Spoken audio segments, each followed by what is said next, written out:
Second time. See if we're live here now.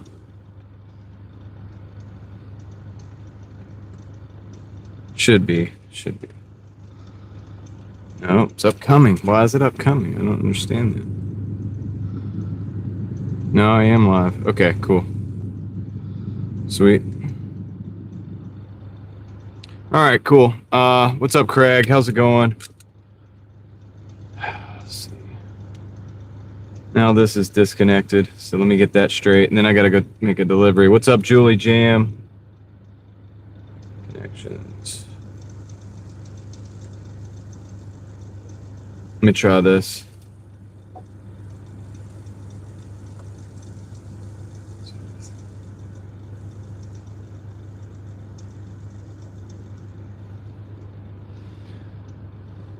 What's up, Margie? What's up, Toyo? Cloud Seeds? No, Toyo, but I expect hopefully sometime tonight we'll hear something.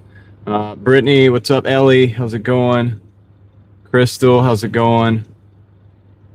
Good to see you guys. I'm trying to get that stuff going. I've got to get a delivery made too, so hopefully this will start working soon.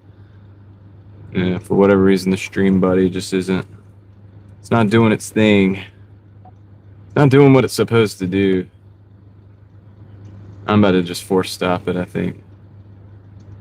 A lot of things not doing what they're supposed to do, man. I had a earlier my camera just froze up. And I don't know why. That's okay. There it is. Force stop. Okay. I don't want to spend all day on this. I hope so, Brittany. I don't really know, honestly. Eric, what's up? John, welcome in. Okay, I got it working again. All right, cool. I can hear you guys, so that's good. So, all right. Well, I'm going to flip you guys around, even though I need to clean the windshield, too. I forgot to do that. I wasn't even thinking, man. Rick, what's up? So, yeah, we'll, hopefully, hopefully we'll hear something about that, guys, soon. I'm gonna get this delivery made. We'll get the business for the night. I know I didn't do a day live stream today. I apologize. Really wasn't feeling it, man. I really wanted to just work. I was kind of bummed out the brakes didn't show up again, and they showed up today though when I was gone. So I'll have those in the morning. I'll probably put those on in the morning. That'll give me a chance to inspect everything under there. See if I need to order anything else to fix, because it's always something with these cars. That's just life though. That's normal. Normal stuff. That's the only. Look, you want to know how you get to 330,000 miles in the car? That's what I'm saying. Just gotta keep up with the maintenance and replace things when they need to be replaced, and all those things.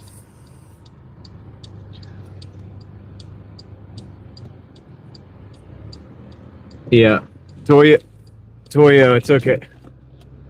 It's okay to ask that, Toyo. I don't know either. Kind of waiting to see if somebody shows up. I felt like I probably should just go ahead and put the live stream up, and then we'll hopefully find out, right?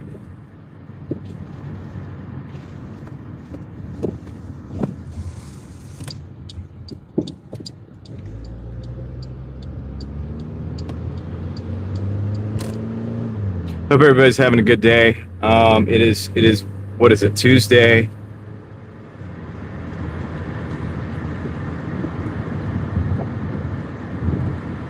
I mean, what kind of truck do you have, Crystal?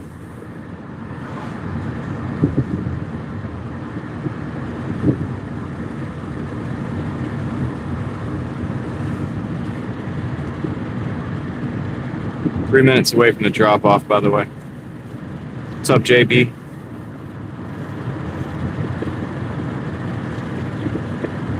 Avalanche, that's right. Yeah, I mean, it's probably good. Those are good. Just take care of it. Make sure it doesn't rust away. As long as it isn't going to rust away, you can probably repair the parts on that car and keep it going on that truck. Oh, yeah. I don't want that on Wi-Fi. Or yeah, there we go. I was like, why is my text-to-speech not keeping up? It's like, well, because it's hooked up to the Starlink. There's only supposed to be one phone hooked up to the Starlink. What's up, Alex?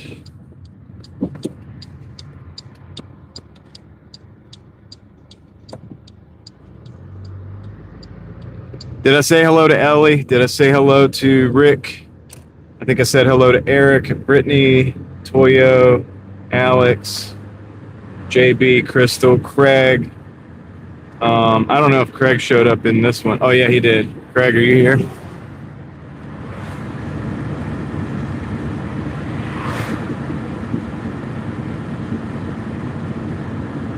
Nice.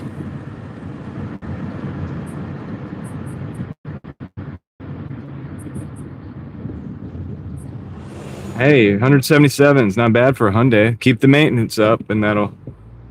I mean, that's all you can do. There's certain components that are going to fail, you know, and that's how it is.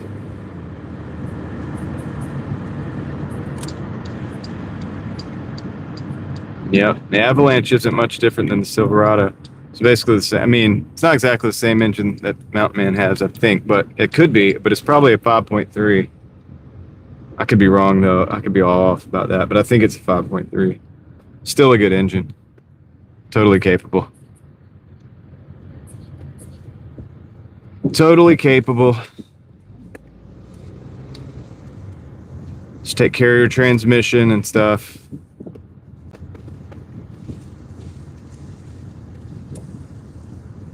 And you should be good. Chevy did one good thing. They made good trucks.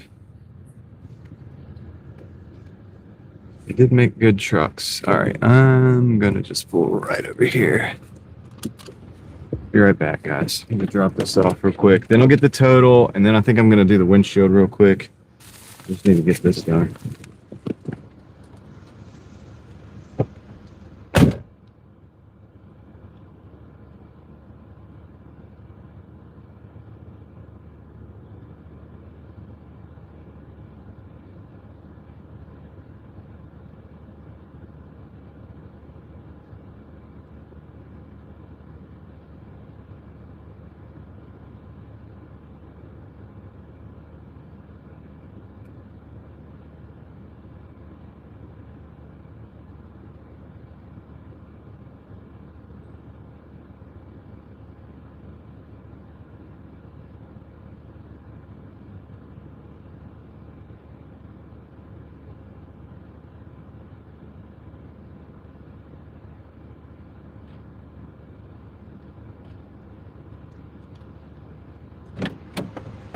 Okay, maybe I have a moment I can do my totals real quick.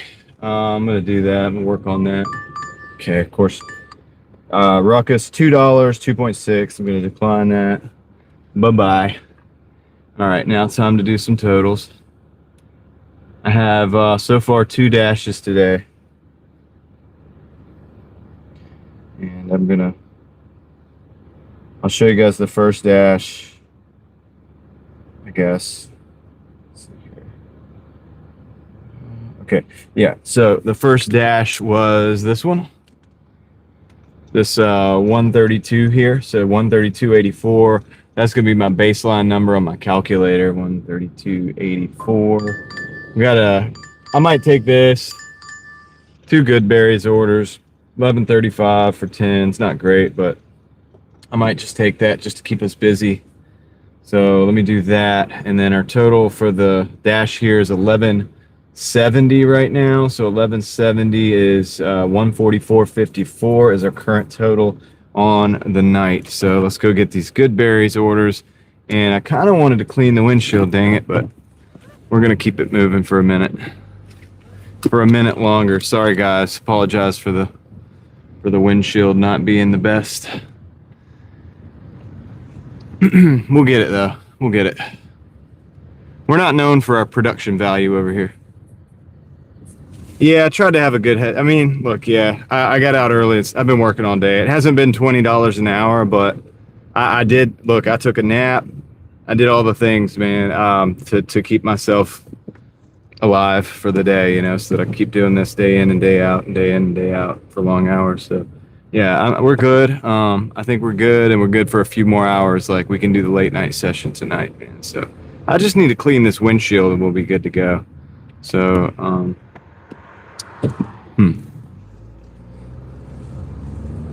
do that in a minute.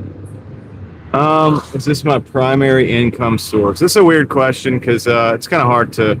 No, not real. I mean, yeah.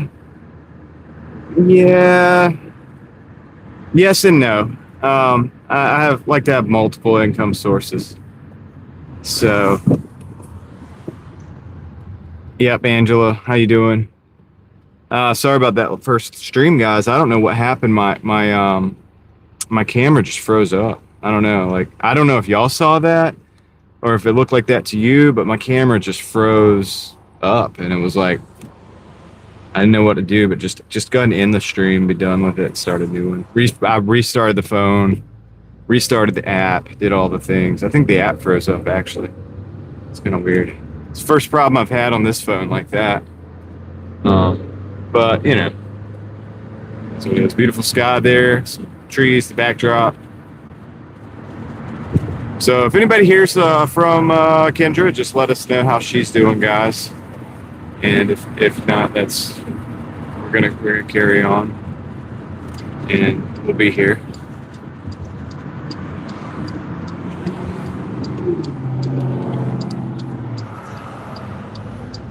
I did, Leslie. I was there. Really talking wouldn't do much good, so I didn't really say anything because it wouldn't do any dang good. I like talk for a living. Sometimes it doesn't do any dang good. So I just shut up. But yeah, I don't know. I don't know, Leslie. If anybody does know, I'm hoping, and I'm pretty sure that they'll come in and let us know. So the best thing I could do is just have this open, have our live open, and have our chat here, so that if there's any news, we can get it.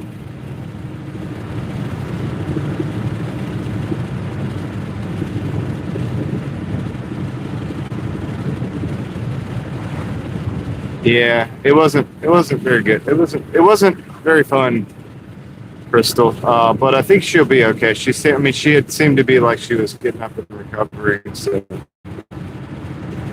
but we'll let her let us know. I don't, Coffee Mama. Thank you, Amanda. Appreciate that. How are you doing tonight? And and so Omandan, yeah, welcome in if you're new. And I wasn't being short with you. I don't look at, this isn't my primary income. It is, but it isn't. It's it's part of the skeletal framework of my system, my income system, but it's only one of the incomes. I try to build a lot. I try to encourage other people to build a lot of incomes, if possible, right? So that we can survive, right? And hopefully thrive. It'd be good. Thriving is good. We'd like to thrive. I think we want to thrive.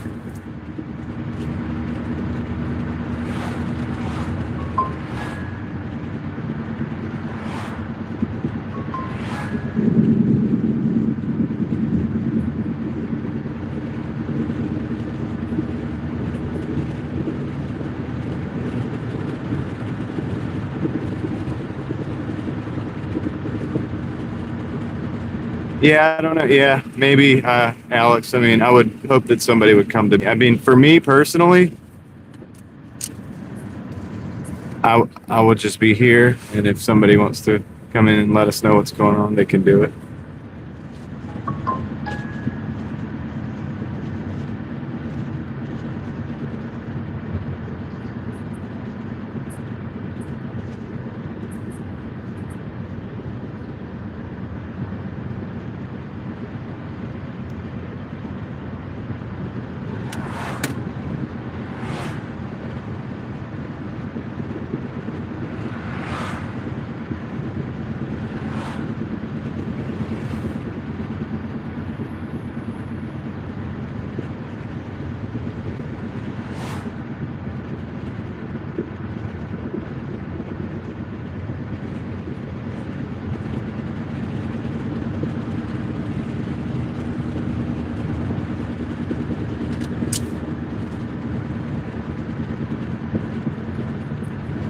What's up, Bessie? Stream Elements? Is that like a streaming? I don't even know what Stream Elements is. What is that? I guess I'm a bad streamer, dude. I don't know what Stream Elements is. I feel like I should. I feel like that's something I should know. Connie.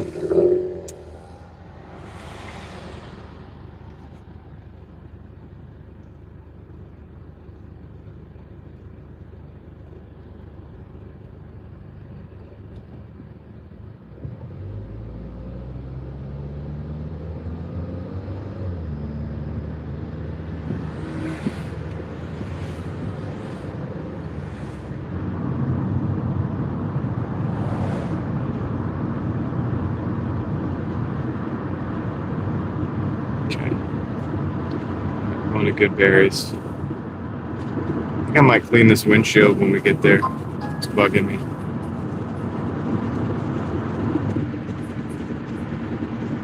Okay, sounds good, Angela. Thank you. Okay, Craig. So, add-on feature. Do you know what it does, or what it's supposed to do? I'm pretty low tech over here. Even though I have like all the internet connections and all the different stuff, at the end of the day, we're just streaming off of one platform and one network. And I'm like really, I keep it. I've learned that for me right now, at least, and probably for 99% of the people like that stream, I mean, it's probably like, I don't know. I just keep it simplest I could possibly keep it. If I was in a studio, if I was in my house where I could have access to like a desktop or something, I would totally run some kind of software. Like I was thinking about getting OBS and stuff so that I could run that. And play around with it, have fun there. And I think I'm want to try that, but okay, adding text and stuff. Got you. Holla, what's up?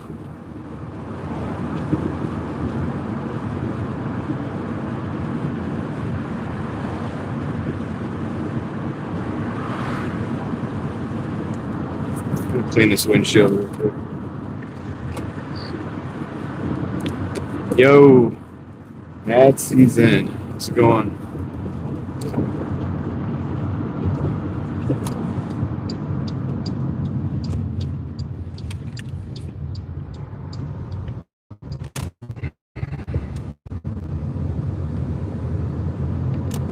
I want to go pick these two orders. We'll probably try to go.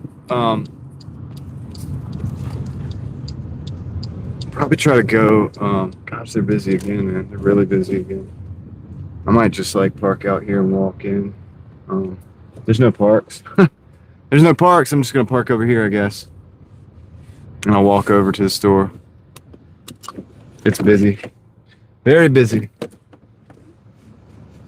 Where's the there it is. All right. I'm gonna attempt to clean the windshield a little bit too.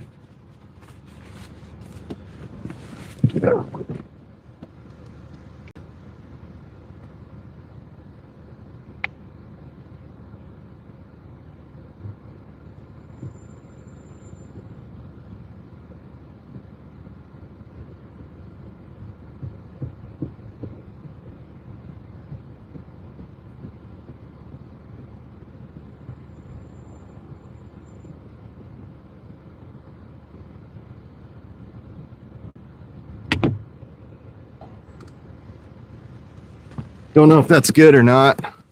That'll be phase 1. I can do a phase 2 later. Let me go pick up these orders. Be right back.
Thank you, Craig. What's up, Jason? What's up, Krista Katz? How you doing? Shout out to Craig for helping me out with the mute. These receipts are all messed up. It's like a 5-year-old did it.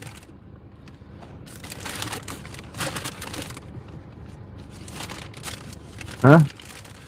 Oh, when you get probed? Jason? Oh my gosh. That conversation low-key got wild. Okay, we're almost done with this. I gotta take one more picture. All right, I will, Leslie. Did you catch the total earlier? What's up, Jamo? I don't know. Top Dasher isn't a thing, but you're talking about like platinum. I am platinum.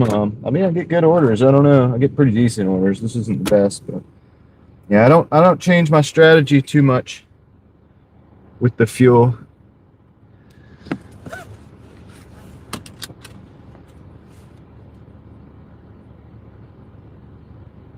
Corey Kapinski, what's up? You didn't. Okay. Are you ready, Leslie? And anybody else who's listening? 144.54 is the total. And the on deck is 1135. So 144.54 and 1135 on deck. All right, I'm gonna change my screen back to the stream buddy there and turn the volume down on these screens real quick so that we don't get pulled over again. Craig, did you see I got pulled over the other night? I didn't make a big deal out of it. Probably could have. I'm really bad about. I'm not really the best content creator. I have so much stuff that I could clip and cut if I really wanted to and make all kinds of content out of it. But I'm not very good at that because I'm tired when I get home and I just got to get back up and work the next day. When was it? Oh, guys, when was it? It was last week. Or, yeah, was it? Yeah, it was last week sometime. I don't even think I time-stamped it or nothing. He pulled me over. He said my light was out in that license plate light, but it really wasn't. It does look dim, but it's there. The light works. And then he asked about all the phones because I have 4 phones running right now. Like I guess I could show you. Let's see. I have something kind of like this going on. Something kind of like that. That looks way brighter than it really is. Anyway, so the first thing he did, he told me like that was why he pulled me over, that the light was out. But the light wasn't out because I checked later. But the first thing he did was ask about the phones. I think he thought I was like a hacker or something at first. Well, I just said that, Paula. Paula. Sorry. I just said. He said my license plate light was out, Paula. You know the license plate light, the light that lights up the plate itself? He said that was out, but it really wasn't, in truth. So I think he just was trying to get in to see what was going on with all the phones. But since everything's like not in the way of the road, and everything is set up to be hands-free. I mean, I'm not doing anything wrong. And I explained to him that I'm live streaming for that it's good, it protects me, and it's a good thing.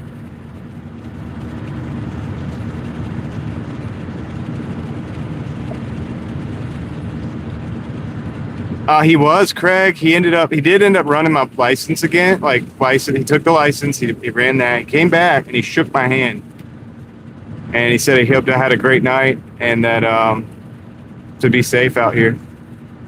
And so I told him the same thing, and I was like, all right, well, if you see me around, you know who I am. So at this point.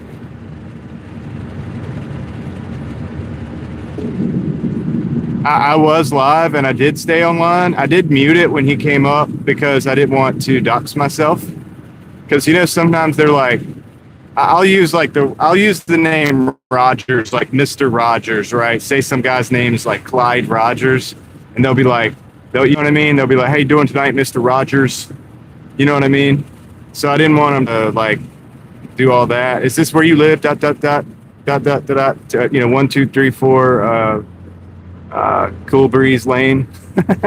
Where's Mookie when you need him? You get what I'm saying. So I didn't want to really do that. So I muted it when he came up, but I did stay live. I showed him I showed him that I was live and everything. I explained to him.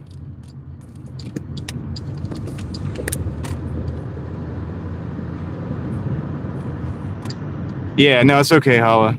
I wasn't like upset. Yeah, and also I explained to him how every step that I go through to make sure that it's hands free and that I don't have to like look at the phone and all of this, because that's what the text to speech and the all of the everything, that's what everything's about. All the reason I have multiple phones, the reason I have the earpiece, the text to speech program, all of that stuff, that's what it's all about. It's about legalities. It's also about safety and for real life. But you get what I'm saying. Shout out to Craig too, by the way, for pointing me in the direction of the text to speech stuff. But yeah, so he was happy with that explanation and all of that. And I don't think there's anything he could have really found wrong with that. So I think we're doing it right, at least for the North Carolina, at least. I'll be right back.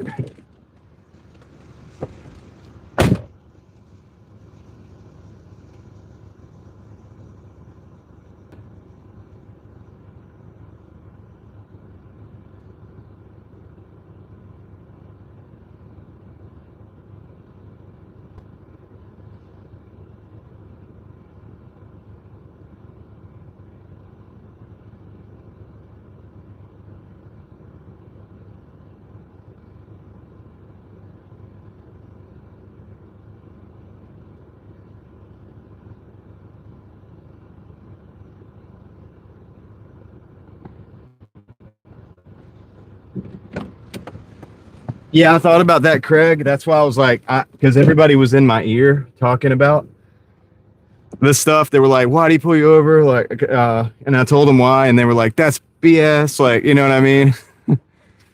And they were making some jokes and stuff.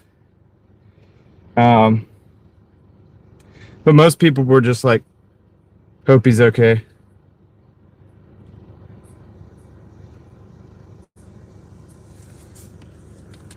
I did not see that, John.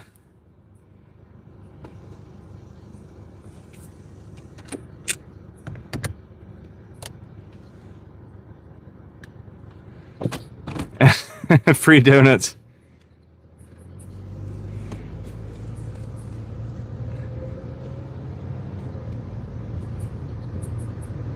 Let's see.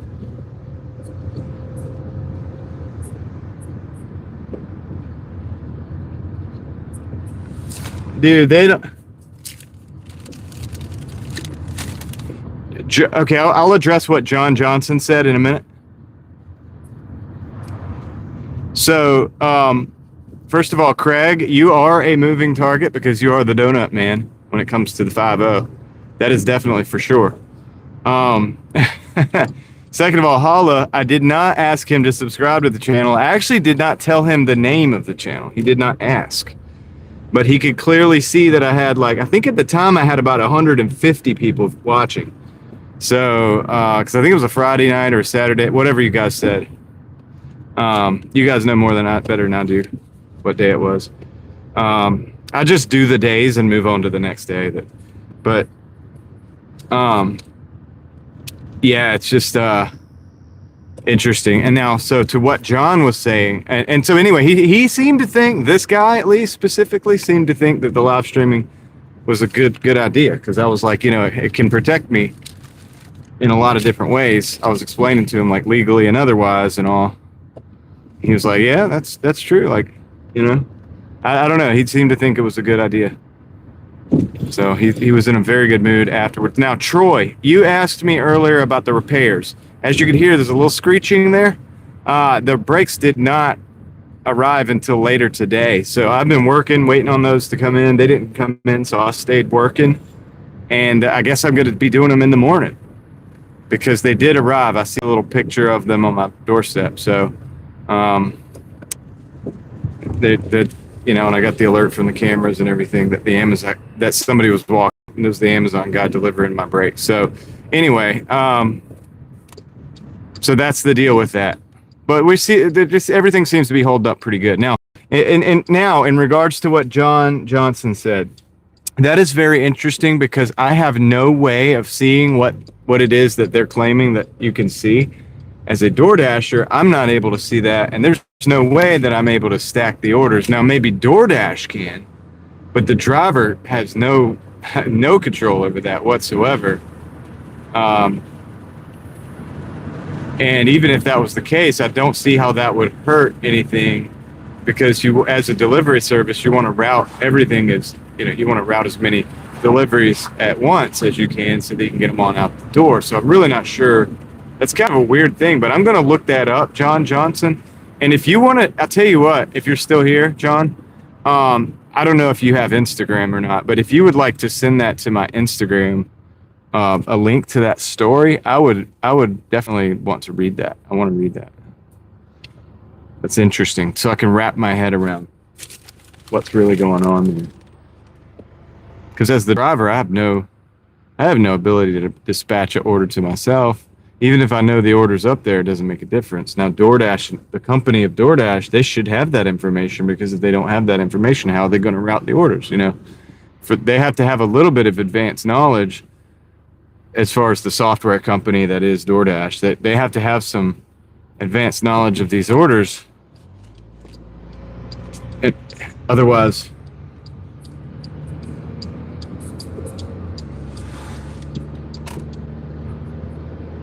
okay, Dragon Tail. Okay, and they're making the.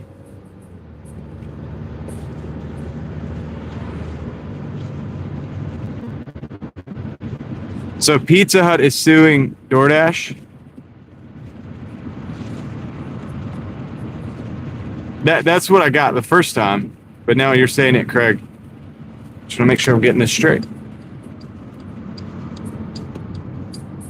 Okay, I will. The reason I ask people to send me stuff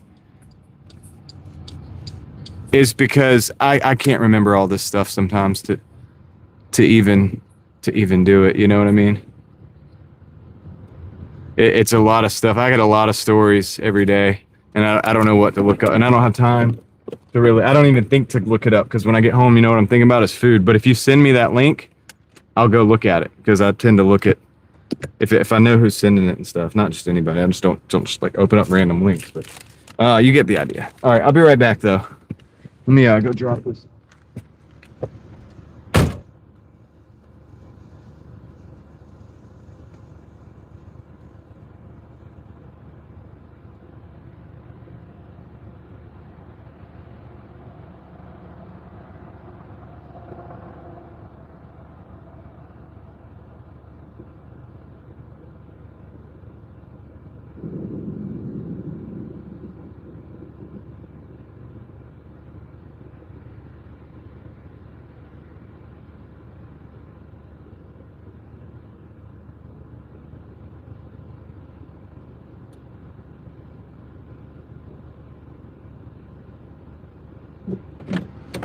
Okay, I understand now. I think so. The owners of that particular, hold on, Wayne's Kitchen, 1070-19 decline.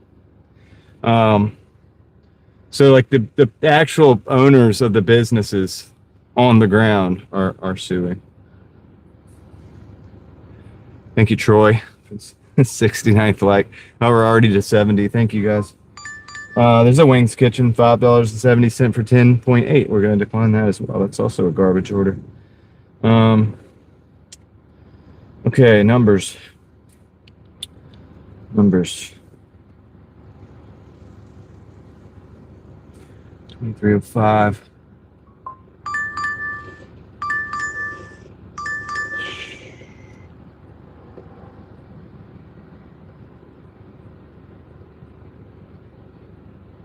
155.85. We got a Kava. I don't like the way where it's going, so I'm actually not going to take that.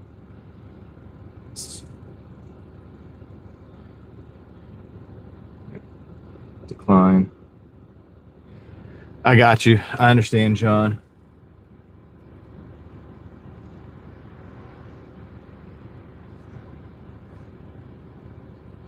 Thank you, Craig. I'll look at it.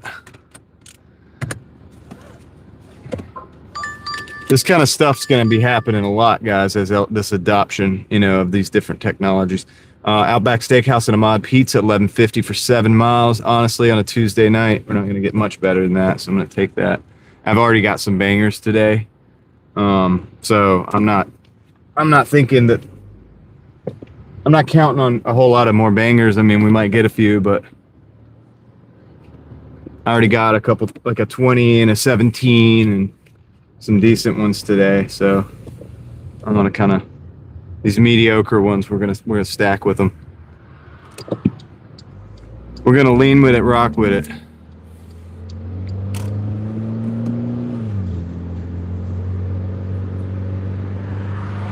That is true, Troy, especially if you're getting the steak. Which if you're at Outback and you're not getting the steak, I don't know what you're doing. But yeah, it's gonna be, I mean, listen, it's gonna get to the point where they're gonna want individuals to do things that integrate with these systems. So, they're not gonna have to have you run this program or whatever, but they're gonna want your information put into some kind of a format that can be integrated, which it already is actually. So that's not going to be hard to do, but it's going to be interesting.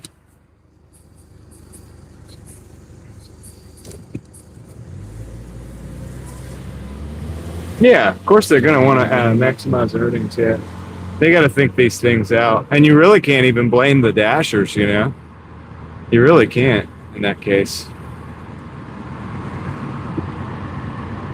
So I saw a article today where Pizza Hut has a couple of its locations where they are like reverting to the old style of Pizza Hut. Like they're trying to bring back that thing that they killed off, where the buffet and the sit down type of atmosphere.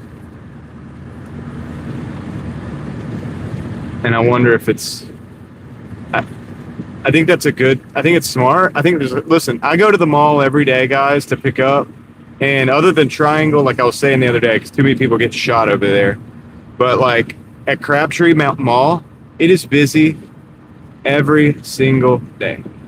And I think people are wanting to go out and have that life like I did when I was, early, like a lot of us did. I don't think there's anybody like under their 20s, like in their low 20s, like watching this, probably for the most part. Probably most all of us had that kind of experience with the Pizza Hut being what it was, and with the malls and with all that whole thing, right? It's like, you're not the sanitized, like, because they just shut down 2 Pizza Hut locations here, okay, that were just in strip malls that had a sanitized look to them. No dine-in, just takeout only or delivery. They got rid of their delivery drivers, so it was just all DoorDash delivery and takeout. So you had DoorDashers standing. It's terrible atmosphere, honestly, to have like 5 DoorDashers standing there while you're trying to order your food. I mean, I'm a DoorDasher, and I'm even saying, like, it's kind of weird, right? Yeah, so hang out together in real life, yeah. The kids call it third spaces. We just used to call it places that hangouts,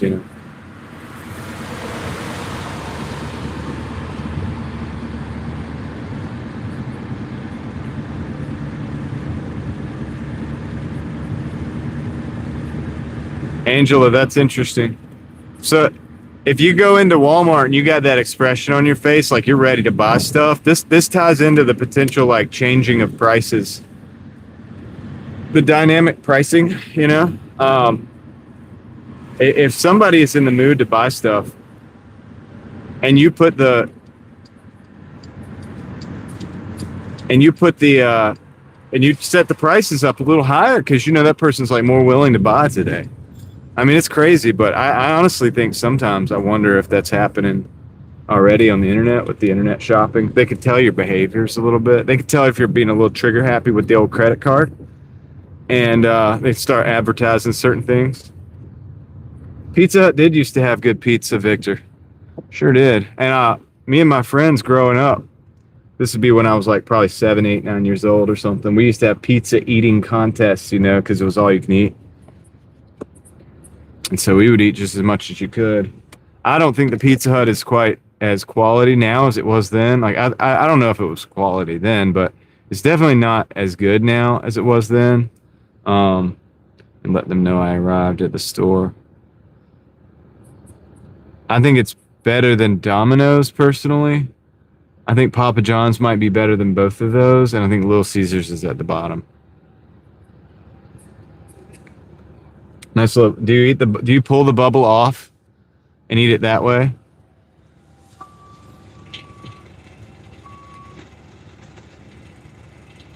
Hey, how's it going?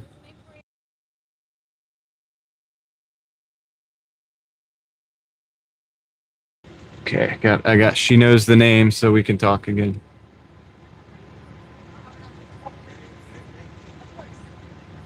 Yeah.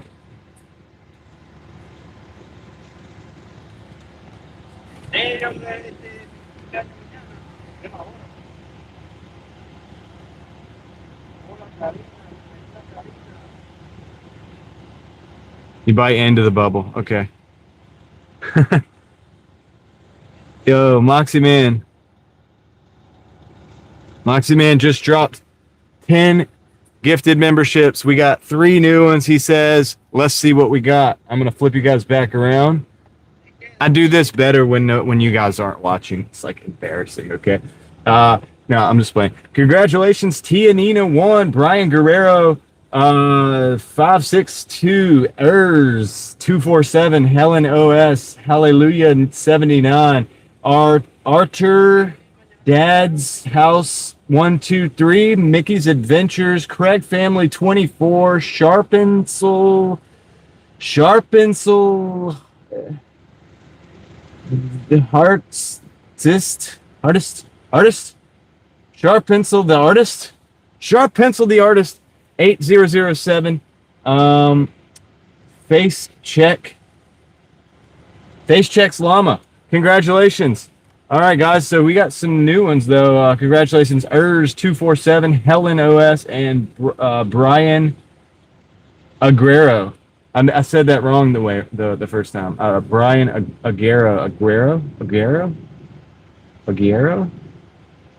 562. Congratulations, guys. So make sure you tell Moxie Man thank you. Sharp Pencil. I like that. Sharp Pencil artist. Sharp Pencil the artist. I'm just bad with everything. Oh my gosh, dude. I got it though, dude. We got it. Hey. We completed it. Okay, we did it. We got it done. It's all good. Flip you guys back around to the takeaway. So here's the takeaway.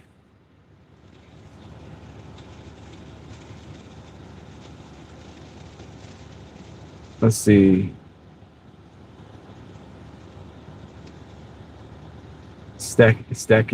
Stacking wins. That's right. D-Man.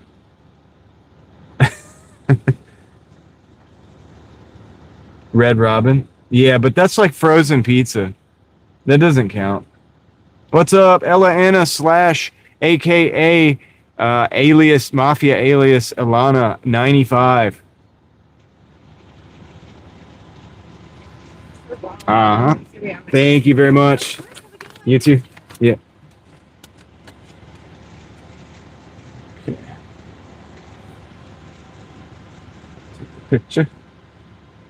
The picture. All right, we got one down. Let's go pick up the second one.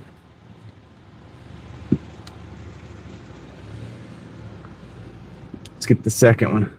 Dude, he's got a full-on tablet in that car. Oh my gosh. That car is busted. Holy crap. Thought my cars were busted. I got some pretty busted looking cars. The Pontiac, dude. The Pontiac's really busted. Steel is real is in the house. What's up?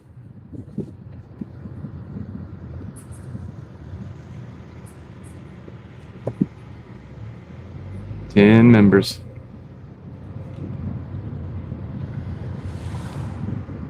Yeah, Moxie, I think that one's about Dunsky, dude. If the engine's good, I'd probably pull the engine, pull the transmission, and then send that one on to the junkyard.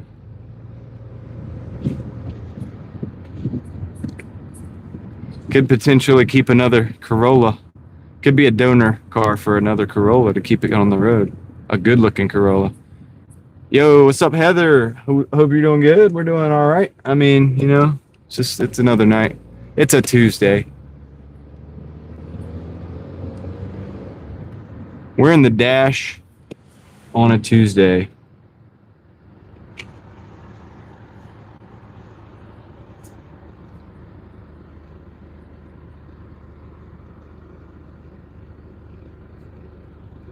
Yeah, it's nice and quiet. It's nice out.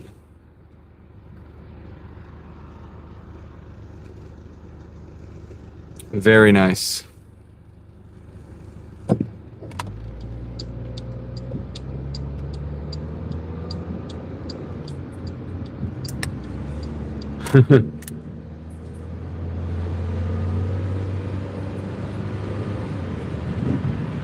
No.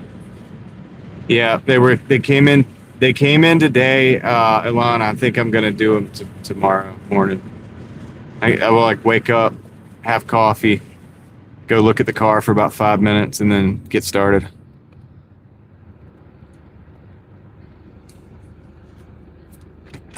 Because I think it's supposed to rain Thursday. I could be wrong, but I definitely want to get them done before the rain. So oil change too. This isn't just that. Oil change and for me to inspect all the other parts. You know, I might get under there and see something else I got to do. And set myself up a time for, you know, another part or something. You never know what you're going to find under there. I mean, everything seems to be fine.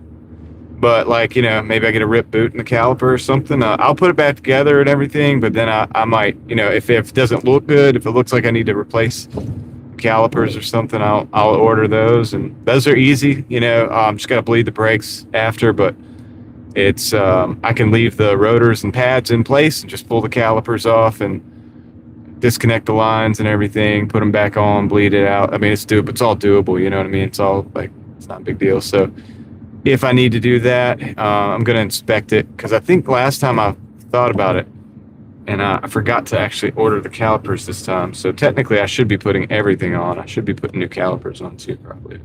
We'll see. I don't know, Angela. That's the problem with working on cars. See, I'm not that good at working on cars. You don't want me working on a car. I'll just say that. That's the smart thing to say. I'm really not that good at it though. I'm just good enough to get by.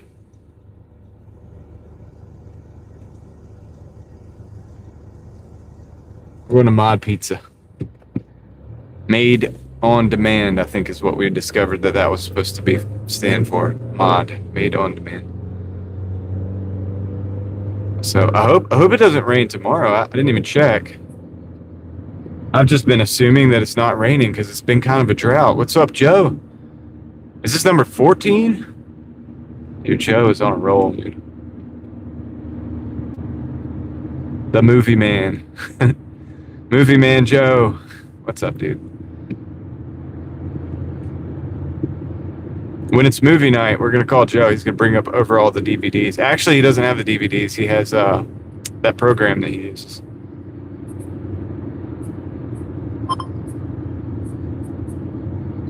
That's true, Ilana. The EVs. You don't have to worry about brakes. Ugh. 2 weeks. That's right, 14 days.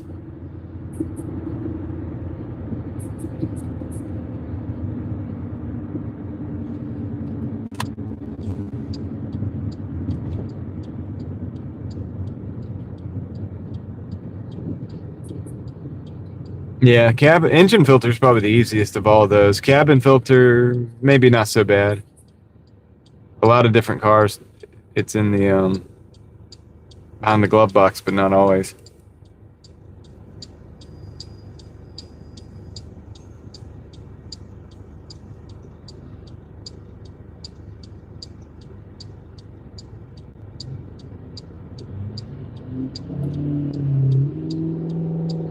Yeah,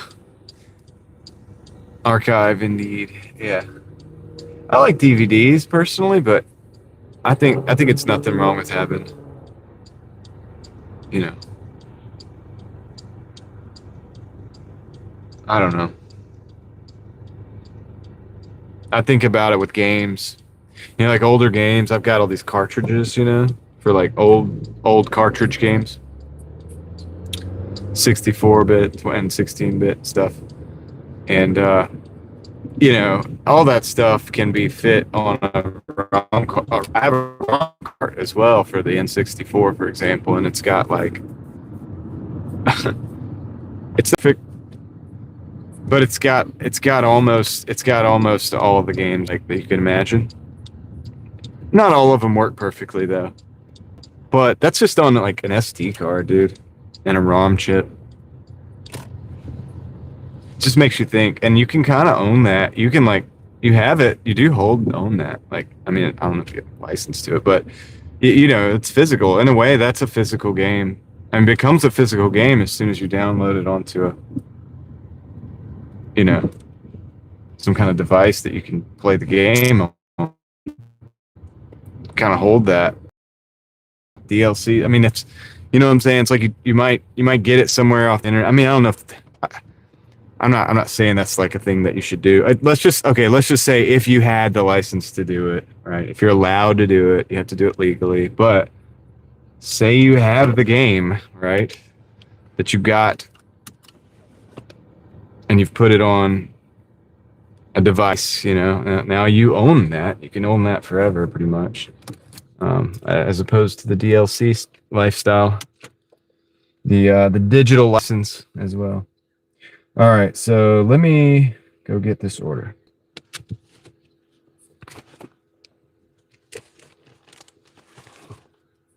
Heather changed the furnace filter. Cool. Be right back, guys.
All right, guys, I got the second order. I'm back.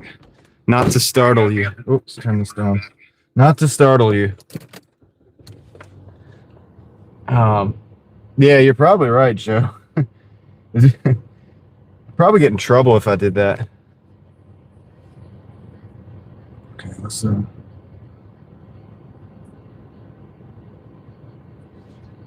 mod pizza is pretty close.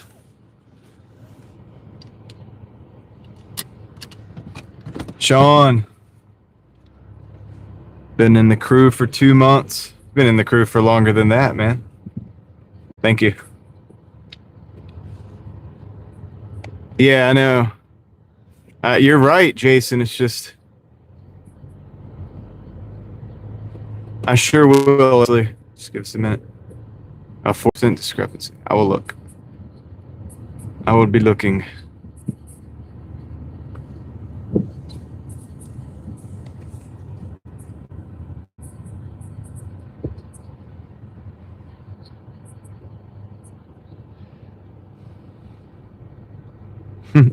Yeah, I've seen you've been trying to get Duncan to sponsor you, Sean.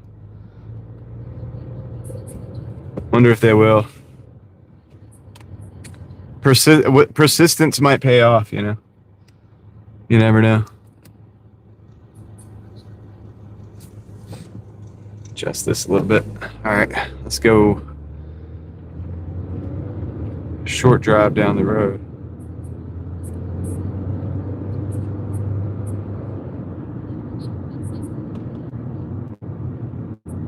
I mean, yeah, at least you don't have to think about what you're going to do for a short that day.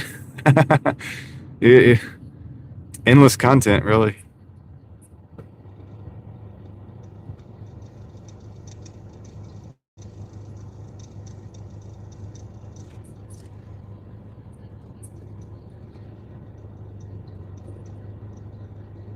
Hey, what's up? Hakuna Matata. What a wonderful phrase. What's going on? It probably is, Victor. Who knows? An Audi? Is it like a nice looking Audi?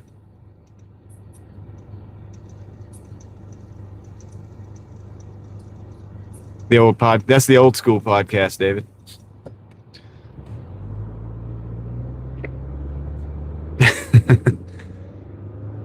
What do you do for a living? I'm a podcaster. Oh, you got like a radio show or something? It's like, no, dude, no. I throw the pods into the basket. Oh, like basketball? It's like, no, not exactly.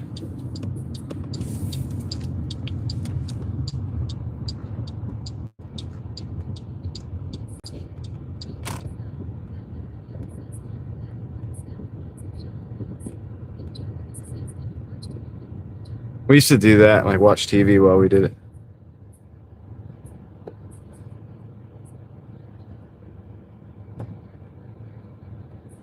Okay, I'm gonna back up. Let's go get out of the way with the dogs. Right. Cast pods. Seasonally, though. Seasonally.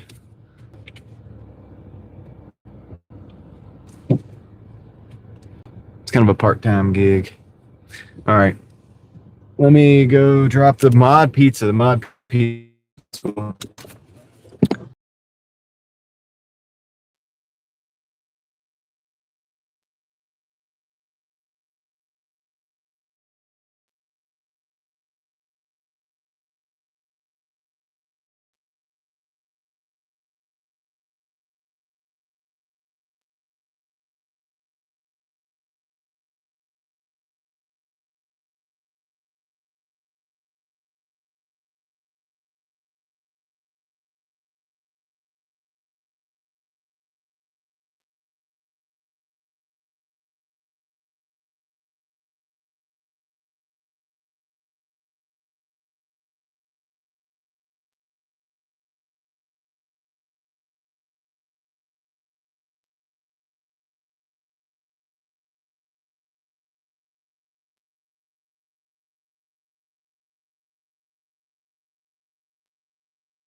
Yeah, that was kind of weird.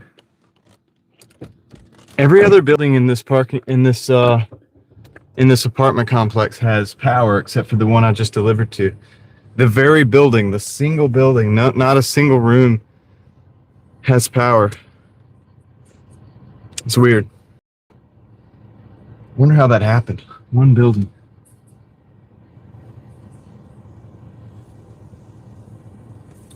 Because I started noticing like the breezeway didn't have any lights. It was super dark. I had to turn my flashlight on. And so then like I'm like, okay, that's cool. And then I went past like a door that was open and there was no lights inside of it.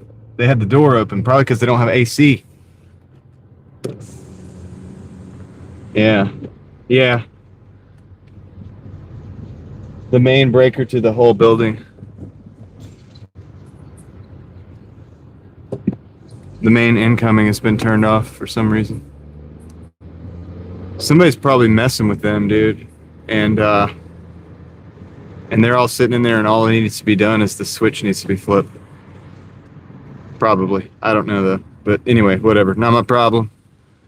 Pizza delivered, so now we're going to go get the Outback delivered now. We gotta go to a hotel on this one.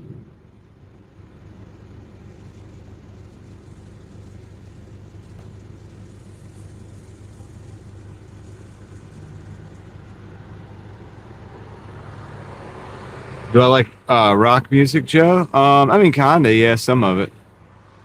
Yeah. I mean can't listen to a lot of rock over the years. I don't like specifically listen to it as much anymore, but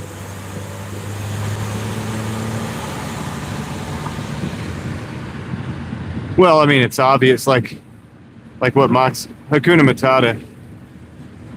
It's like what Moxie Man was saying. It's like you have a main power, just like in your house. You have a main breaker that's the big thing coming in, the big wire coming in, all the power that goes through the panel.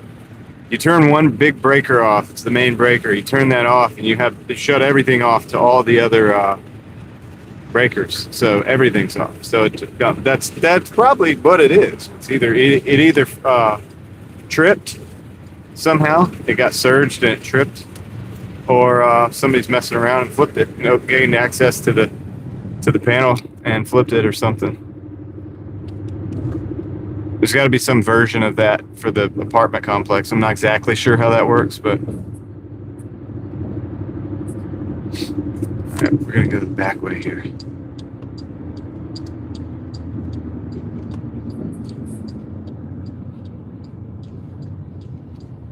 Going in this way, sneaking in the back way.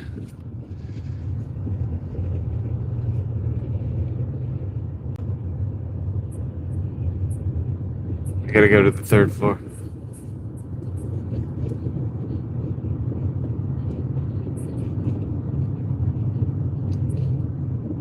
Yeah, exactly.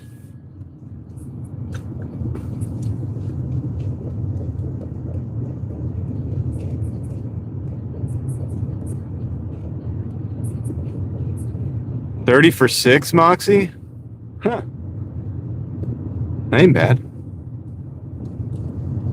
So Grubhub is it you do Grubhub a bit in your market then? I think you've said that before, right?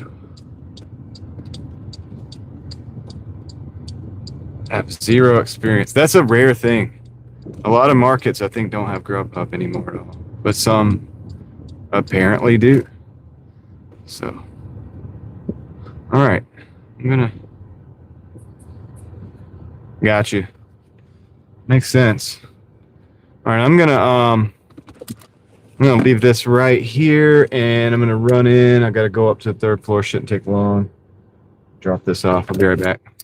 And Leslie, if you're listening, I'll get the totals when I get back. I'll get you caught up.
I'm back, guys. All right, let's see what we got. No orders yet. It's kind of weird.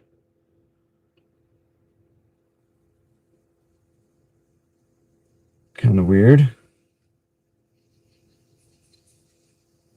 Really don't know the details. They're minimal, 2-power radios and light.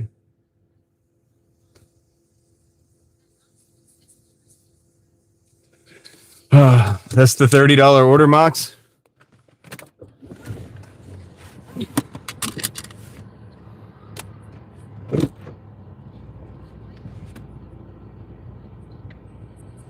I don't know. Sundays are pretty busy, but I don't work those anymore.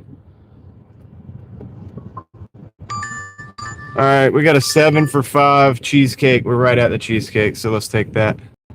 Why not? Right across the street. Perfect.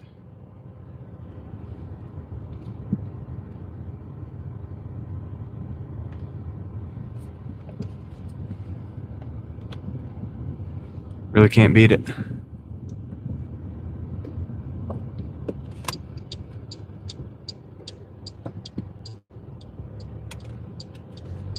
Ignorant like a lighter. Time to lift. Are you gonna lift like you're lifting people, or you're like lifting weights? Can you lift on vegan cookies? Is that like a good food to be like, you know what I mean? It's a good, I would think of vegan cookies as like low on protein. Obviously, I'm not a bodybuilder, so you can.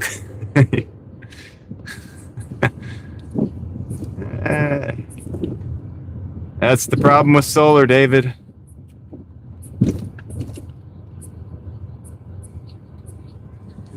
I don't know if it's a problem, but I mean it's a limitation. If we call it, we should probably call it a limitation. It's inherent limitation.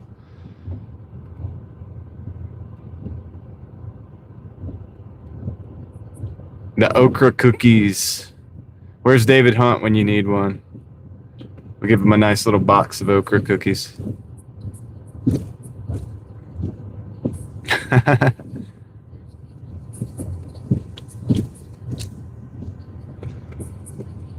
Oh boy. All right, Heather. If you're heading out.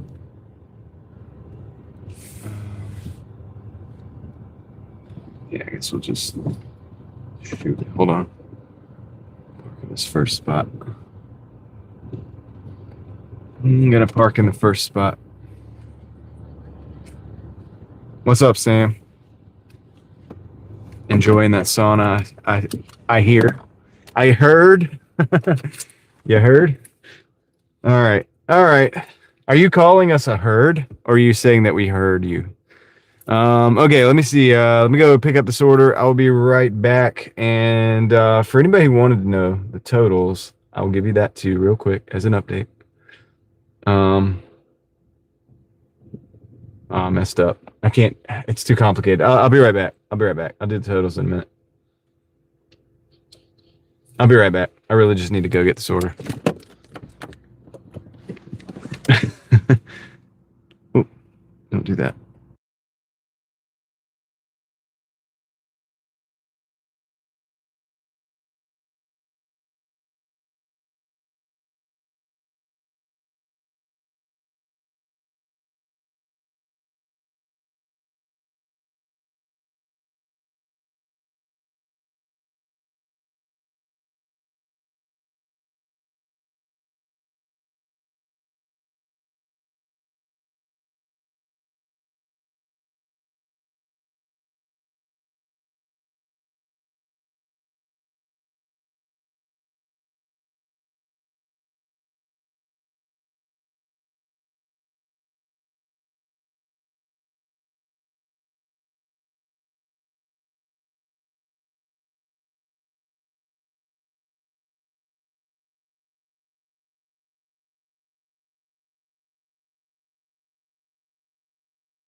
Got it. I'm back.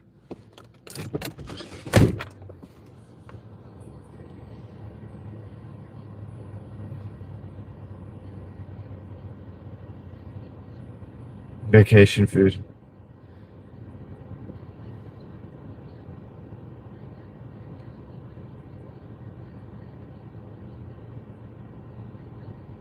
Okay, I'm gonna do these totals real quick for us.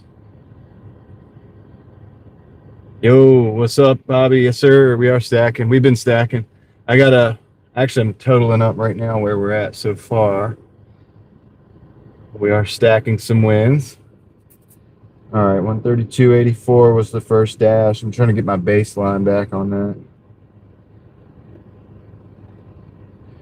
And let's get back to where we're at now. 34.55. 55.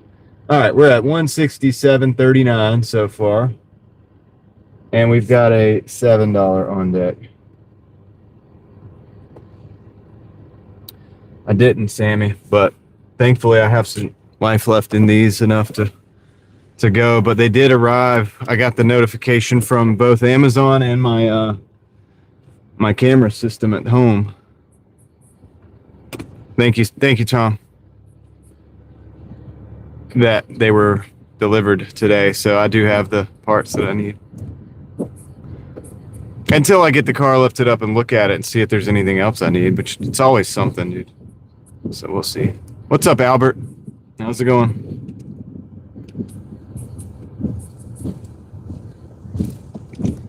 Thank you, Leslie. All right, go ahead. Go across. Go across.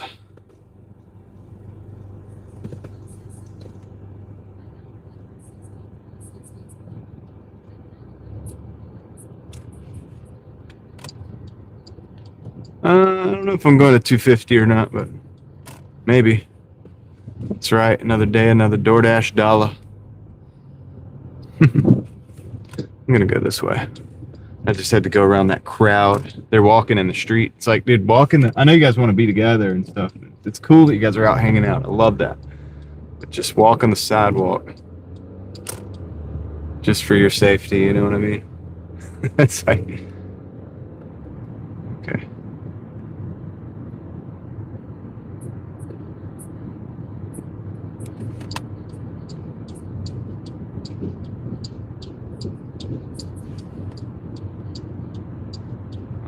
Not really.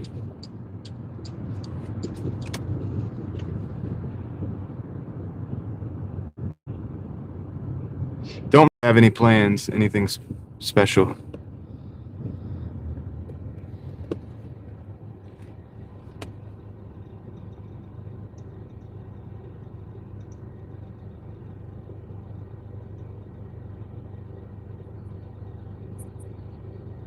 No, sir. We do not. What is Crystals? Is it a gas station or a I don't think we have Crystals in this area. I don't even know what it is, honestly, Bobby. It sounds familiar.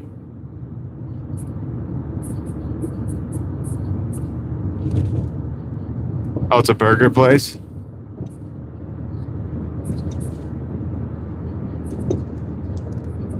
White Castle. Okay. Yeah, we definitely do not.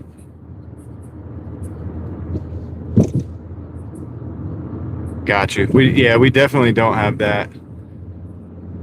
We're finally getting the Whataburgers, which those are taking over. Right.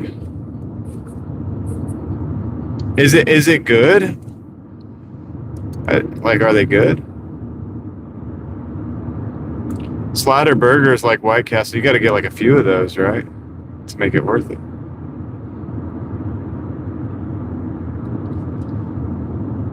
How many do we order at a time? What's up, No? What a burger. People that don't know might just be like, water burger.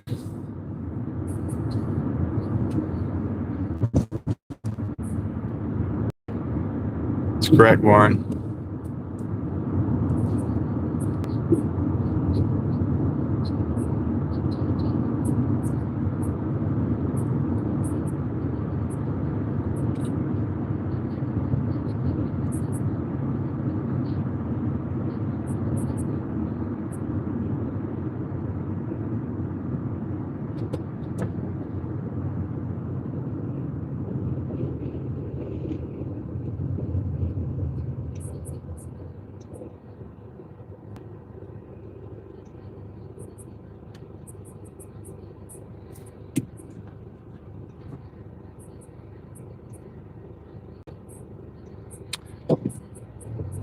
There are a lot of cookouts here. Cookout is very popular in this region. In fact, they've been putting new restaurants out, or is that a restaurant? They've been putting new locations up everywhere.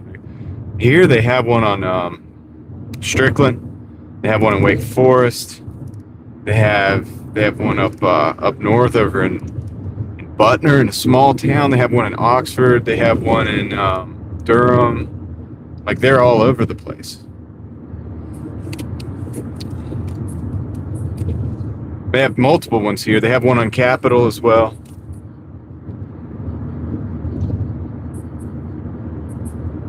That's right, Moxie. NC barbecue. Vinegar, pulled pork vinegar based. It's good. I mean, in my opinion, it's what I know as barbecue, but got your coleslaw and your hush puppies. You got to have those. Might as well throw some fried okra in there.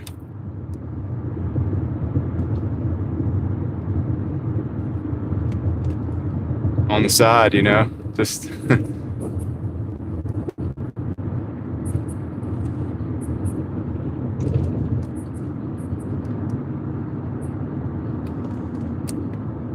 yeah, R. Freeman. I'm all around. I've been all around this area. I mean, I'm in Raleigh right now, so Oxford isn't, but like 30 minutes north. Bobby's on the Team Okra. Nice. We've been having the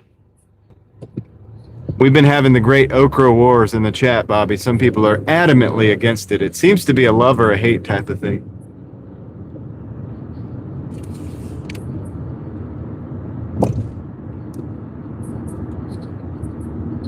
I have to give it all the credit to David Hunt for even making it a thing, though.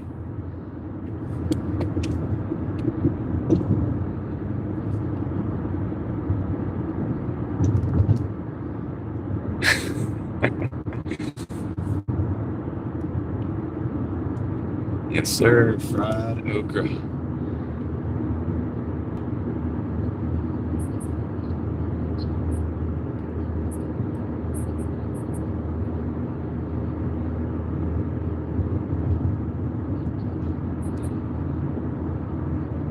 Nah, there's not much in between. Now, I'll be real, and I've said this many, many times during the great okra debates that we've had in this chat. That's right. You're in Oxford, R. Freeman? Very cool. Well, you don't have to say exactly where you're at, but yeah, that's cool.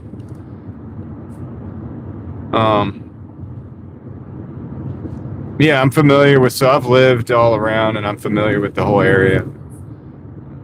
Wake Forest, Raleigh, Garner, Durham, on up into Oxford, Creedmoor, all that, Henderson, like all of it. I'm pretty familiar with all of it. I've been all around this side of North Carolina.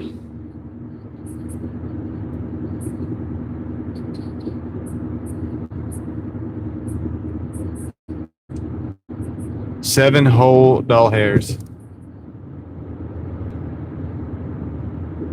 Yeah, even on up, into Virginia. I'm familiar with all that too, Freeman.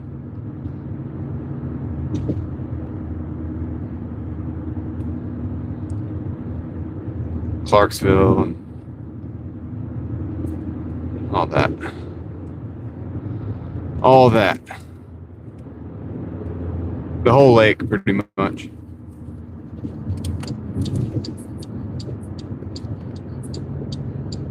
Okay, cool. You live in Oxford, your band plays all over. Okay. Do I know you? I feel like I should probably know you, dude. Do you know me? IRL? We probably met. It's crazy. It's a small world, dude.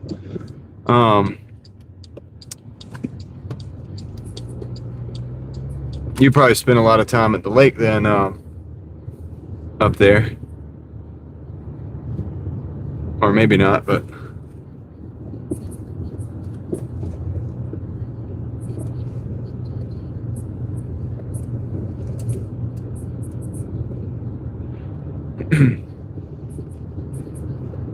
yeah, the lake's fun.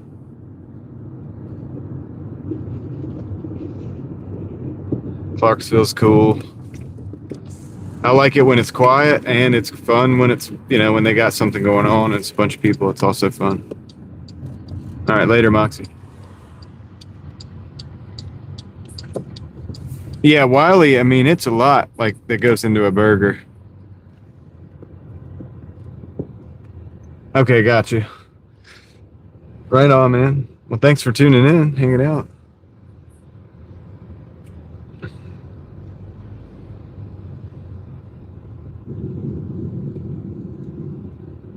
All right, so let's park right here because I'm pretty sure, yeah, drop off is right here. Okay, be right back, guys. I don't even have to step very far out of the car for this one.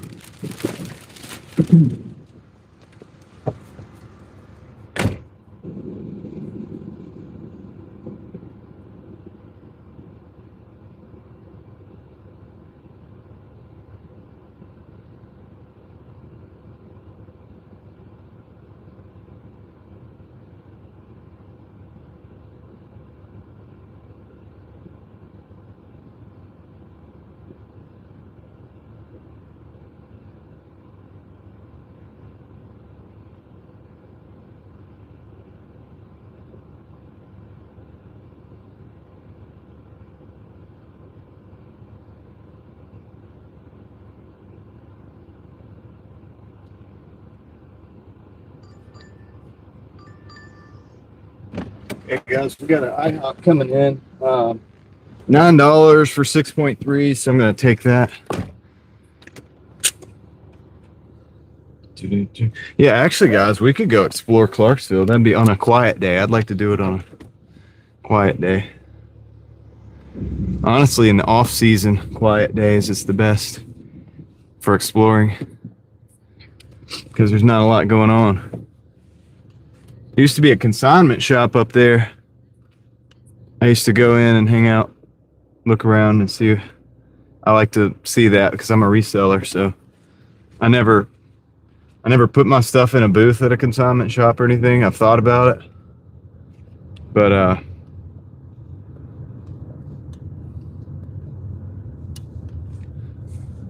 and there's still ones around. I like to go check them out. eBay's good. I'm slowly reviving it. Yeah, Clarksville's cool. What's up, Casey?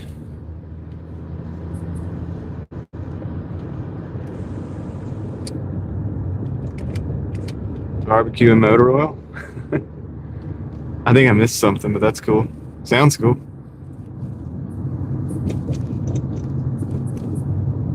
Yeah, Willow Dog, we'll go until beyond 200. Because I didn't do I did 169 yesterday. I didn't do my 200. So I got to make up for it a little bit today. So we'll probably try to hit 200 and go a little bit beyond. If I can do that for a few days in a row, then we'll be good. Okinichi State Park. Yep. It's definitely a good place to go.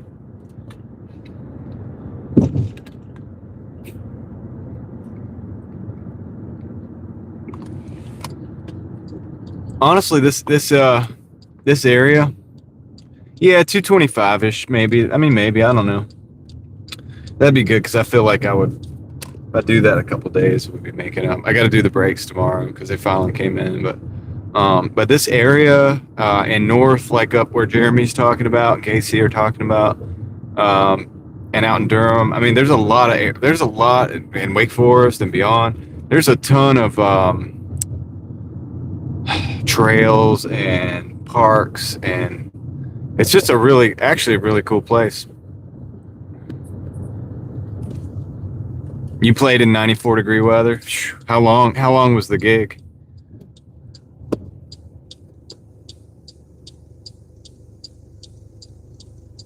Get out here. We're going. That's right.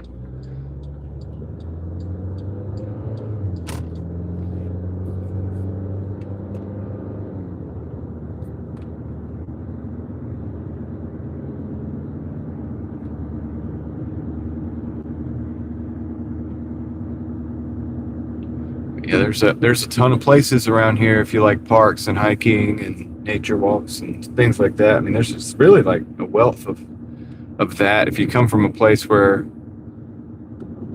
I don't know, where you don't get that a lot. I mean, if you're ever out here, pretty much. I mean, our state does a good job. I mean, we have a good job of like local places too, conservation areas and whatnot. 4 hours in the 94-degree weather, dude. You guys are probably soaked.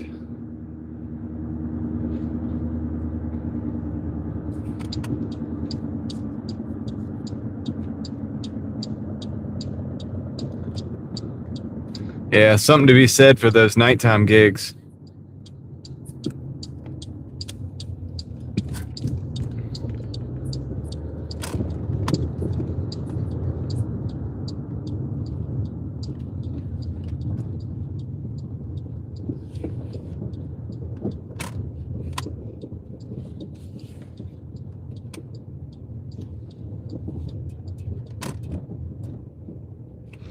All right, I'll step in here real quick.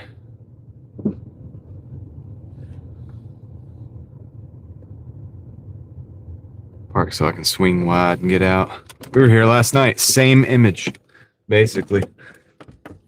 Hope YouTube's AI doesn't think I'm repeating the content. It's exactly the same. I'll be right back.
We got the IHOP.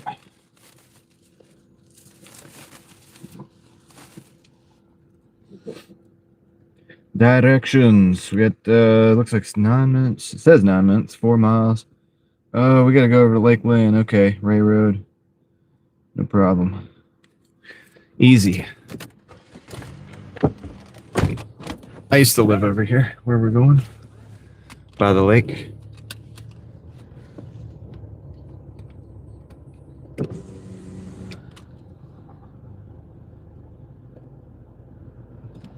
$70 today. Yeah, Falls Lake's cool.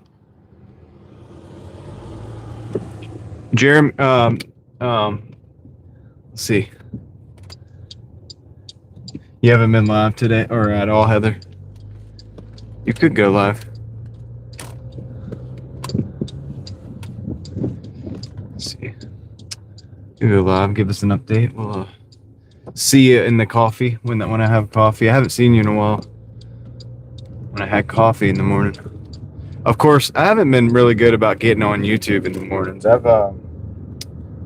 been trying to work on this eBay thing, so.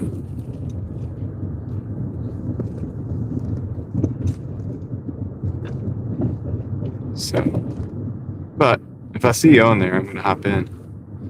I always do. If I see you, I'm just like I haven't been. I don't know, man. That's good, Heather. That's actually a good thing. I mean, I hope it's indicative of a good thing. It's good that you're taking care of yourself. That's what I'm saying. I'm not saying anything other than that. What's up, Mark? How's it going?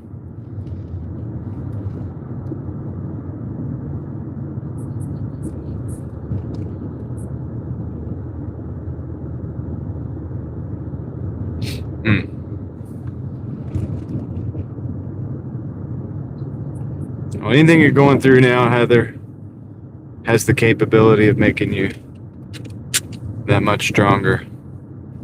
Gucci 5G is in the house. What's up?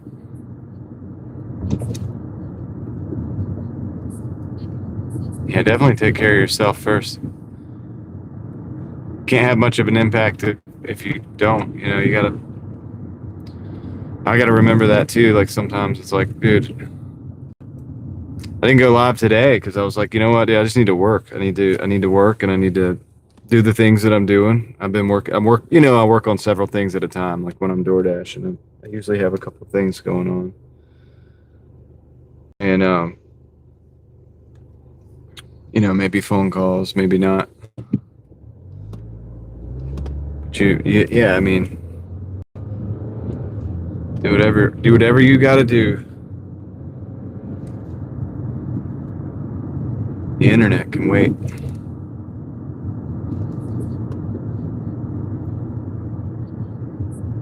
That's cool.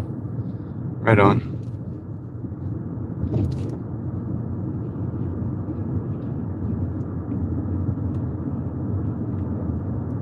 Marked it 60.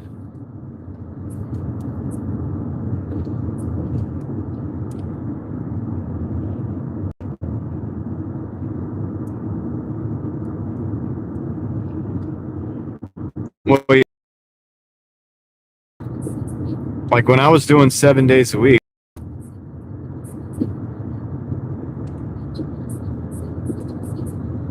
my body got to the point where it really wasn't my body, it was my mind more so. Got to the point where I was like, you know what, you probably need to take a day. And I'd already been thinking this anyway. Like this had been something that had been messaged to me. I don't know, like I had been hearing this, thinking this, it had been coming my way, like I'm like thinking like, hey, look, you need to probably take a day off. You need to take a day off.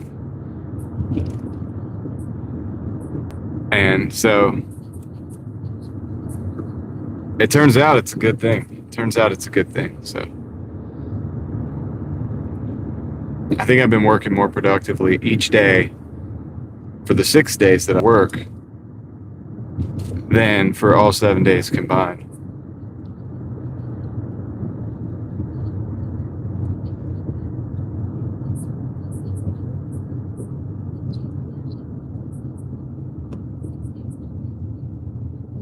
No, JAMO, I can show you. The last few weeks we've been doing 1300, 1200, 1290. I did a 1400 in the 6 days, JAMO. That's not including my eBay and other things. So yeah, no, JAMO, that's not true. Actually, I've actually been quite productive and probably making about as much, if not more. Maybe a little less sometimes, some weeks, but no, I think it's good. Actually, I think with time I have the ability to produce more with 6 days with the day off. You know what I mean? That's what I'm kind of trying to explain. It's kind of weird. It's weird to me because I've always done the 7 days. But something about having the day to reflect on it, everything, and to process everything. You can have more new ideas. You can begin to think about the other aspects that you might have been missing.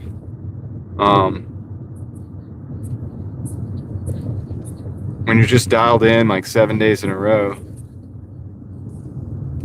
Taco Beezy. Let's go, Leslie. Anyway, you get what I'm saying, man. It's good. I think that the Charles Lockwood, thank you very much. Charles Lockwood 762. See if we can get a Hulk smash for you there. Appreciate that. Thank you, Charles. Hope I'm saying your name right. Thank you for the 5, man. I'm gonna put that. What does that need to go into? That's right, Victor. Family time. Charles, I think I'm just going to put it into the fuel fund since I don't think the fuel... Maybe I'll put it in the motor oil fund there. Everybody's saying the motor oil is going to be more expensive, so I'll put it into that. We'll get a few extra. JMO, I try to make 200 every day. Yeah, I didn't yesterday because that was a special case. Tomorrow might be a special case too. Occasionally you have to do maintenance on the cars and stuff. It does slow you down a little bit, but on a normal day, yes, I just stay out till I make 200. I just push myself, People are like, how do you do it? I'm like, well, I just do stuff that people aren't willing to. Sometimes people aren't willing to stay out for 13 hours, and I'll just do that until I get it. It is what it is. I'll do a few hours, take a nap, and then do a few more hours. Live stream while I do it. I don't know. It's just a mindset thing, really. Well, it takes about 10 hours of work. No, I don't count the super chat, Scooty. That's a separate thing, I run everything's individual. Everything is independent. It's all a system, but it's independent of each other. You know what I mean? So each thing has to be what it is. So I've got to do a good job on YouTube like it's the only thing I've got. And I got to do a good job on Doordash like it's the only thing I've got. And I got to do a good job on eBay like it's the only thing I've got. You get what I'm saying? Like each thing, when I'm focusing on it, I need to focus on it like it's the thing to focus on. That way, so I'm doing the best I can. But yeah, so, sometimes it takes 10 hours. Sometimes it takes... It's hard to explain the time. I don't really look at it from hours perspective because, look, if I'm out 13 hours, hopefully I've taken a nap in between, right? A little 30-minute nap or something. Maybe even eat. Maybe even take a break and eat. I don't know if it's that long. But the thing about it is, I usually, like on the app, I usually try to pause it and keep it because I don't want to do like multiple dashes. I know I'm going to have to do at least 2 per day. I don't like to have 3 or 4 dashes strung out in the day, so I just keep the thing paused. But it adds time when you're paused. So I don't mind that because I count all the time that I'm, like from the time I leave my house, I mean truly, really. Like you could play games by turning the app on and making a bunch of money real quick, but let's just be real that, when a lot of RPD rolling out of here. What's up, fellas? Hope everything's okay where I'm going. Goodness gracious. What you guys been up to? Yeah, I just count all the time that, like, from time I leave my house to time I get back, I mean, that's time that I'm not doing anything else. So that's this. I mean, it's got to be work, right? So I don't mind. I mean, it's an all day thing. I don't worry about the hourly too much, other than a metric to understand whether I'm being efficient or not. But other than that, it's the cash flow, total cash flow. I'm going to be working all the time anyway, no matter what I do, whether it's eBay, DoorDash, YouTube, whatever it's going to be. I'm going to be working. See which side we're on. Right side. Okay, I'm going to park right here. I'm going to be working pretty much all day anyway. So my total cash flows need to be where they need to be. And that's really the only thing that's important. And the things that I'm building need to get built. So that's the thing that's important. What's up, Kristen? How's it going? Good to see you over here. I hope you're doing all right. How's the garden? All right, let me go and drop this off. I'll be right back. Hope that makes sense. I don't look at anything in my life like an employee does. I look at it a lot differently for me, but I'll be right back.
All right.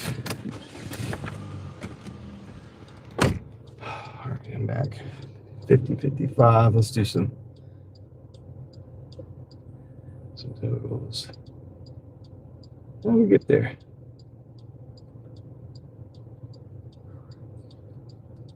All right, we're 183.39. So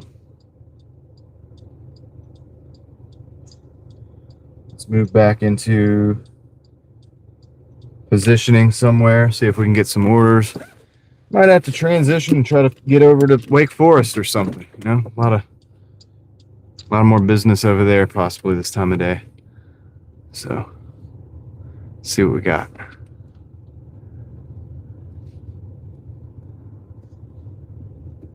Let's get the heck out of here first. What's up, Rod?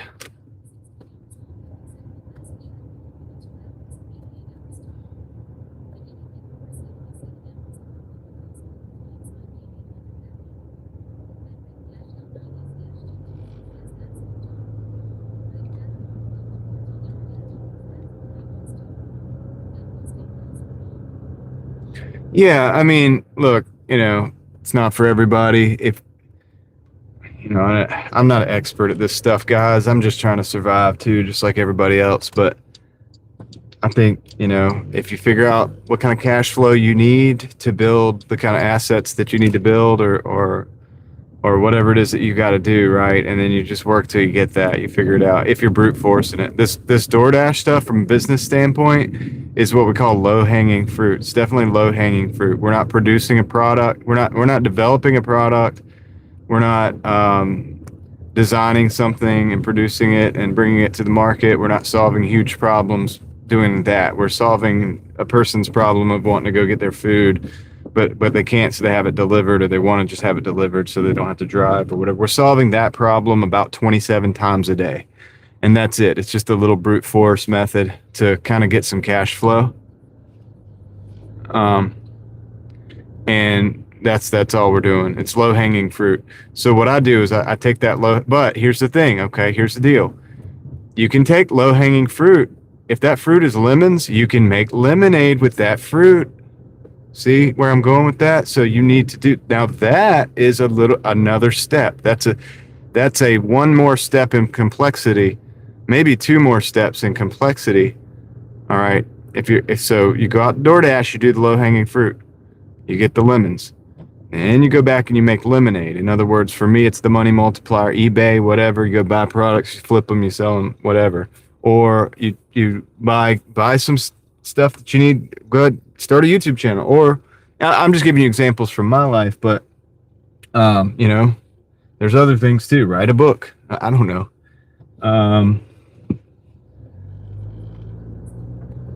You get what I'm saying? So, yeah, it's low-hanging fruit. If you're just going to take the lemons and then trade those lemons for food and shelter for the rest of your life, that's going to be a very linear process, or it's going to be a very one-dimensional process. I don't know how to explain this. It's not. It's okay. You get your bills paid, but that's about all you're going to ever do. You're going to be on the treadmill or the what I call the hamster wheel.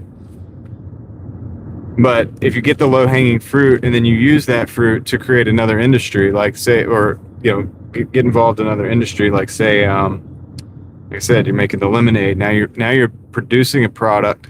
You're not inventing a product. So you're not bringing a new solution to the market, but you're bringing something that has value. The value is that you took the time to make the lemonade, and you're taking the time to bring it to market. So that solves a couple problems for people who want lemonade, who don't want to actually go A, get the fruit, and B, produce the lemonade. So now you're 2 steps ahead.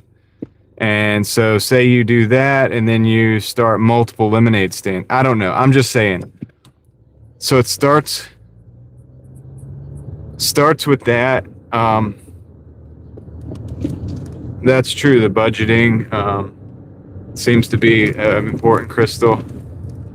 Yeah. I mean, there's a lot. I mean, I'm not expert, guys. I mean, I don't know what the heck I'm doing. I'm just trying to survive, man. But this is the way I think. Okay, that's what I'm saying. And I just you got to realize, Doordash is not like a genius move. It's just the low-hanging fruit. It's only good if you take that and do something with it and go a couple steps more in complexity, and then maybe even a few steps beyond that more in complexity. Like say you do the lemonade and you sell the lemonade. And then you make I guess they give you money for that or whatever, but now you have the money. So you're getting the low-hanging fruit, you're producing the lemonade. Now you have this money coming back from the lemonade, which is, multiplied from the low-hanging fruit stage. And then you could put that into another system, be that some kind of investment or some kind of asset or vehicle. I don't know, guys. But look, we can't just sit here and just spin the wheel. That's the thing. I don't want to be spinning wheels. The best fruit is on the top. Yeah, so here's the thing. You sell enough lemonade from the low-hanging fruit, and you can go buy a ladder, David. How about that? You like that? And then you can get the top fruit, man. Now you're the top fruit guy. So now you're producing the better quality. You don't even have to produce lemonade anymore. You could sell sugar and those top fruits and cups to the lemonade salesman and let them hustle all day long. And then you can be that guy.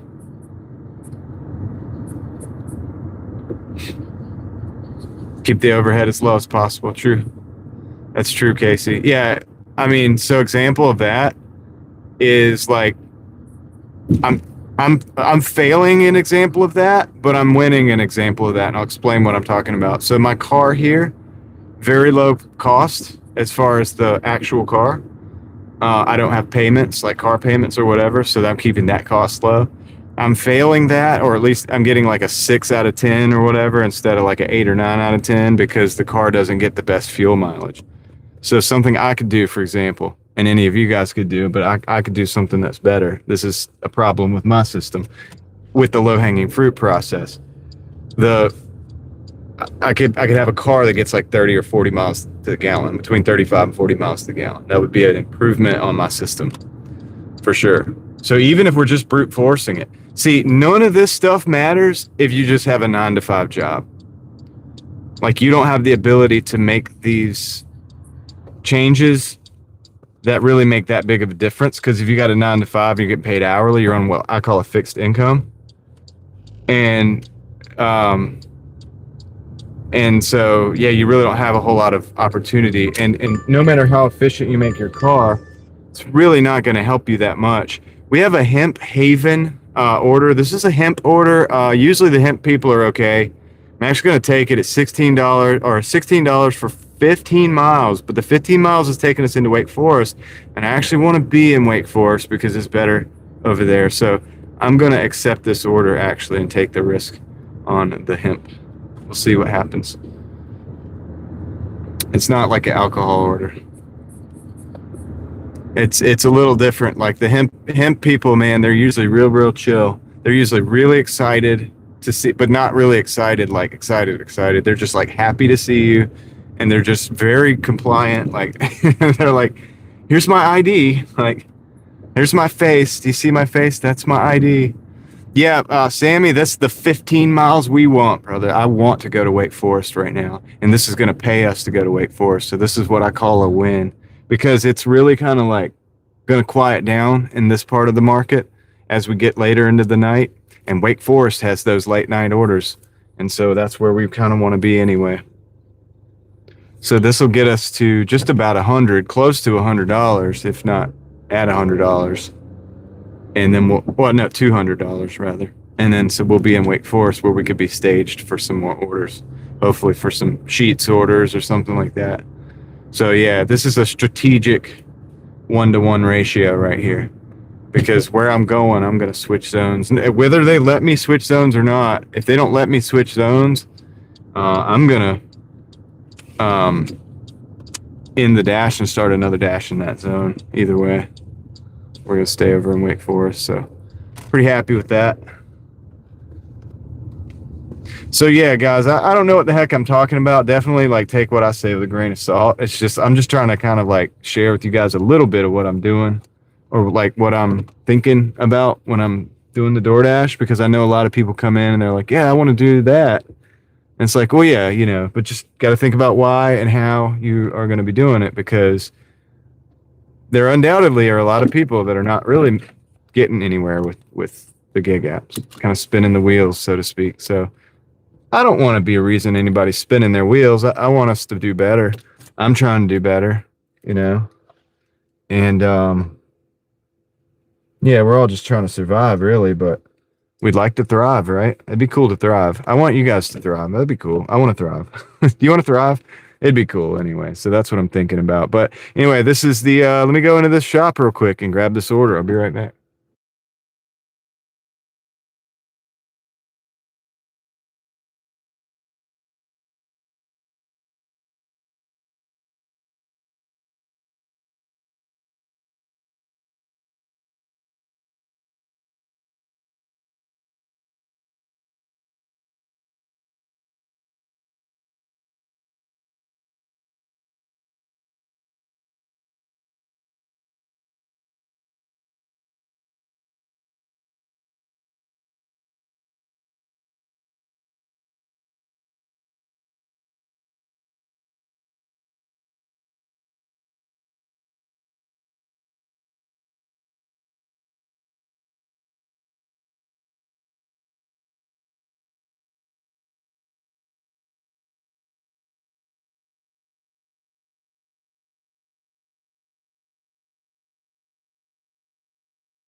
Oh, dang. Yeah, thank you. Yeah, thanks, Mark and Ellie. Anyway, I got the order.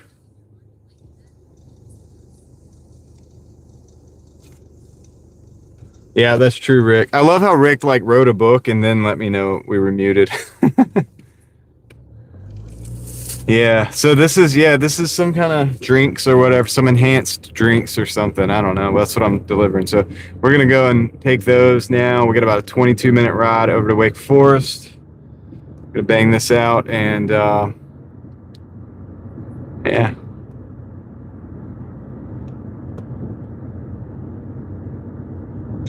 Yeah, buddy. Let's get it.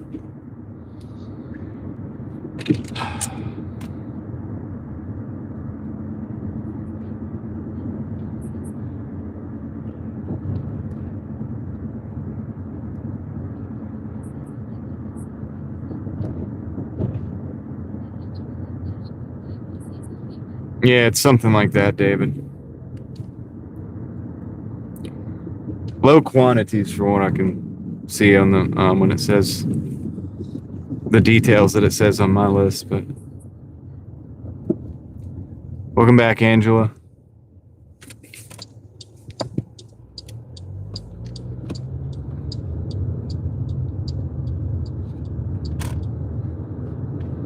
All right.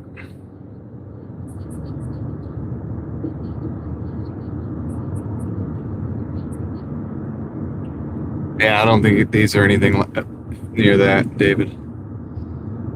Probably about a tenth of that. I don't know. I looked at it briefly. I usually don't really care what people are, it's just the delivery guy, but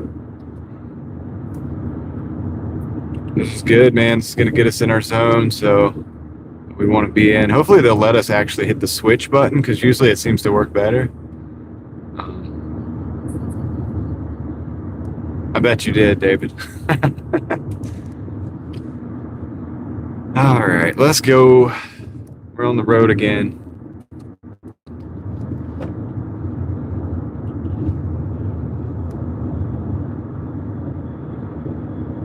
So what I'll probably do in the morning is definitely doing the oil change, doing the brakes and all that.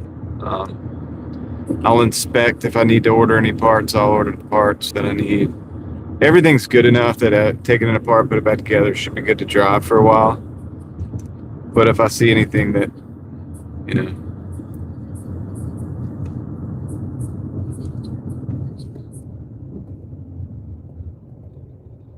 shouldn't be too bad. Let's put this fan on real quick.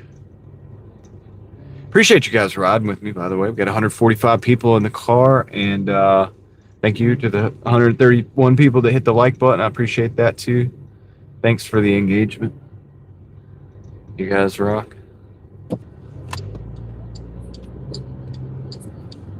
Yeah, I think the government getting involved in that kind of thing, it's like, it's kind of like if it can grow in a ditch, it's kind of like maybe you shouldn't be trying to control that, but I don't personally, do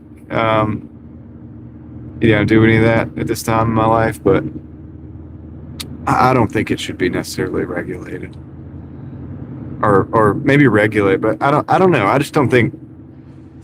It's just weird that the government can tell you what you can and can't like grow or something, something like that. It's just kind of so weird, but.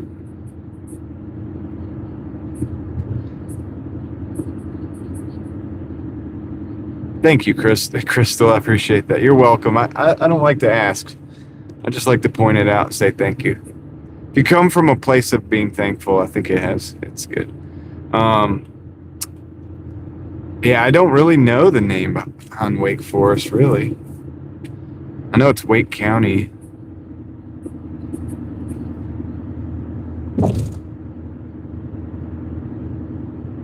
Open-minded, yeah. Well, I've been about as open-minded as you can possibly be in my life. And, I just got to a point for me personally. We've talked about this before, so I'm not going to get involved in this conversation too deep. But I've gotten to a point, at least in this time, at least at this time in my life, where I don't really need any of that. But everybody's in a different place and in a different thing that, and whatever, dude. It's life, Yeah, to each his own. There you go. Something like that.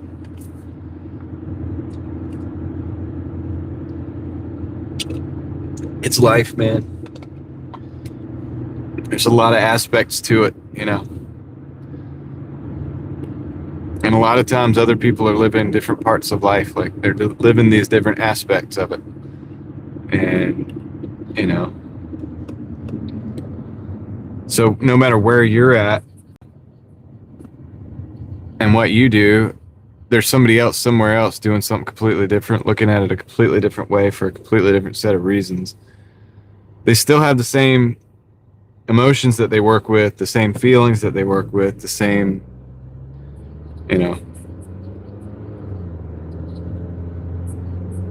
Rick, I do most things, I try not to take the car to a mechanic because A, that costs too much. B, I don't necessarily, there's only a couple people in the world I trust my car with as far as mechanically. And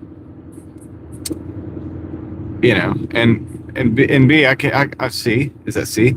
Anyway, also I can do most of it, so it's kind of silly not to. Like the brakes, for example. They probably charge at least a couple $100 in labor, So for me, if I make $200 a day on Doordash and I take a half a day to do the brakes, and make $100, I'm still what, $300 ahead? Is that true? Something like that. Or if if I could do them quick enough in the morning and get the oil change, get everything done and get it down and come back out and still make my $200 instead of having to drop the car off somewhere and have them do it. Now, clearly, you have to, the tire shop and the alignment shop. I don't have an alignment rack and I don't have a tire machine. I actually do have access to a tire machine, but it's a crappy tire machine, and I don't, it's just silly when you could just go buy tires and they do it really quick. So, and I don't have a balancer, so it'd be kind of pointless for me to mount a tire and it not be balanced, right? So anyway, yeah, obviously I take it to the tire shop and the alignment shop, stuff like that. But usually, so if I need control arms or, bushings or something like that, which are usually built in to the control arms and stuff, or if I need to do tie rod ends or something, I usually do that. I did that last time. With this car, I've replaced everything up front at least once in this car, except for having done the calipers. I'm going to see how they look, like the boots and stuff. If the boots don't look good for whatever reason, I'll probably order a set of calipers and I'll throw those on at some point when I have time to bleed the brakes, to do that and do the whole process. And it won't be too bad, but that'll save me money. They won't be expensive. And all of this is way cheaper than car payments. You know what I mean? But yeah, I did when I needed lower control arms and, did I do tie rod ends at that point? I might have. I can't remember. But anyway, I did a bunch of that stuff. And, I just did it in the driveway and then took it to the alignment, took it to get my tires in alignment. They lined it up. It's beautiful. Drove like a new car. It's starting to not drive like a new car again because it gets beat and banged up. You know what I mean? All this Doordash and going over these pots, all that stuff. So eventually you need another alignment. Plus I've gone through 25,000 miles on these tires, I think, already since the last tires I got a few months ago. So I'm going to need some new tires soon at some point. So that'll be another alignment.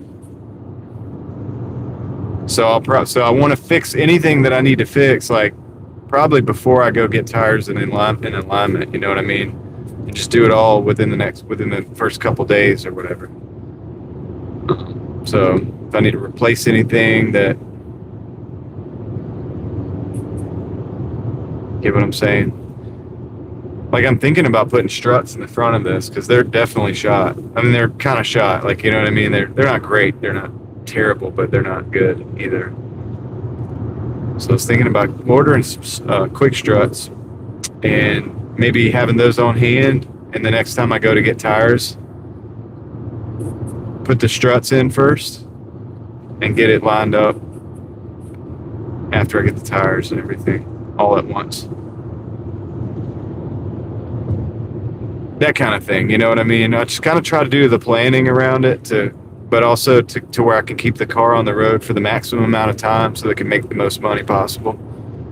It's a game, dude. But here's the thing. That's what I was talking about, this versus a 9 to 5. Playing that game properly makes me more money in the long run. Playing that game properly doesn't make much difference if you have a 9 to 5, other than the fact that you're not spending money on labor and this and that. I mean, it is still beneficial, but it's very beneficial if your car actually makes you money. Because a car is a total liability. It's like, you know, it only costs money. Unless you use it to make money. So, anyway. It's my mindset on it. Once again, guys, take it with a grain of salt. I don't know what the heck I'm talking about. Just, you know, keep that in mind.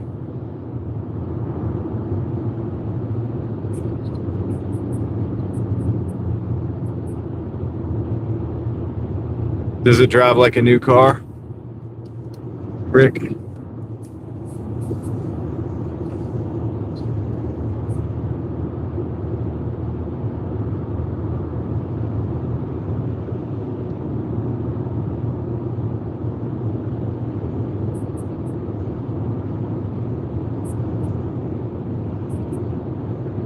I'm doing 70 on the highway. Steel is real. Is this the speed limit? All right, let's see. Getting off at Falls.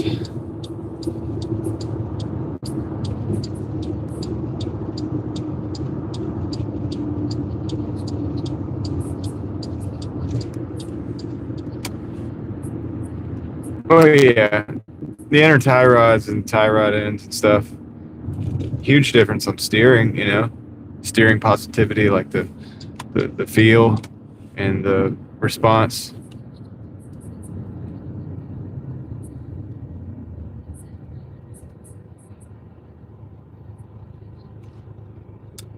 Well, not going all night, but doing pretty good. Saturnine Circus. Thank you for stopping in. I'll probably go for 2 or 3 more hours then. We'll see. Well, technically speaking, because I do need to do some work tomorrow in the morning, I'm probably going to try to get some sleep, so I won't go too late. But we'll get this. Let's get this dropped off first, and then we'll worry about how far we're going to go, I guess.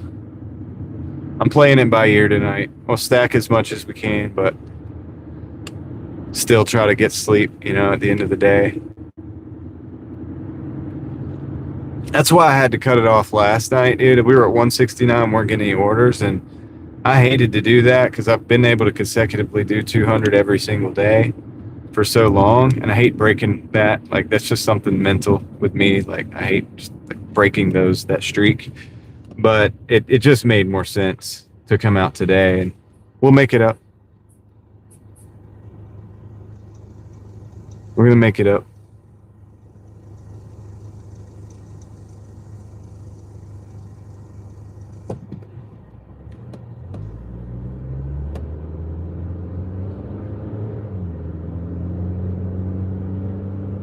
Two or 3 hours here. We'll make actually a couple hours. We don't even need 3 hours, maybe a couple more hours, and we're going to make up for last night.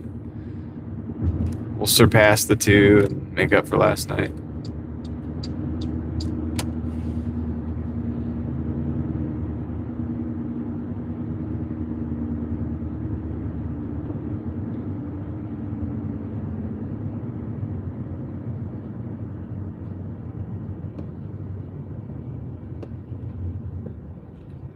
So I guess you do got to know when to hold them and know when to fold them. I don't know.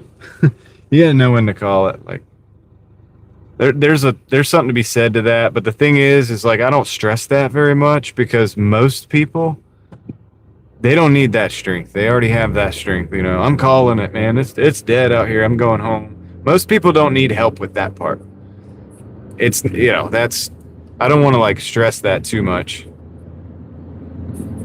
I definitely do sometimes, and I know some of you guys do too. I know Yankee comes in. Yankee's not in here tonight, I don't think, but Yankee comes in and says, he experiences the same thing. I know Heather experiences the same thing, wanting to take another order when it's offered. Hustle just a little bit more.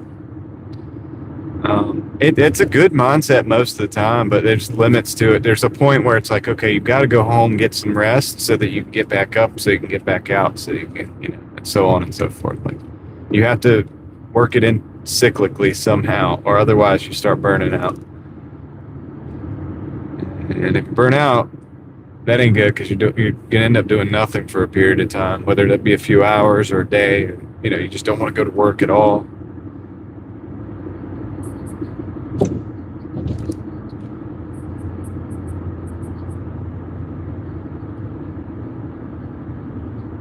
Uh-oh, Victor. Just one more order. That's right, Angela. Yeah. It's the mindset. But, and you look, I mean, you guys see me. I do it all the time. I think I'm going to end it unless we get a banger. Then we get an order that's pretty decent. Maybe not even a banger, but I'm like, I'm going to take it.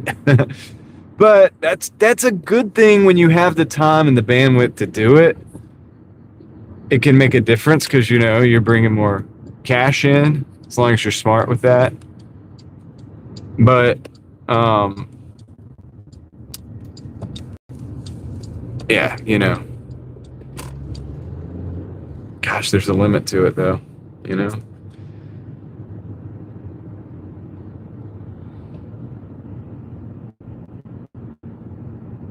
All comes back to that lumberjack with his axe, you know, sharpening his axe.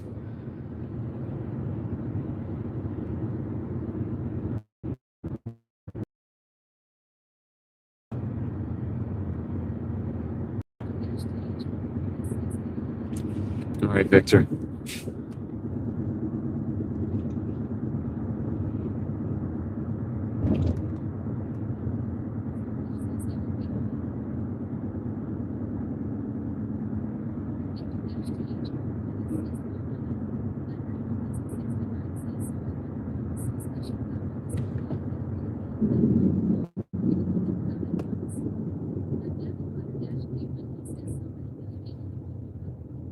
How's my signal down here? Hi, Sparkly.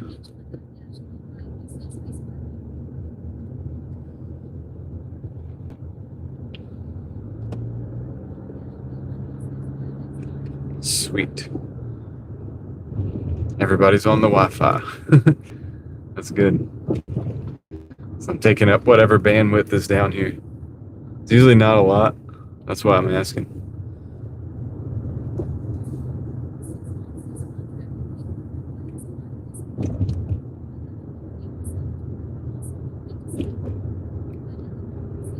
Yeah, that's so true, Crystal.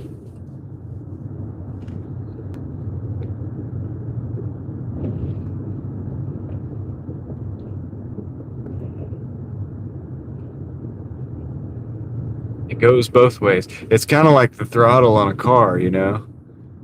You can't just like barely touch it sometimes and like expect to get going, but you also once you get going, at some point you got to back off a little bit, because otherwise you're going to go so fast you're not going to be able to control the vehicle. So something like that. It's a good balance that needs to be. Okay. Pups are good. We like pups.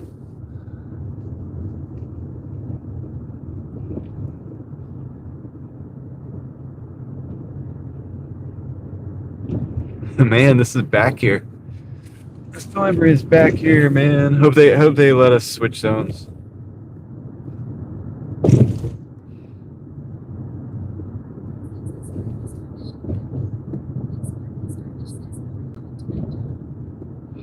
I'm doing good. Sparkly, how about you? Yeah, I'm just cruising, you know. Just another day. Just another Tuesday.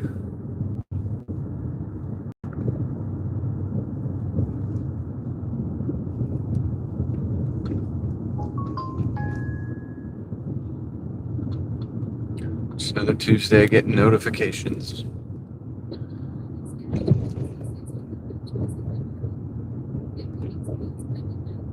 Yeah, Rick, that's another thing to think about, right?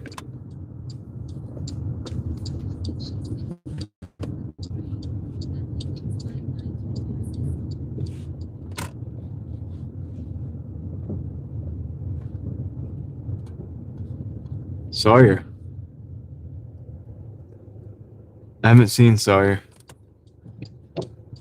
Yeah, it's been in the 90s.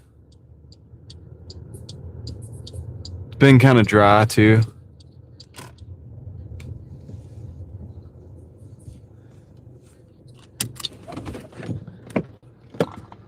What's under protest? How's it going? All right, let me go deal with this real quick.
Okay, guys, so here's the deal. Got that dropped off. Super chill, as always, dude. The hemp people are always chill.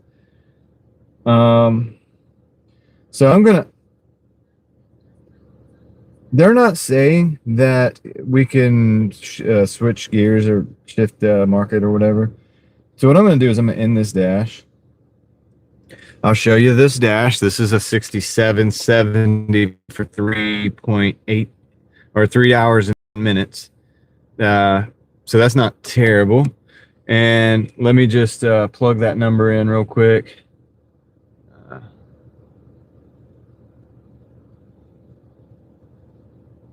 Okay, so we're at 199.54 for the day here so far. Well, actually 54. Yeah, I don't know if it's like a rounding error or what though.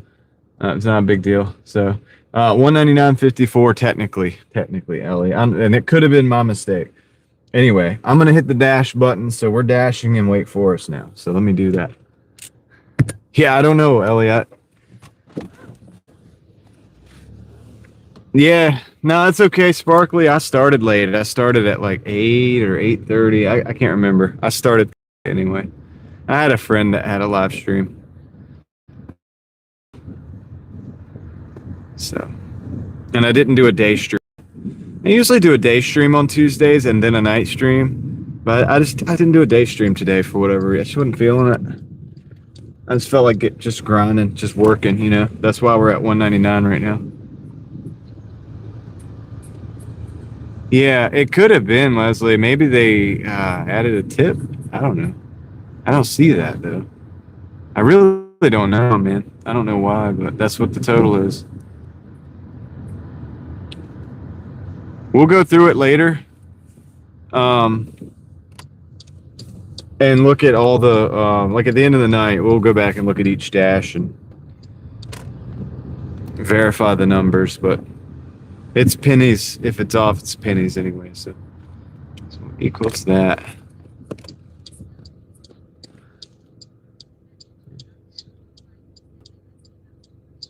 Falls River. Okay. So we're in Wake Forest. I'm just gonna go down.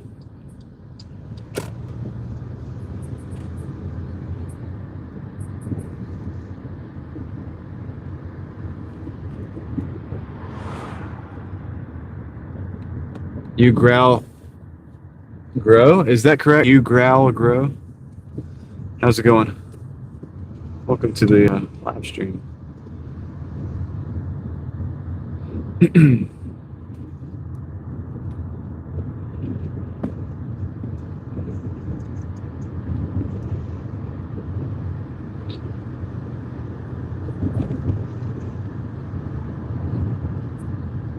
Yeah, there's no trick, Sparkly. Listen, the thing is, like, it's the market. It's the market. If your market's good, you'll make money, you know, if you put the time in. If the market sucks, it's going to be hit or miss. It's just basically what it is.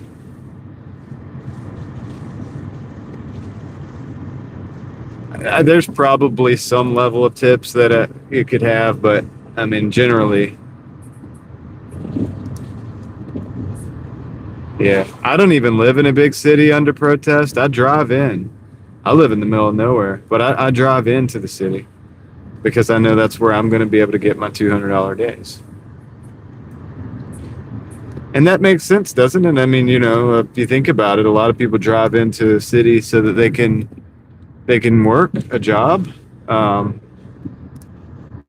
You know, it makes sense. To me, it makes sense. I think it.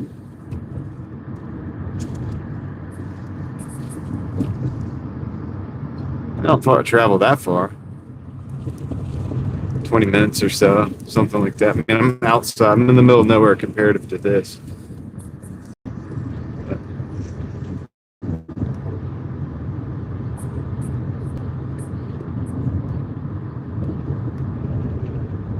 Yeah, if your market supports it, like it's gonna start getting slow here tonight. Like, I mean, it didn't want me to switch zones, which tells me it's not overly busy over here.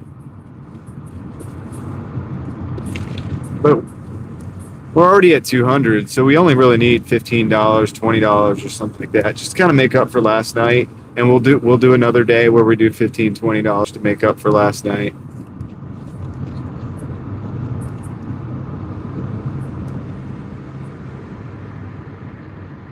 It doesn't really matter. You growl. It doesn't really matter. A lot of times dashers would just prefer to go up to the door and drop it off and take a picture, you know. It doesn't, you know, but if you want to come out and grab it, that's okay too. As long as the customer's like reasonable individual, I'm down with whatever.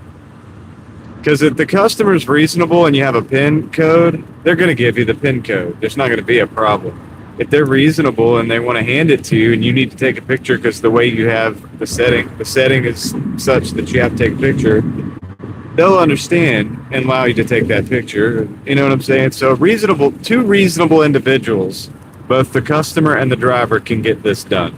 Now, like Ilana sent me that video the other day, and I'm not going to mention the guy's name, but he's on YouTube or whatever, and I didn't know about him, but you know, she sent me this video of him stealing somebody's drink because they didn't tip or something, or because actually it wasn't even because they didn't tip, because they didn't tip. They tipped $3, and I think that's ridiculous, man. I think it's the stupidest thing I've ever seen, man. Why would you do that? That's stealing somebody's drink.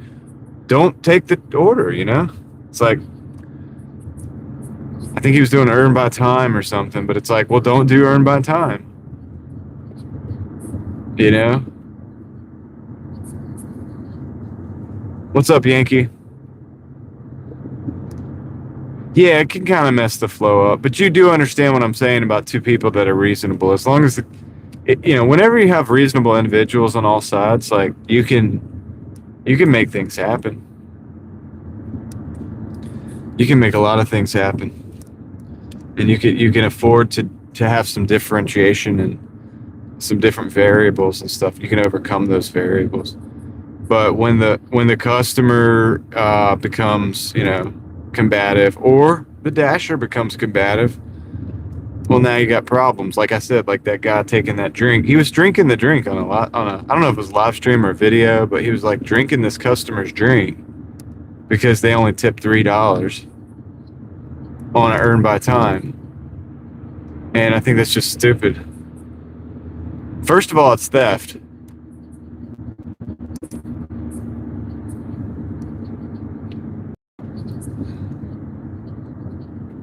Yeah, that's understandable.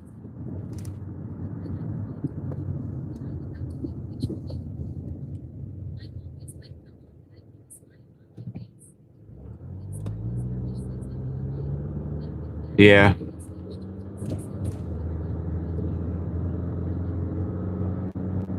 Yeah, I did earn by time by accident one time.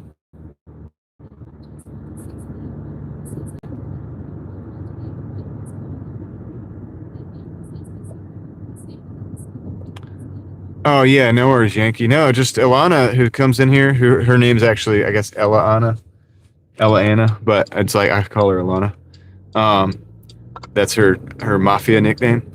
The she sent me a video that like it's the and I'm not gonna mention the guy's name, but like it's just somebody stealing basically drinking the customer's drink and he's complaining and stuff because it was $3 tip on earned by time and it's like should have tipped more, blah blah blah.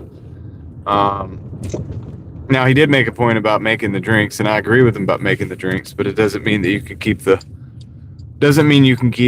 order, right? Like that's crazy. We're gonna park right here for a minute. It's like we might be sitting for a little bit, but yeah, and she time-stamped it so that I didn't have to watch the whole video, and I saw it and I was like, that's crazy. I can't believe you did that on YouTube. First of all, second of all, it's like, just don't do it. Just don't do the orders like that if you're not gonna be happy with yeah, Dasher thieves. But he was like real smug with it, and I thought, like, wow, it's not too cool, man. Like, you're making us look bad here. $2.85, 7.2 miles, Wendy's. We're gonna not accept that. Decline. Yeah. Entitlement. Yep.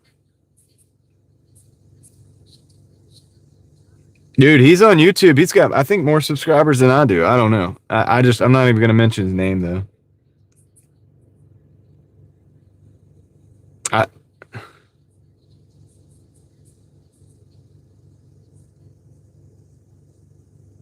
See, here's the thing. This is the thing.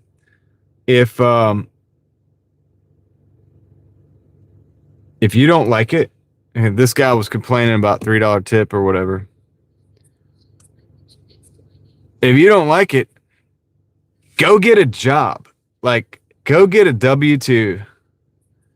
Like, you obviously don't belong doing this if you can't handle that. If you're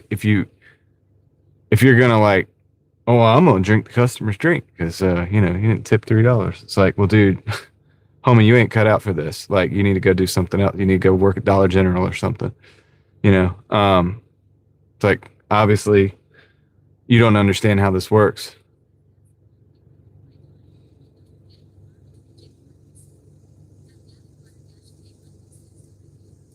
You know what I'm saying? It's like, and I don't do earn by time because it is always those garbage orders, but it's like, yeah. Well, Crystal, this guy's pretty, like, he's got a pretty big YouTube channel. I was surprised. I mean, I don't know about big, but he's like, I guess got as many people watching as I do. Taco Bell, we got a Taco Beezy, $6.50 for 3.1 miles. So I wish Alana was in here because she's the one that sent me the video. And I could react to it, but I'm not I'm not the drama type of like starting drama and stuff. But I'm not scared to sit there and say that is ridiculous behavior and I don't like it. Because what's up, road tripping? Because because it is bad, dude, and it makes people look bad. It makes dashers look bad because the rest of us are not like that.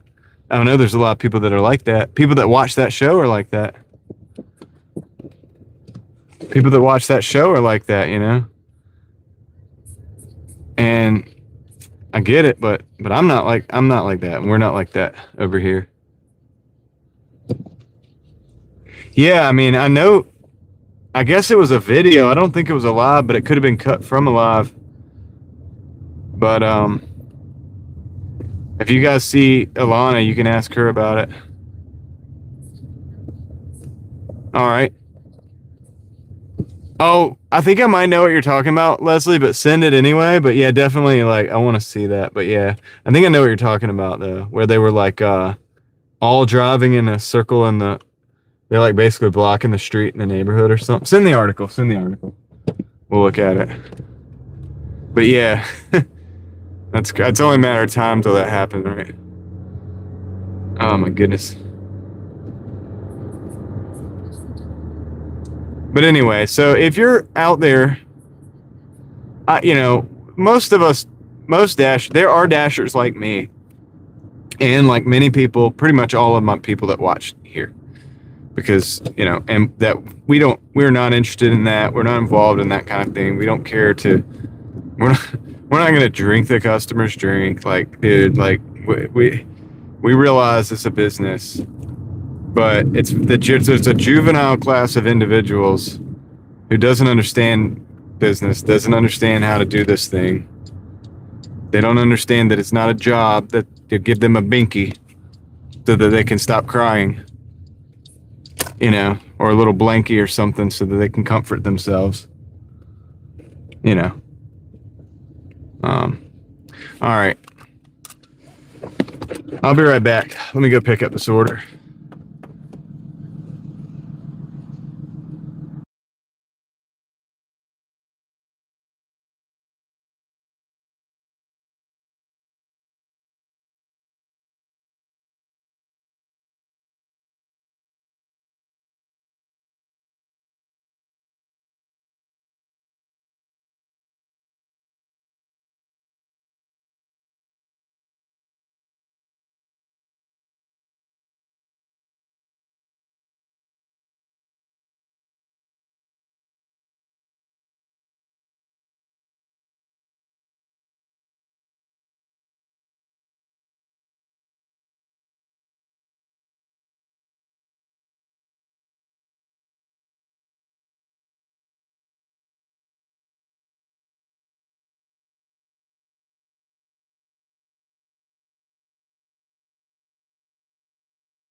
All right, they got a bunch of people in there, man. They said it's gonna be more than 10 minutes, so I'm gonna see if I can get out of here, man. Shoot with store, long wait time. They won't let me unassign it that way. Let me see if I can do something different. Contact, additional resources, contact support, current order. I'm trying to see if I can get off this order, man. They said it's gonna be 10 minutes. Yeah, 200 likes would be cool. Unassign or cancel the order. If you can't place the order, wait, hold on. Yes.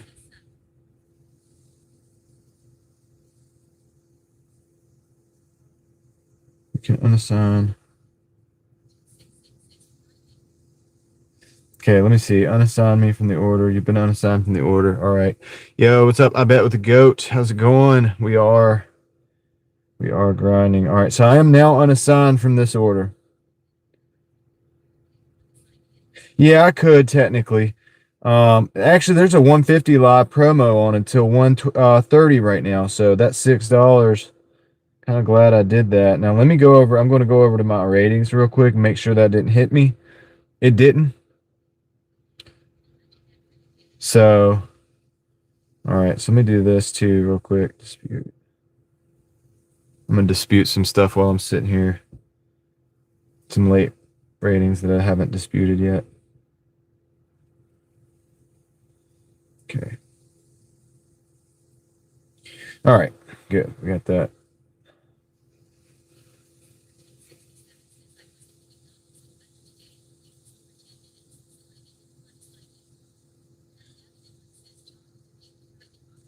So Caroline, well, what I did, so I didn't have a worry-free available. I guess I'll look at you guys when I speak about it. So what I did was I went in and I contacted support, and it gave me options, and I said unassign order, and then it said, okay, something like if you want to place the order, or if you can't place the order, whatever, you can unassign, and I unassigned that way because it said your rating will not be affected. It's kind of like a thing, like, so if you can't get the worry-free unassign up front, try to chat with support, see what happens. Sometimes it's available, sometimes it's not, but in this case, definitely we would have been late. They said it was going to be a 10-minute wait. No way we're going to sit here and do that. I mean, I could sit in the parking lot somewhere waiting on an order for 10 minutes, but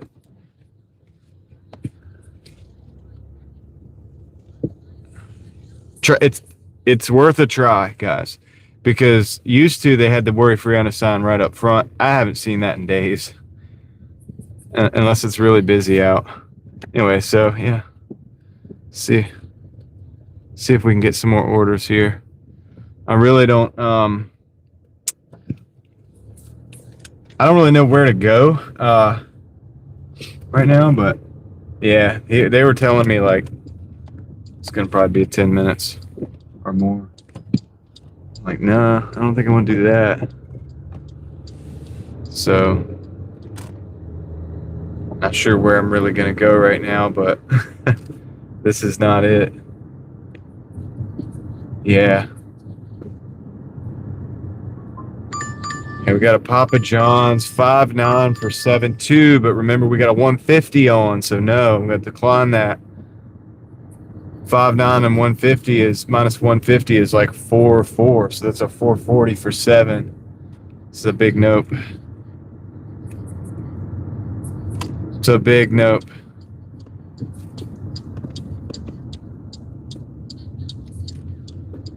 What's up, JB? So we'll get something. What's up, David Hunt? How you doing?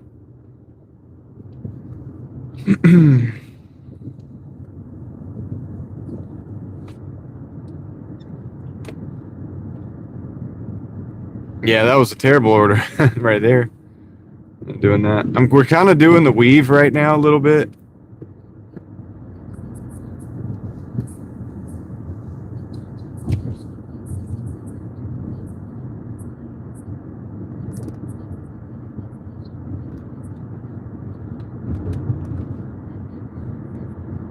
Yeah. Yeah, John, that was just, $6 to sit and wait. We'll get something good. But there might be some more dashers out here because this 150 peak pay. So I'm kind of like, it might be a little bit of time, but we'll see. We'll get something. We're doing the weave right now. We're doing some slow, like non-consumptive, just cruising a little bit. I'm gonna take this left up here.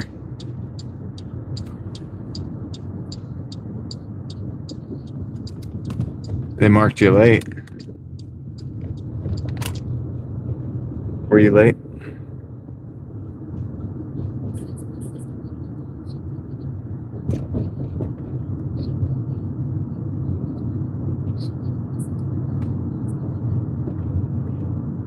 Oh yeah, steel is real for sure.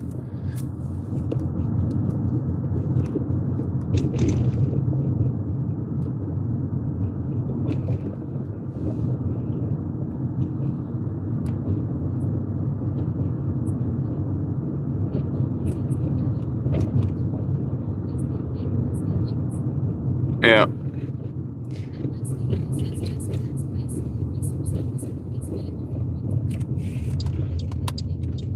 Kind of thinking about. You were on time. Yeah, there's no real like honey hole right now because it's all spread out. I'm actually disappointed that we're not getting more orders. I would have thought we got more orders. So let me look at something real quick. I'm gonna sit here. I'm gonna look at my phone real quick. We're in Wake Forest. I'm gonna look at my phone real quick and kind of think about this for a second because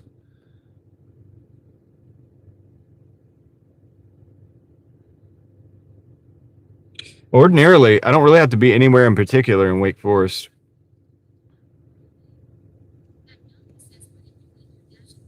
Yeah, I could end and restart. I'll do that. I'll do that. I don't think it's going to make a much difference, but I'll do it because we didn't get anything on that dash anyway. All right, so we'll restart. We're technically in a hot spot right now. We're not really. I am platinum, yeah. It's also red hot here, David, all the time. So it's pretty easy to jump in a dash at any given time. It's not a big deal.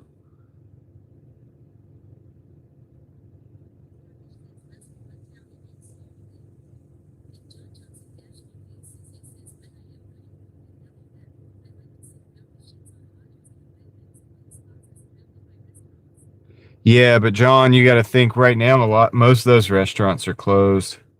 So we're only getting, but I don't want to sit right up on a sheets because I want to be able to get orders to those sheets. So, yeah.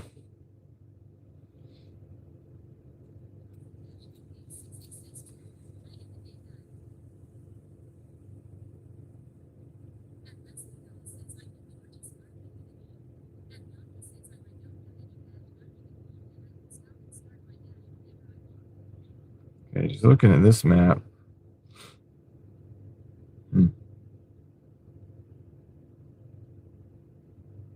Yeah, we're like basically right in between everything right now. So we should be good. I don't know. Maybe we shouldn't have come to Wake Forest.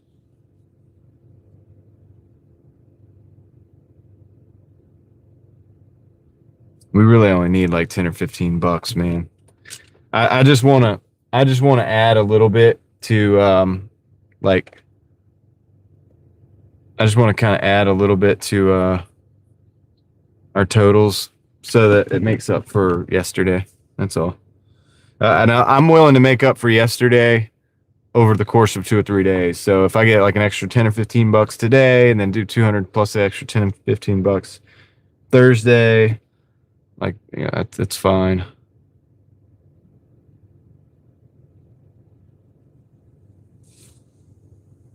Might have to do the weave, guys. Oh, even talking about it. Dang it.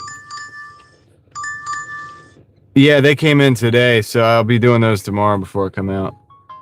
This is a Papa John's and a Sheetz, and it's $10 for 12.25 miles. And I'm not going to take it. What I don't like about it is that's really 7 for 12.5 with if you include the 150 peak pay. It's really a $7 for, $7 for 12.5 miles. That doesn't even work with the 3/2, because if you do 24/7 times 3 is 21, like 21/24 or something like that. Even 25, because it's 12.5. So no to that one. Yeah, exactly. That's what I'm thinking. We can hang out. They don't understand. We're hanging out, dude. I'm just having a good time. But it is good that they're sending orders. So we are getting orders. It's working. It's working. So the app is working.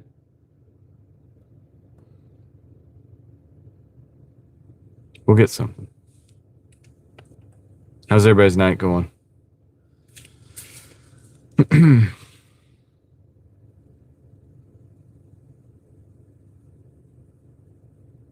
If it was daytime, it'd be very busy here. This market is really good in daytime too. I come over here sometimes. This is the one. Oops, that was kind of dramatic. We'll take that one. That one's not too bad. $10 for 5 miles. Yeah.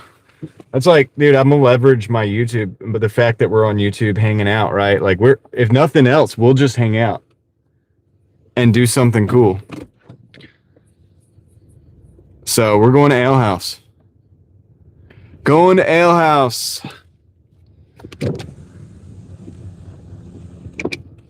Dang, I need to turn my lights down. I turned all my screens up. I need to turn them all down.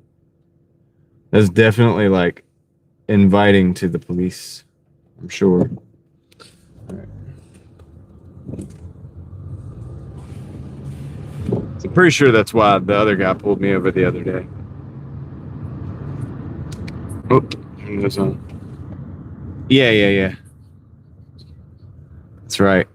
I can afford to cherry pick, dude, because I realize. I'm trying to turn the screen down out here. There it is. I realized that during the daytime, it's real simple, Leslie. It's just Tom's method. Okay, it's not. It's complex, but I'm gonna make it simple because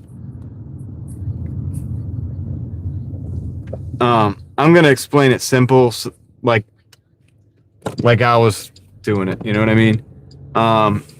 So basically, the 3/2 part is the offer times 3 over the distance of the offer times 2, and you want that number obviously to be higher. So 7/5 would be 21/15. Well, it has to do with timing, and Tom would be better to explain it. So hopefully he'll be going live again soon. I mean, I thought he was going to be doing his lives in May, but he did one, but I don't think he hasn't done any more. So when he shows back up on the lives, I want you guys to go talk to him about it. He explains it a lot better, but because it's his method.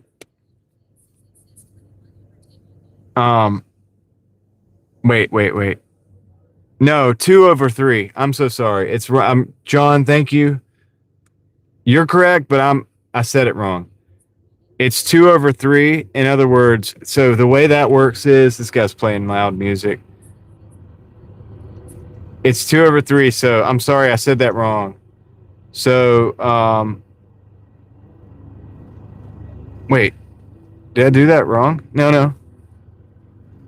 I'm not doing it wrong. I did this for days. Oh, yeah. Right, 14/12. So, yes, 14/10. 2. No, no, that's not correct.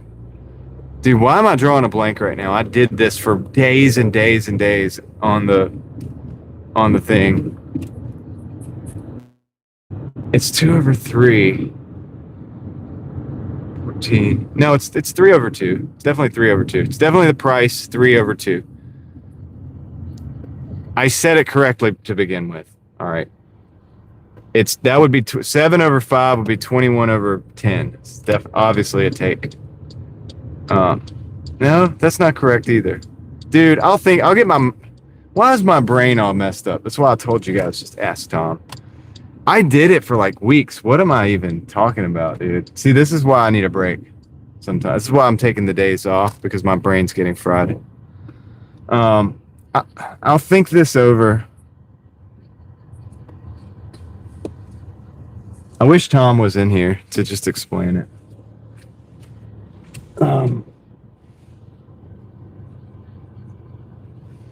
I've explained it before. So it's no, but it's not the same. It's not, you don't multiply 3. Exactly. Yankee.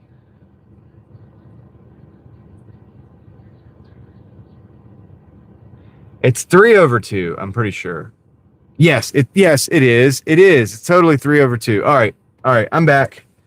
Goodness gracious. I did this for weeks, guys. Like I tried the method with you guys, like on board. I can't believe there's nobody in here not helping me out.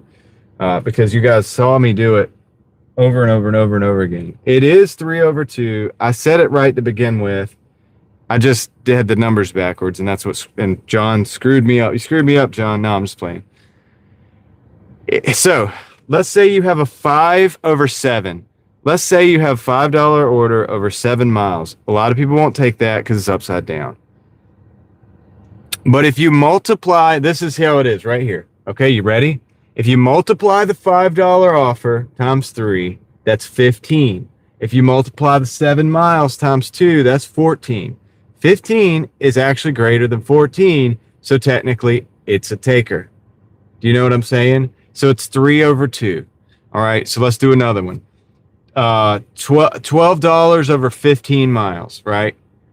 So $12 over 15 miles. So 12 times 3 is 36. 15 is 30. Now, technically speaking, if it's going out of the zone, there's parameters around this. You might not take that because of that, but numerically, it's actually a taker.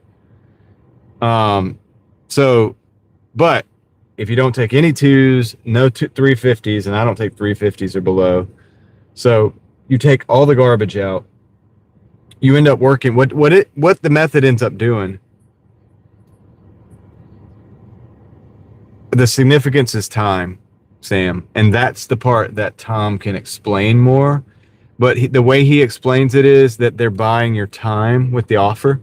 So the mileage, he has a way of figuring out how much time that mileage cost or takes on average, plus the wait time at the store and stuff. So he's figured that out or whatever, and he figures that into those numbers. And so the way he can do it, he'll be like, well, that's a 20-minute offer for X amount of money. So that's a $20 an hour offer, or that's a $15 an hour offer. So you shouldn't take that. Or that's and basically that's method guides you to a $20 an hour outcome, or better, because you can always get a banger. But on average, you'll be at around the $20 an hour. At night, you switch to the 4x, the 4/2, which gives you offers with higher mileage. It's Yeah, it's really not a lot of thinking, Sammy. It is. I think it is overthinking too, honestly. But this is how Tom's mind works. My mind don't work that way. I do all this stuff intuitively anyway. But I did practice his method for like 2 weeks, and I did really well. I was actually very surprised. I took a lot of orders that I would never have taken before. It did work when I tried it, Crystal. It did. But um, I'll talk about it more when I get back. Let me get this order. I'll be right back.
Yeah, the whole thing behind that and what I got out of it when so the whole 3/2 thing, and and like I said, I want you guys to have this conversation direct with Tom whenever he starts going live. But what I got out of it. So I'm one of those people. I can apply something like that for a while. I have to go into it, and this is what we did. Some of you know, because some of you were with me when I did it. But I did it for like 2 or 3 weeks. I did the 3/2 method with pretty much every order. We just did it like that. I started making modifications towards the end of the first week because I already could start to see the essence of what it really was. And so, yeah, it's not really so much the method. Now, the reason Tom does it is because people are emotional. And what Tom has done is he thinks a little bit differently than I do. He's got a brilliant mind. It works differently than I do, but than mine, obviously. But I would think of that as overthinking. To him, that's just how his brain works. But Tom's really good at math too. So the thing about it is like he has developed that system to completely remove emotion from the equation. So if he's running that system, it's not emotional. It's just you do it. Okay. You just do it and it works. It's what he's developed for his market. Now, what I learned by doing it is that, okay, it kind of works for my market. It works better than I thought, way better than I thought, because the cash flow is there.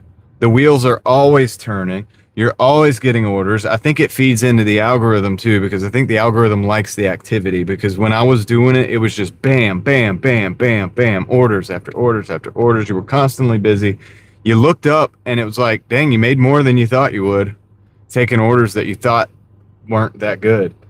And it's like the miles were a little high for me. So that's why I started tweaking it and changing it for my purposes. But it gave me an insight on the way that Tom thinks about things as far as like the time. He's just breaking it down. To me, it's an overthinker. To him, that's just how he thinks. Okay. There's all different kinds of brilliant people out there. Tom has a brilliant mind. He gets into these numbers and he knows how to do it. He's really good with, spreadsheets and charts. He does all the things that I don't do. He's like really good at. And so I look at it more intuitively. I'm like, okay, I get an order and I'm instantly feeling, and I'm sure he does this too because of the experience in his market. But I get an order, I'm instantly like, okay, that store sucks. They're usually kind of slow. Exactly, John. That's what I've done. To me, I'm like, okay, that store sucks at getting the orders out, but it's a $15 order, so it's probably worth it. It's 7 miles. I could probably wait another 5 minutes or extra 5, however slow the store is, because of the way this is. It's probably going to pay me for that anyway, so I'm gonna take it, right? And I kind of, it's going to a good side of town. Okay, cool, that's good. All right, so I also think about, okay, this is going to a bad side of town, but it's $20, but I could pause the app. I could drive back in 5 minutes, go to a better side of town. Maybe I'll take that. That's good. Okay, then I see an order and I'm like, nope, I already know. Nope. Slow store, underwater, going to a bad side of town, ain't going to do it. So, we all have our ways of looking. I'm sure Tom has those things in his mind as well. But the way he looks at it is better for him not to have to be emotional, because human emotion is, emotion is what tells you before 2:00 in the morning when there's really no orders. Let's say the regular day, 5 o'clock, 6 o'clock in the afternoon. It's slow. It's slow outside, so I'm going home. Okay. I'm tired of sitting in this car. My mind's playing tricks on me. I don't know whether the app's broken or there's just no orders out here. I'm just going to go home. Instead of like, okay, this is probably a lull in the day. I'm going to take my time, maybe do some work on some charts. I'm going to maybe sit back here and sleep. I'm going to do the live stream if I'm live. Like for me, it's like, okay, let's just hang out. That's the thing we do. Right. And then guess what happens? Sometimes an order's in and it's like, okay, let's go. The emotions want you to just completely give up. Same thing with the orders, right? If you start going downward spiral, and this has happened to me, Yankees seen it happen, taking any of these, like these suck. Like, they're just sending me trash today. They're sending me garbage. Okay. At times like that, one of those orders hits the parameter, right? And it gets you moving. I could see the benefit of that too. But anyway, I like to, it's like martial arts. I like to go in and explore these systems in depth and just engulf myself in it and just like not do anything else for like at least a period of time that I feel is appropriate for that, to where I can absorb it and kind of understand the essence of it. And at that point in time, I can then assimilate it into my system potentially, if it's something that can be assimilated into like my understanding. But then when it comes to me, it's then intuitive at that point, right? I'm no longer going to be out. That's why when you asked about the 3/2, it took me a while to, like, my mind went blank. I've already assimilated this crap. It's already like, I kind of understand it. And it's kind of doing it intuitively now anyway. I'm not really thinking about it as much like I was the first 2 weeks. I've kind of changed to, I realized that I could cherry pick a certain amount because I'm platinum, because my numbers are so good on every metric except for acceptance rate. I have a lot of orders I can decline, quite a few orders, and still be okay. I also understand that the algorithm, hey, we might not like it, guys, but the algorithm probably likes activity, probably does. So keeping the wheels rolling and keep cash flow coming in. So, well, I did have a brain fart, but the thing is, it's like, that's the thing, is I don't think about it every day anymore. I'm not an overthinker. I have been an overthinker. I trained myself not to be that way because and now I'm contrarian to that, because I'm not resentful against it, but it's like I kind of have a tendency to think a lot. So I've trained myself to do as many things to not think as much as possible when it comes to just doing. I'll give you an example about this, okay? YouTube, right? I use this as an example all the time because I've seen people talk about YouTube. I'm starting YouTube, I'm doing this, I'm doing this. The overthinker will get all of their gear together. They'll watch every single video about how to do YouTube. They'll watch all the videos, all the things. Somebody like me, I'm just gonna do it, right? Now, there's a huge benefit to that. There's a huge benefit to the other side too. The overthinker, that person is going to have they're going to have better gear than me. They're going to have a better understanding of the technology than me. They're probably going to have a better understanding of the YouTube algorithm than me. Okay, but what's the difference? Is I'm going to have 150 videos uploaded before you get started. So I think in reality there should be a balance. Like, there's like a balance that works for everybody. That's somewhere in between those two extremes. I feel like I've found some level of balance, but because I understand the overthinker. Like I've been there in many ways, but then I kind of struck that guy in the face and was just like, just chill out for a minute and let me do what I got to do.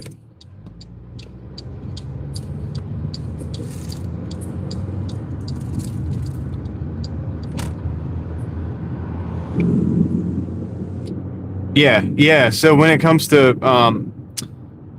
LT prod, yes, like for investing, it's also similar, like emotions. It's a lot like investing, with the emotions and stuff. And it's like, a lot of my holdings and stuff were down a little bit today. And it's like, okay, you could feel a certain way about that. It's actually good. It's actually a good thing. It's a healthy sign. Anytime, everything's overcooked anyway. Like, it's like, dude, probably good that we don't have another 15, 20, 30 consecutive green days in a row. It's like, goodness gracious, dude, that starts to make you nervous too. But it's like everybody wants to buy when everything's going up, and that's emotional, and it's not smart or stupid. It's emotional. I would argue it's not the smartest, but it's also just emotional. And so Yeah, dude, you don't want to really, I mean, do you want to buy when it's in the green or do you want to buy when it's on a 9% discount when it dips, you know? You got a much better chance. Now, obviously, dollar cost average, blah, blah, blah. Yeah, all that's good. I got you. I'm just saying, technically speaking, we're just going to look like that. Let's focus somewhere else. I don't like it focusing on the window. I'll just put this out there. Technically speaking, you know, not that you can time the market, but if you had a pile of cash and the whole thing crashed 80%, then, you know, when everybody's crying and screaming about it, because, you know, they had to give up their assets or whatever, this would be a great time to maybe accumulate these assets, the same assets. So the same event can have vastly different outcomes depending on how somebody's positioned and their attitude or whatever. But let me go drop this off real quick. I'll be right back.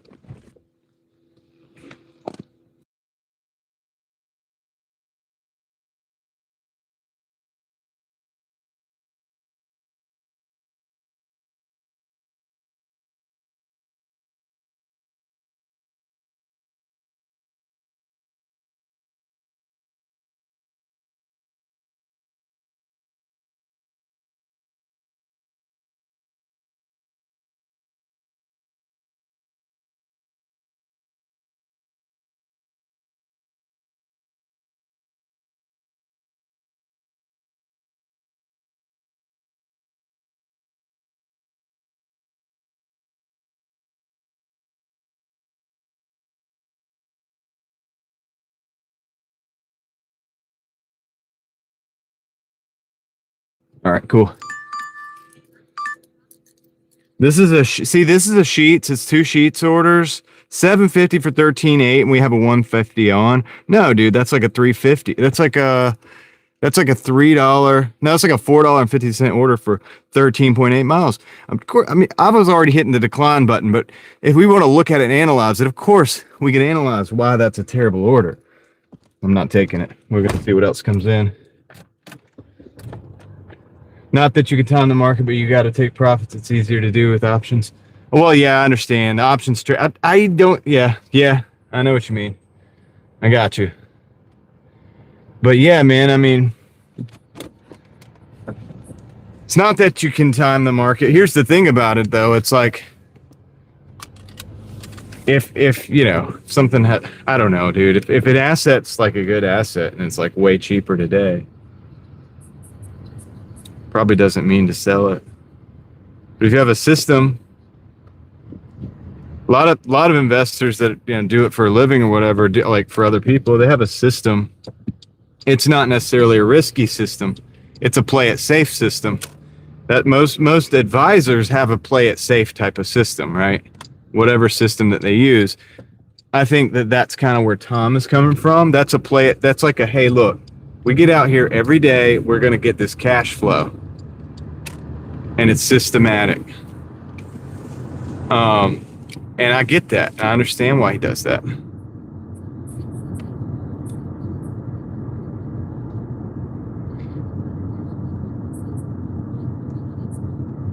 Yeah, Sam, you know, that's the human emotion. Because when you're in the green, when everything's going up, you feel richer. And you're like, yes, dude, this is nice. I like these holdings. I like this.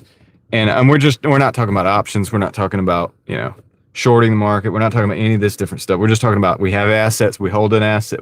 Say you're holding an asset. It goes up, you know, and you're like, wow, this is cool. This feels good, man. Bag feels heavy. It's nice, right? And yeah, you don't want to trim that profit inherently because, okay, so we got two Taco Bell orders, 1070 for 4 miles. Oh yeah, and it's a good one. I'm actually gonna take this. This is not the best order, but I'm gonna take it this time of night. It's like a 770 for 3 point something miles. I would still take that anyway, I think, this time of day. So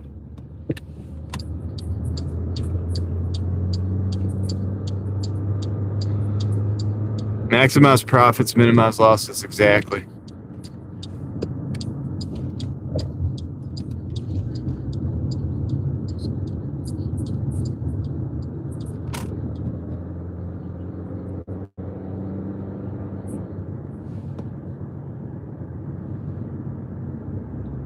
Yeah. Well, that's why a lot of people are just going to do the play it safe method, which is probably the smartest method and outperforms most of the time. You have traders that can do like heavy percentages like day over day, but then like the losses combined and everything, it's like shoot, S&P would have just done it. You know what I mean? Like would have done better than that. So in some years. So yeah, I mean, and I don't, and I don't know, don't listen to me, but because I really don't know what I'm talking about. I'm just wargaming. I like wargaming, and I like we have like enough people here where we could bounce these ideas off. It's like the other day when we were talking about the house, and somebody was like, "Well, my grandmother bought the house." It's cool, glad they had that input. My grandmother bought the house at $18,000, 1964. It ended up being around $450,000 now. And I was like, yeah, this is why I think there are potentially times over the long term where, other assets outperform real estate. And so I had somebody put the $18,000 in an investment calculator in an index fund for, just at like a basic market index, broad market. Over the course of that time from 1964, the $18,000 up until now was not $450,000 like the house, but more like $5.5 to $8.7 million. That was the difference between whether you bought a house with that $18,000 or put it in an index fund. And that was with no trading. That's with no trading. It's just an index fund with profits compounded over time. So that's just simple, easy. That was the easy way. That's the risk mitigated returns. That house sat there and rode the ups and downs. The market rode the ups and downs. The market won dollar for dollar. And the reason is, I think, is because a house is a house. It's like a bar of gold. It's like a bar of gold. Bar of gold is a house. So it's like, a lot of times, depending on what the price is suppressed or not, you could generally trade the bar of gold for the same amount of dollars that would buy the house. Like whatever amount of gold would buy a house in whatever given time. With some variation, you could pretty much use that same gold to transition into dollars to transition into a house, and it would be about the same amount of gold, give or take. Because those two things are basically items that have actual intrinsic value. Okay, what's going on here?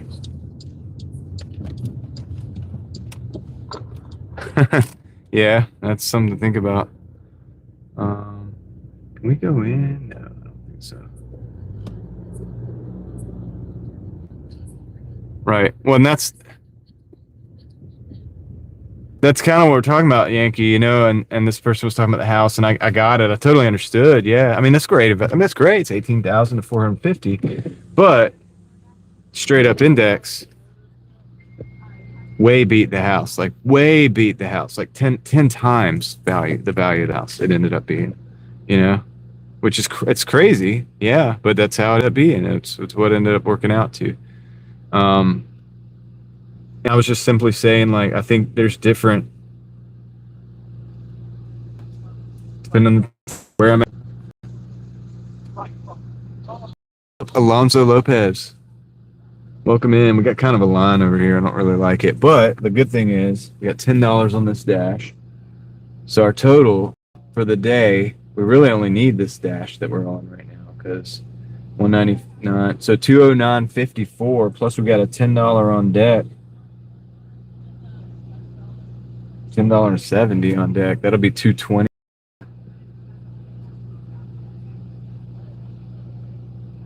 Yeah. Yeah, LT, I mean, it's like so that you don't have to work and think and overthink it.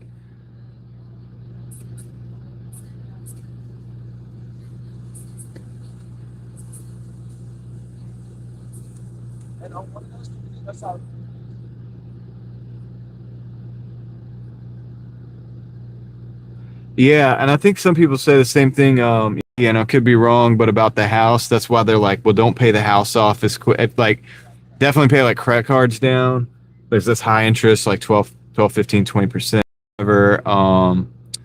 The consumer debt that's high interest. But like if your interest rate when you got the house was like, say it was like 4% or something, and you can invest that money actively, just make the payments on the house and invest the money actively to make it more. This is not financial advice. I've just heard this. Then maybe it's better use of that money if it can get 10% year over year. Maybe, I don't know, right? And so I think maybe that's why they say for some people maybe not to pay the house all the way off.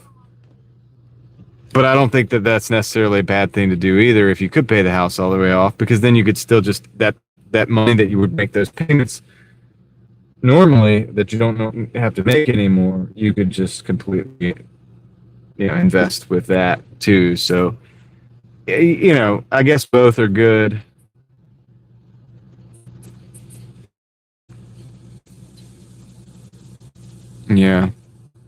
Yeah, so anyway, it's always interesting to think about. I'm always learning, but I don't know what the heck I'm talking. I mean, I'm not really like an expert. 1964, $18,000 house or $18,000 in the index fund. It blows my mind.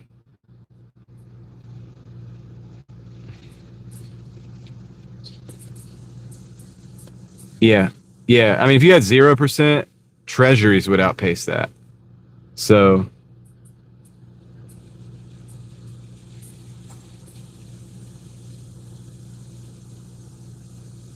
yeah. Well, David, I mean, I think the idea that, and I'm not saying it's good or bad. I'm just playing devil's advocate. I think the idea that with people buying a house with levered debt, like with debt, is because it's like they can have the house, you just have the payments, and you know, and theoretically you'd be making some level of payment as a rent payment anyway. So this is like kind of money you'd be spending anyway. But now you have this house, this supposedly asset. That's debatable.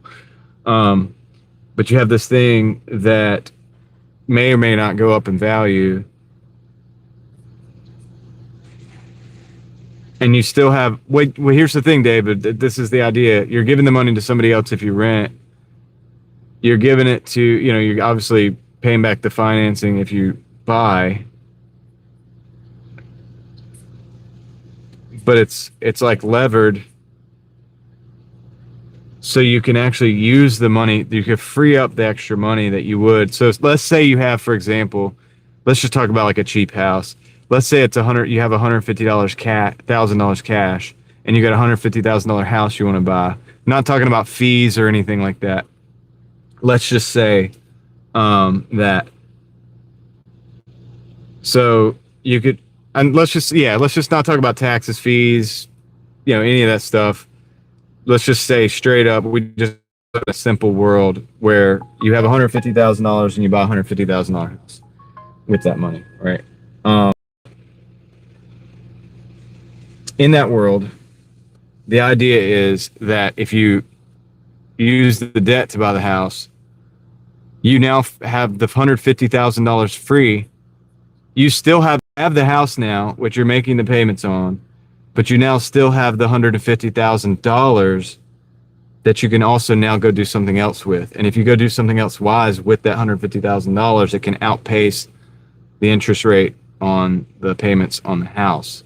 I believe that's kind of the idea, right? Something kind of like that. And you may even be able to structure that in some way that it's beneficial, in the sense of taxes and things like that as well. So I think that's kind of the idea. I'm not saying it's a great idea. Obviously, it's only a good idea if you're somebody that's going to take the $150,000 and do something beneficial with it.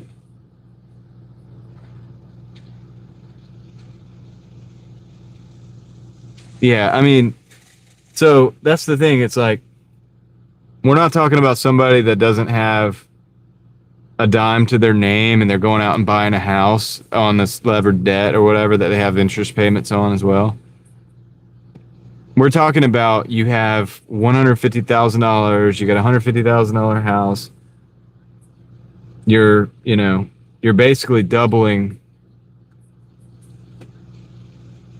You get to not, yeah, tent can, depending on the weather.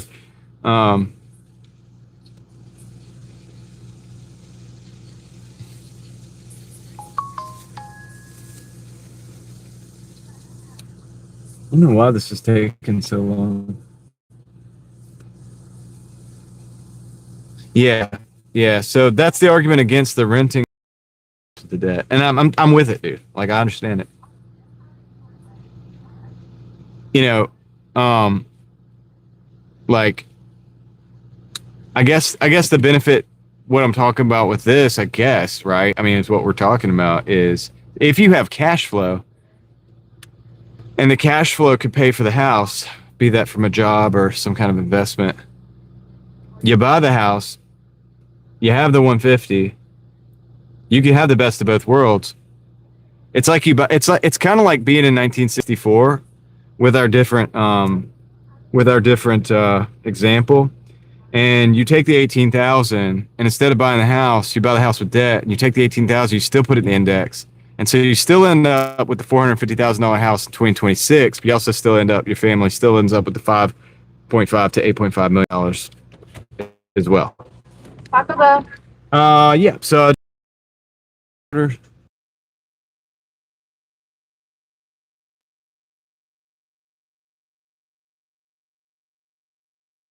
okay, thank you. All right. Wish my phone would not just like look at the imperfections on my windshield. My phone's like, look at this. Look how good I am at picking up on these imperfections. Um,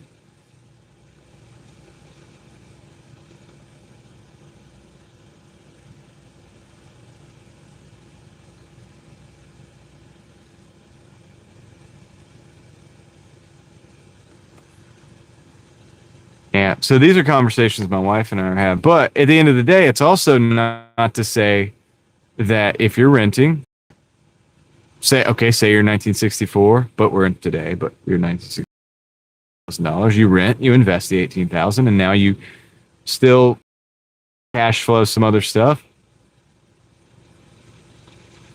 Then you're still going to do good because your family still has the 5.5 million to 8.5 million, depending on what we're indexing. The general broad market, either it's 100 or 500, say top companies or whatever, still good. So it's all better than saying, I'm not getting involved in that. I'm not, I'm A, not buying any property, or B, I'm not, or I'm not renting, or I'm not even going to involve myself in the market. It's like, well, dang, dude, that's going to suck when inflation hits. Got to keep up with inflation somehow.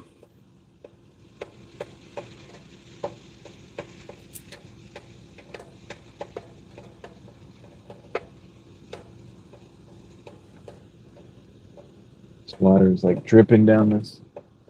I can hear this water dripping down this drain.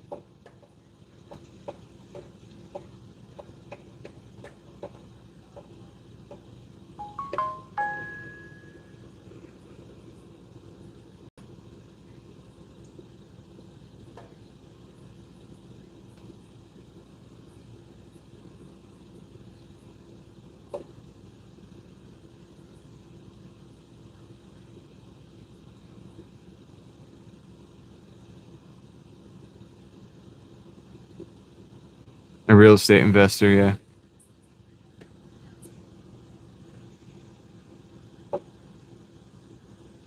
Yeah, I mean, look, this is all interesting, and I think there's also multiple ways. I don't think there's any one like path. If you want to go live out in the woods, that's fine too. If you don't, it just depends. Everybody's got a different lifestyle and everything, whatever they want. People have different levels of like kids that they have to take care of or not, I mean, it's all relative. I'll be right. Actually, yeah. I might mute you guys. Thanks on any of this? Cool. All right. For these orders. That is beautiful. That's what I liked. Stuff dreams are made of. Stuff dreams are made of for the Doordashers. Kind of. All right, let's see. Let's take a couple pictures real quick.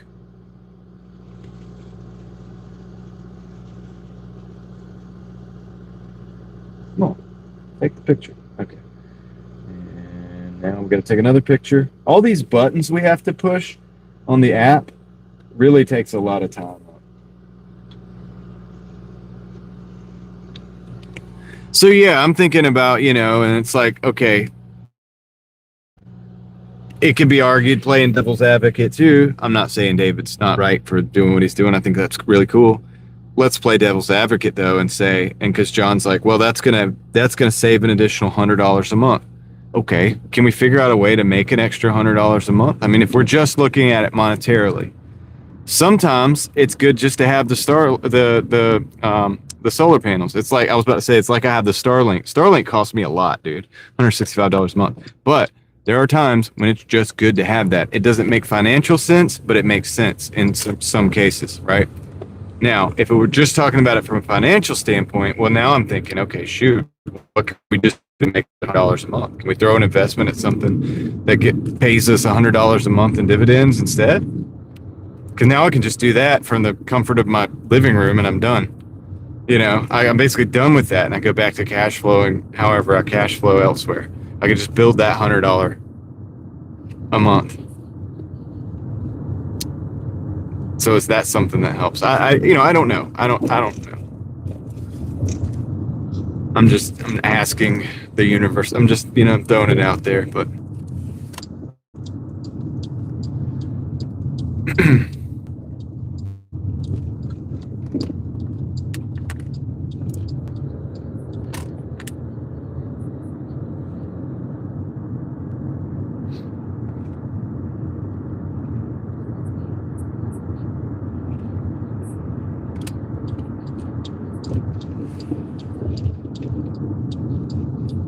his first drop off is dangerously close. So that's cool.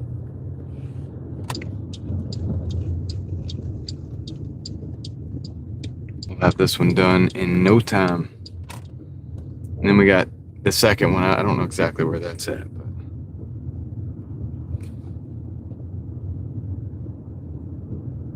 yeah, I'm just learning, dude. I wish I was learning all this stuff, guys, in my 20s. Like my teens and 20s even, because gosh, dude, that would have been cool. That would have been cool, dude. We'd be doing something different right now. But that's okay. I'm glad I'm learning it. It's fun. It's fun to learn, and it kind of gives me a little runway, to have something to. All right, let me grab this order.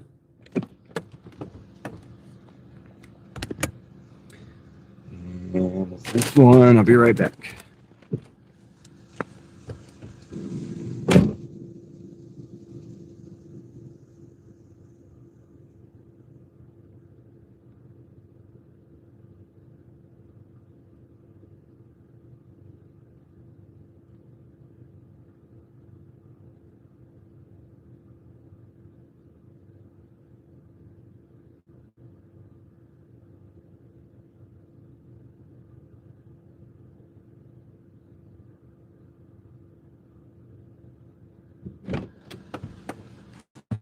All right.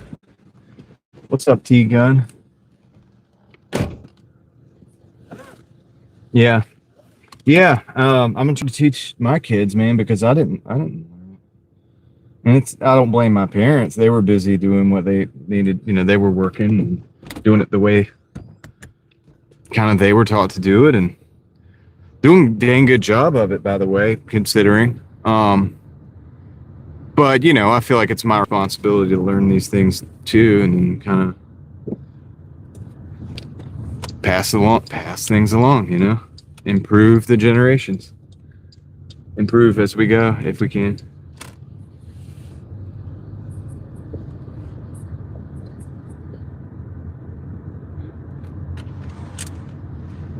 T-Gun, you're talking about who eats this late? Who else eats this late? I do, except for I eat later than this. I eat early in the morning when I get home. I don't eat from restaurant early in the morning when I get home. It's stuff that my wife made, but still. I pretty much eat last, dude. I go and deliver everybody else's food, and then I go eat. At the last. That's okay.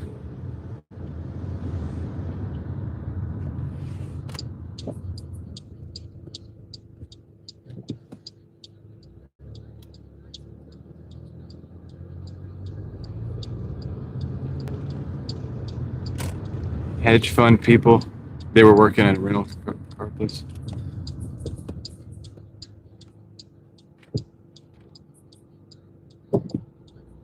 Oh yeah, my body, Caroline, I've just always lived a different lifestyle, and my body's kind of like used to it. My body's just thankful that I don't do what I used to do to it. You know what I mean? Like, we're in good shape now as far as this is concerned.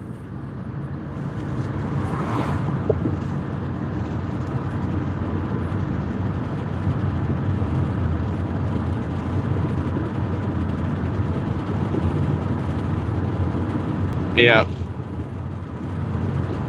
Sparkly, it's like that sometimes.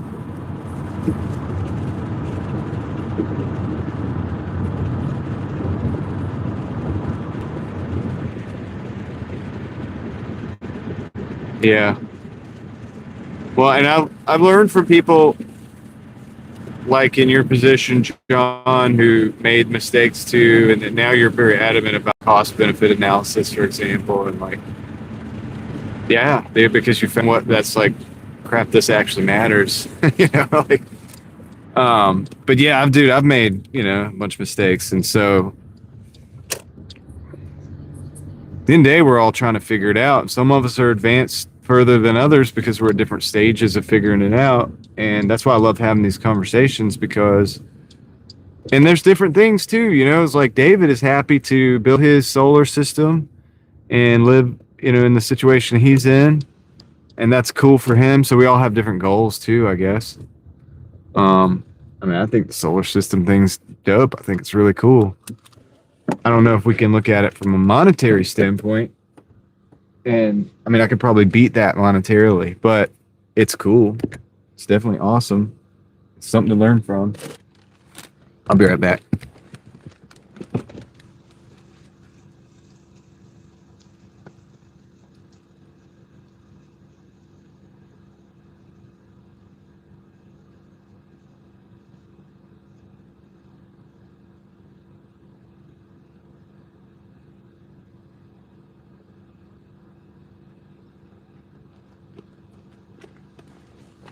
Yeah, I look at that, David, like I look at cars, you know. Cars are not, oh, this is a 2 Taco Bell orders.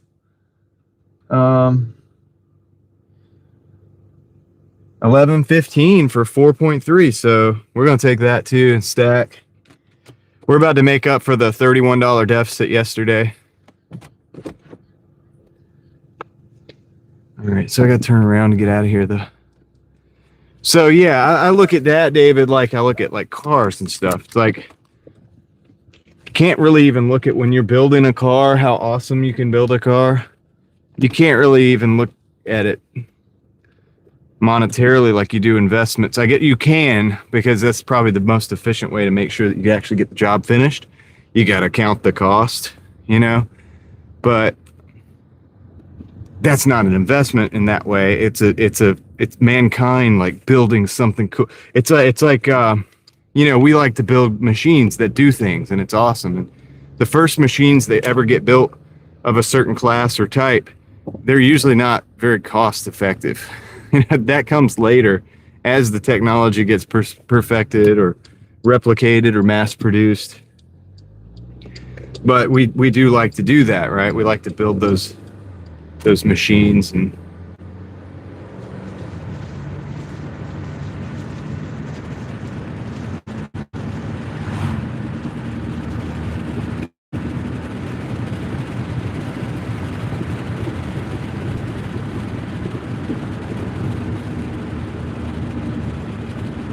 you live and learn, Sparkly. It is, but you know, look, I could have I could have done some stuff too, but we could kick ourselves about it, or like what we missed out on, like potential or whatever, or we could say, okay, I lived a very colorful life. Like, dude, I did a lot of crazy stuff, which I would not take back because it made me who I am. And the things I missed out on financially, it does bug me. But guess what? That drives me to learn to do better and not make the same mistakes again. So, and I think that's kind of what John's getting at. It's like, at a certain point he realized, like, I need to take this thing seriously.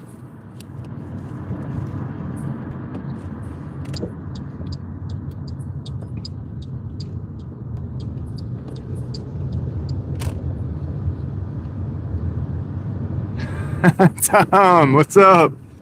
Tom came in. John, having a kid is why I'm going through all of these thought processes myself. Having kids is what got me to the point to where I snapped into, hey, I ain't just running the heck I want to do, having a great time, maybe still providing something for people, but still at the same time, like, yeah, no. It's made me look at everything differently, and that's why I love having these conversations, because this is not this, but you get into a point in your life where your priorities change, and so now it's like, so instead of a 500 horsepower car, I want a cheap car that can do Doordash, that can make money with.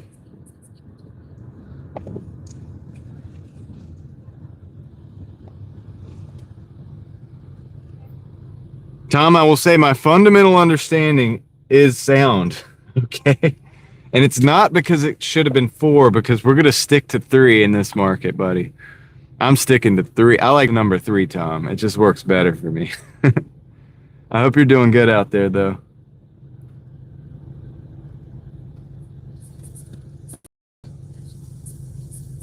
Yes, it's the 7-figure dashing investor. You can just search it up.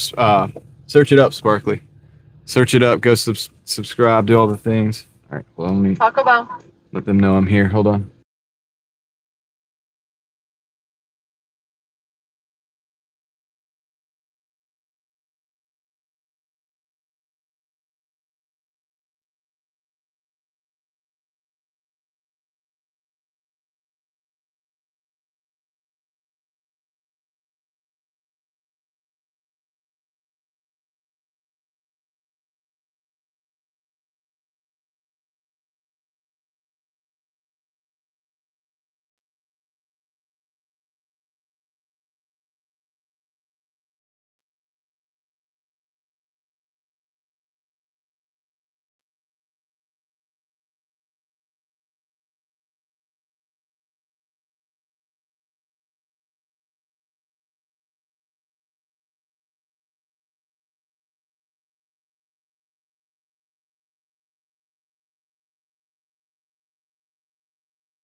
Okay, dude. So they say they're behind. It's going to be a 15-minute wait on this.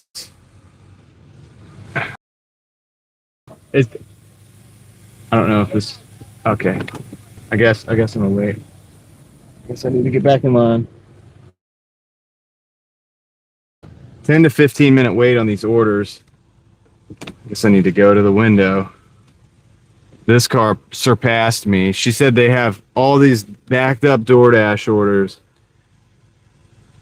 So it's going to be 10 to 15 minute wait. They can't get them done any faster. She kind of had a little attitude.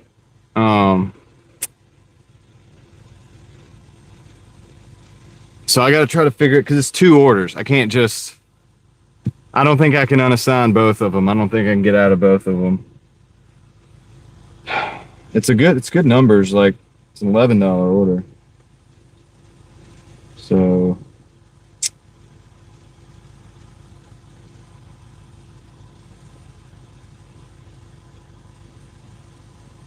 Yeah, it's time. There he goes. He's explaining it.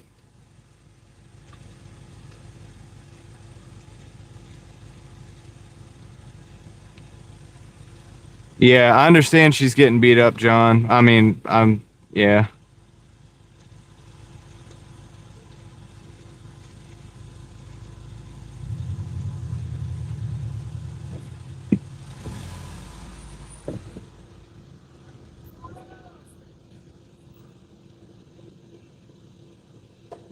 If an alternator continues to fail despite being replaced, it could have something to do with the battery. It could be a bad battery. It could be bad parts. Chinese parts, a lot of times they're bad.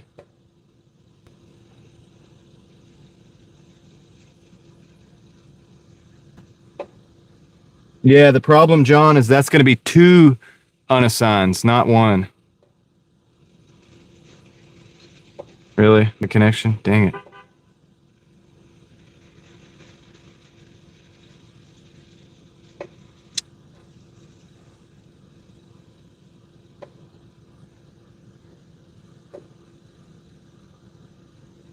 All right.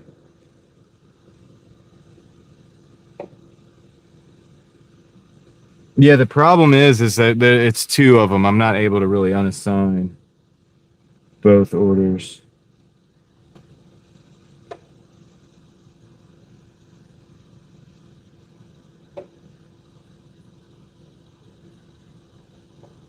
Oh, my car is fine. Somebody else was asking about a problem.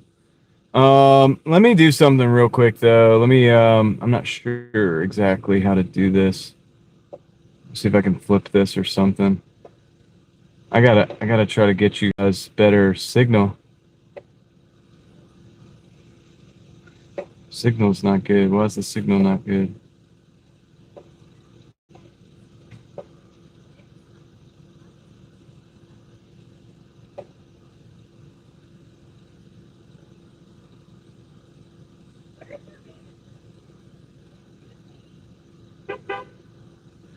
Car in front of me is honking the horn at them, asking for the manager.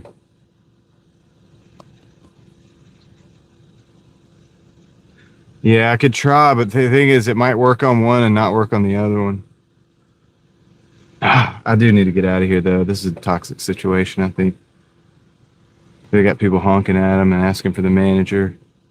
Because that car did not come in before me. They came in around me.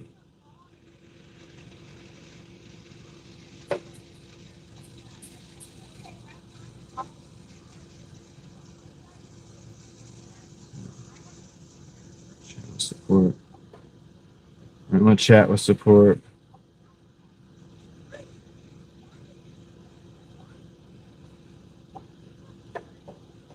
Hold on. They're arguing. Yeah. I'm gonna try to. Let me see if I can get this thing. All right.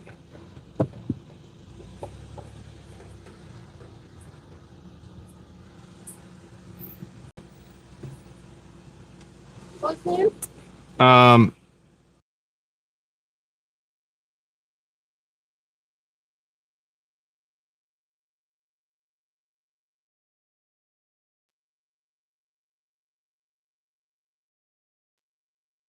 Downside for, well, I can get one going. I'm just gonna see if there's a possibility I can get these orders out of here. I don't know. I'm gonna see what she says to me right now, because I would wait 10 minutes for this order, because it's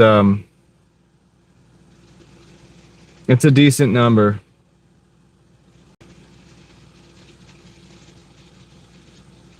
I'm just working this. I'm kind of like playing this one by ear. I'm gonna see if I can get this ordered. Maybe I can. Now that they have somebody that yelling at them, maybe I can get on their good side and get this orders out. Yeah. Cause dude, if I get off of these orders, I've got to go get another order, and I might not. And they might send me back to Taco Bell, and then I got to unassign those. You know what I mean? So it's like, cause they said they have a stack of orders. So we'll see. Signal looks a little better, doesn't it? I don't know what happened there for a minute, but I'm getting a message from a customer. Yeah, Leslie, maybe. The customer's saying, do you know what's causing the order to take so long?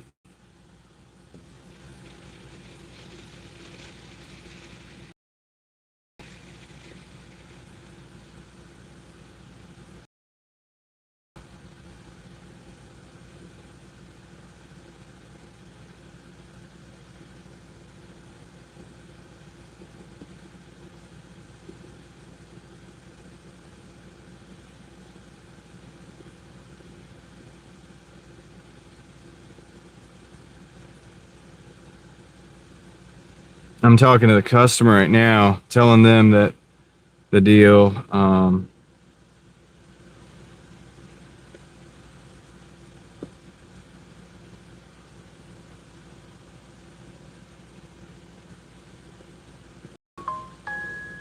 One of the orders says it's ready, so that must have been printed out. They must have printed out that order so far. Let me see what the other one is.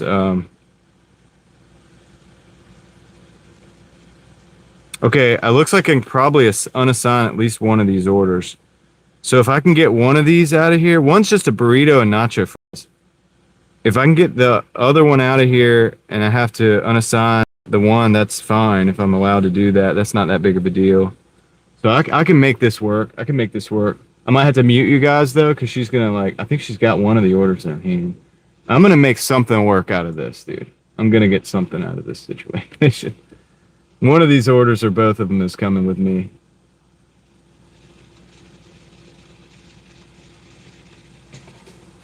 All right, thank you. Appreciate it. Okay. That's true. I got one of the orders though. So let me get this one.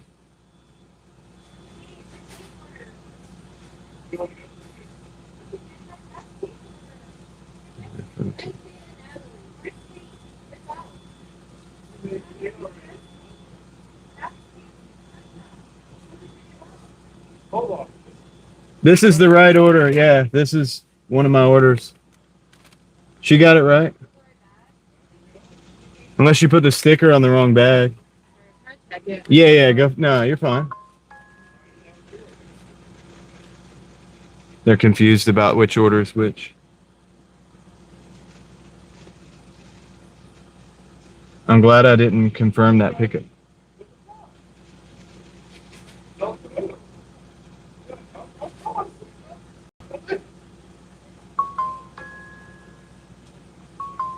They're printing out. They printed out the other order. So we might be all right. I'm just gonna stand back. So it was good. Hi, how you doing? That's good. I'm good. How about you? I'm doing good. You're doing all right? Yeah, I'm all right. You chill? Yeah. All right. Hold on, guys. I'm gonna mute you, stick. I don't appreciate Oh. that because we know what Doordash is. Yeah. We all do Doordash as well. Yeah, I know. I do too. I got about 150 Right. people here watching. So you know They all do you won't DoorDash get in too. trouble for even just passing it on to somebody else. They might get Lucy. Oh, I know. I do it all the time. All right. You just don't want to have to do that if it's two. Don't have attitude. Well, Then you won't get what you want. That's a thing. That's a wonderful attitude that you have there. I Okay. appreciate it. Thank you so much. No, take care. Bye. Goodness gracious. She had to come in and have her little say. She had to come have her little say. But I got my orders. So I won over the cashier, but the manager had to come in and have her little spat.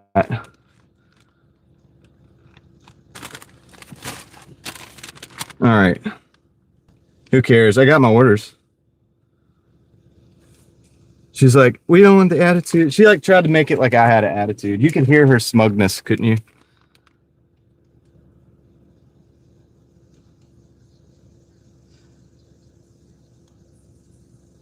She's just being ridiculous.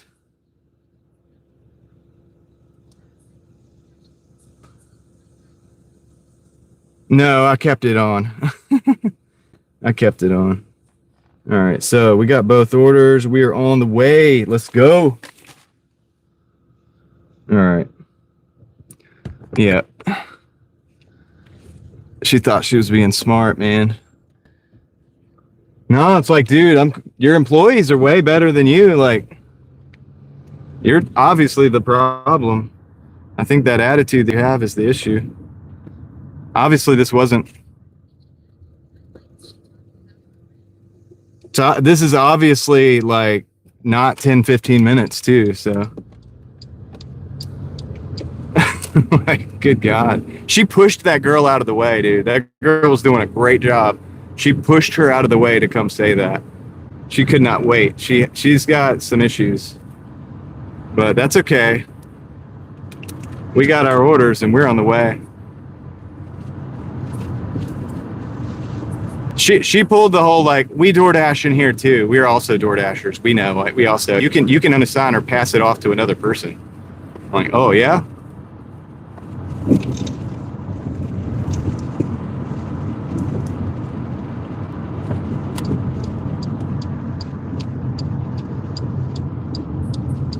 It's like everybody else in there had a great attitude. It's so weird.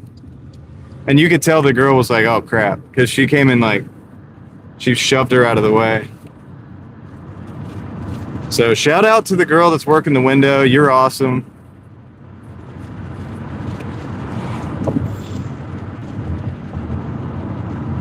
And not shout out to the reverse shout out to, oh shoot, let me turn around. Reverse shout out to the manager, because I'm not so sure. Yeah, I did. Yeah, I did. I sure did, Yankee.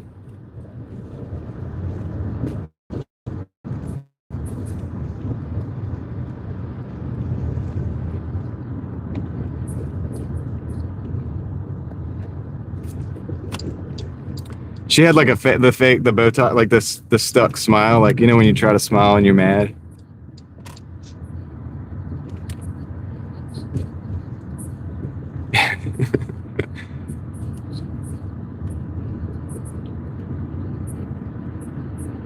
That's right, Tom. I should have, but she wouldn't have understood that.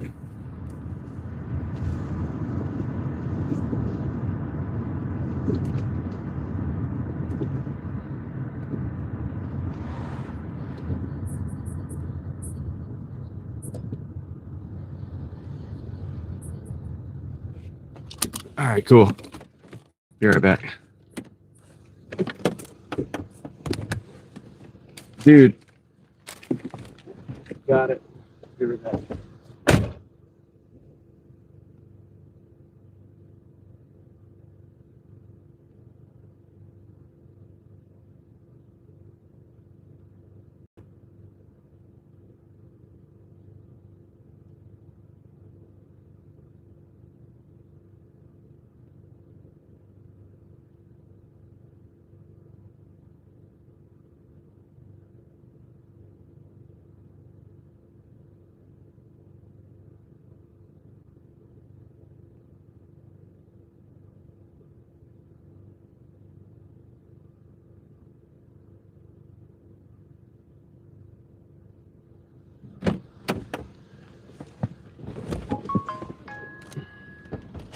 Yep, and the customer's very happy because I was talking to them the whole time about it, and we solved the problem for them. So the customer's very happy with me as well. I don't know if that's going to translate into anything, but it made their night that somebody was looking out, so that's good too. That's 2 wins for me so far. All right, so directions on this one.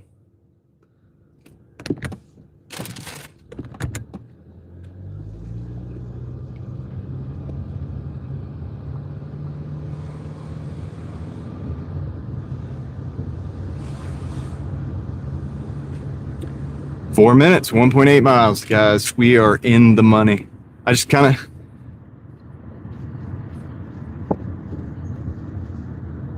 Yeah. Well, yo, what's up, Cloud Seeds? How's it going? How's it going?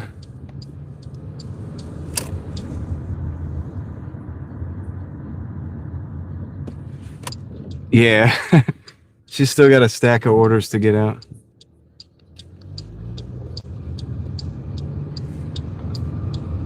Dude, I feel kind of special that she actually like came all the way to the front, was like, stopped everything. They were very busy. She said she had orders just stacked up. So, and that was only her and two other employees, right?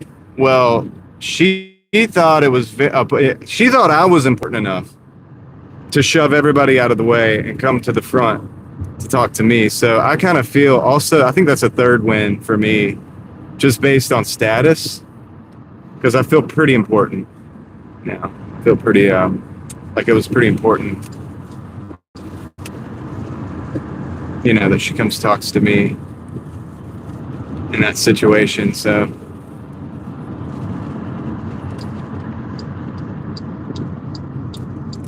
kind of feeling on my high horse a little bit. I feel about 10 feet tall right now.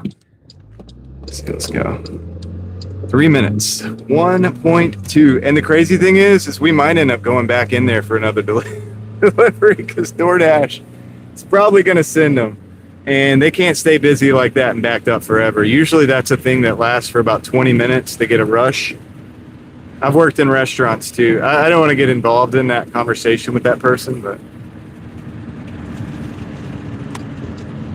she probably watches that channel, Crystal. She probably...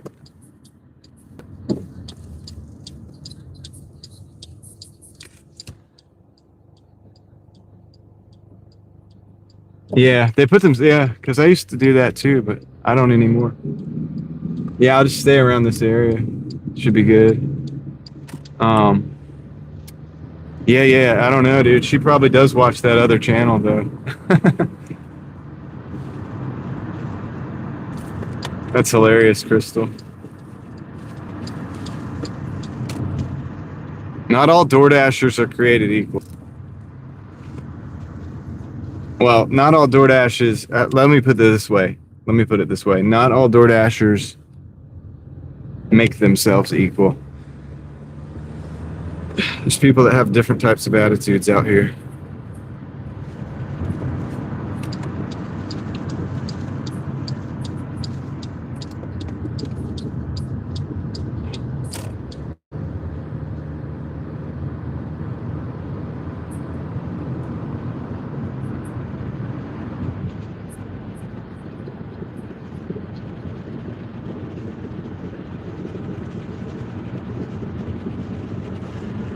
Yep, that's right, Sparkly. That's what we're all trying to do. Not be a victim of your... Don't like be a victim of your situation and hate yourself for it.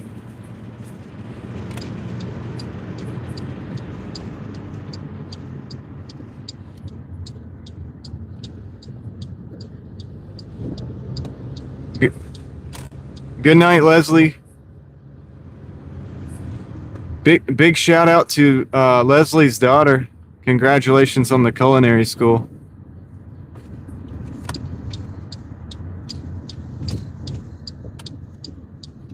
Yeah. Yeah, I mean, yeah, you could take it a different way. But it's like, I'm not going to get my heart... I'm getting too old to get my heart rate up for something silly, you know what I mean? If she wants to, that she, you know, that person wants to do that, they can do it. But they're going to do it alone. I'm just going to be chilling. You know what I mean? Like, you're going to be on your own. All right, let me go drop this off real quick.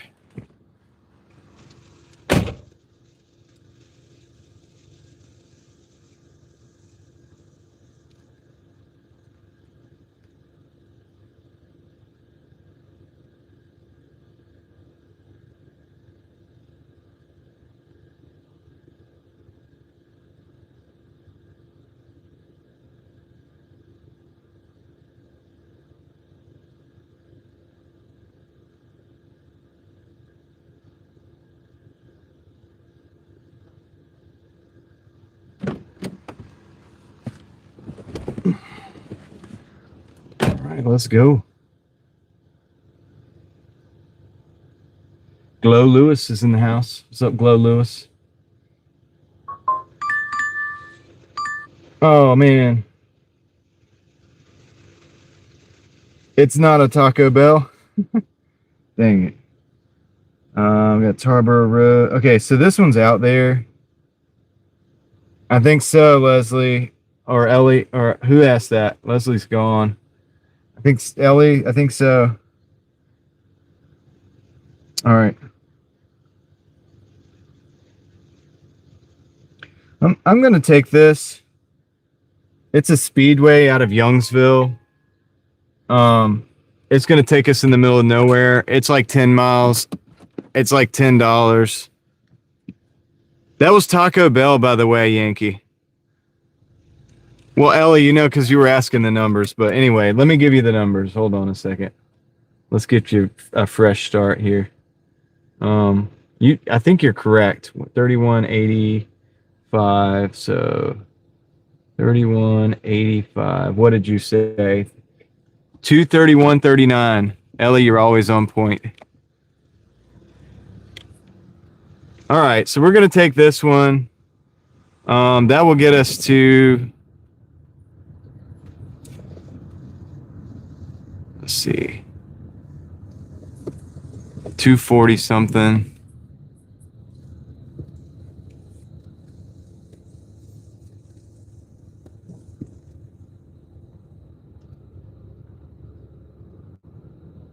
Let's see. All right, let's get out of here.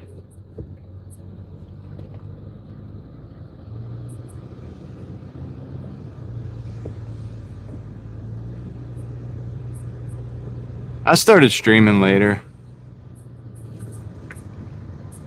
I don't know. Let's look. From the Speedway. What is that? What is that called? If there's a name for those ones that are over there. Ellie and Leslie are laughing at me, I think. Let's see. We'll look at it in a minute. Nah, it's like a Gatorade and a Sprite lemon lime soda bottle. I thought Sprite is lemon lime. Why do you have to say lemon lime?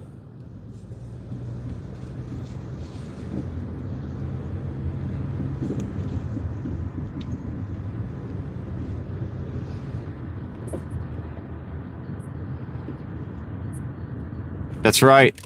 That's right. So we're going to do this extra 10, and that might be it for the night after that. I don't know, because we got a little bit of driving to do. It's going to take us in the middle of nowhere, but it'll be fun for the dash cam, for the sake of the dash cam, going out to Youngsville.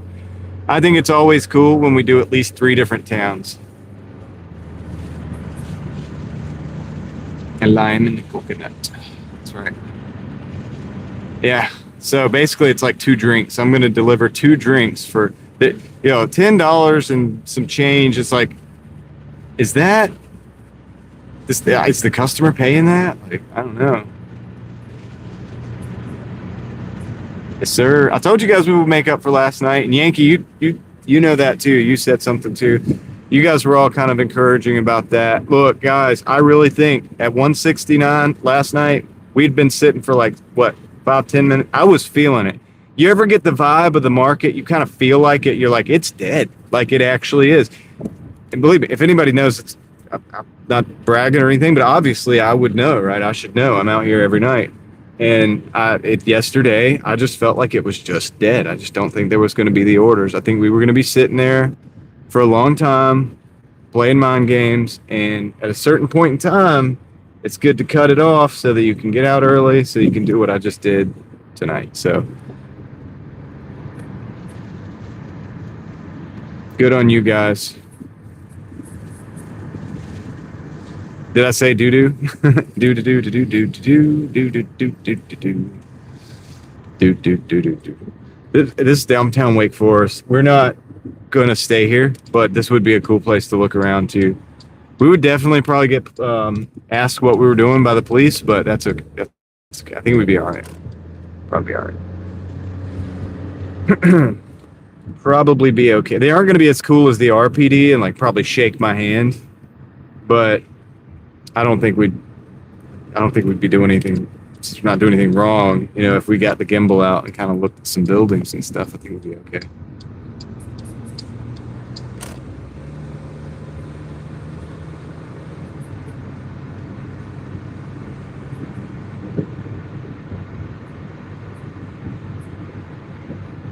Well, that's true, Tom, but you know that I persevere on a regular basis until I get my goal. The difference of last night was for me to wait to, like you said, to be there to take those orders as everybody else has already gone home because they've despaired and they've left.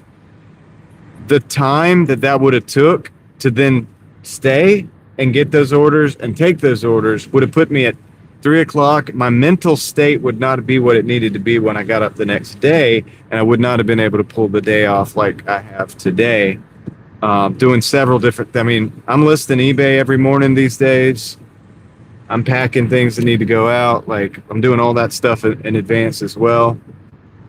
So, yeah, I mean, for me, and I know, and look, I don't talk about quitting or like going home very often because most people don't need that encouragement. Most people are going to go home probably way before they should. I obviously don't have that problem. For me, it's more the opposite. So I'm trying to convince myself last night. I'm like, dude, stay out. But then I'm like, no, the truth is, let's look at it analytically. You know.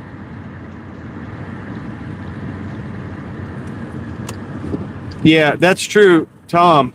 I didn't have declines last night, though. That's the difference. Last night wasn't about blanks. 0 orders. There just weren't any orders. There weren't. And I just don't think they were there. I really don't. I don't believe they were in the market at all.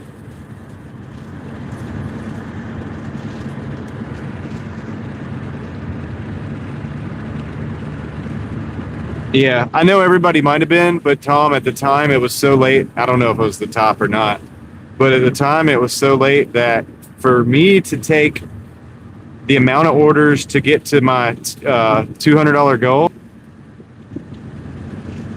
for me to get to the $200 goal last night, I would have been eating my dinner at like 4 o'clock in the morning, and it would have thrown my whole day off. Yeah. No worries. See, guys, I told you, Tom has a brilliant mind. It is analytical in ways that my mind isn't. But once again, that's why I hang out with Tom, because I like to have people that think differently and better than me around me, because that's how it improves me. Even though I push back a little bit, but Tom knows that.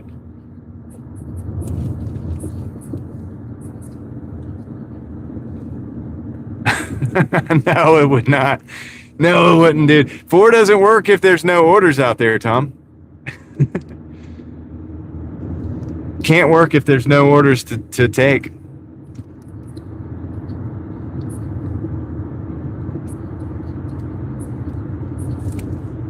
Well, Sparkly, you do have to be safe. We don't go to South Raleigh very often, Southeast Raleigh, for a reason. I don't ever go to Durham, mostly.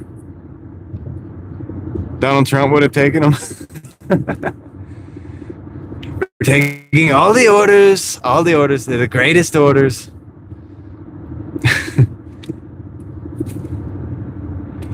We were taking orders like you wouldn't believe. Not 3, 4 times. That's way more. It's like totally a lot more orders.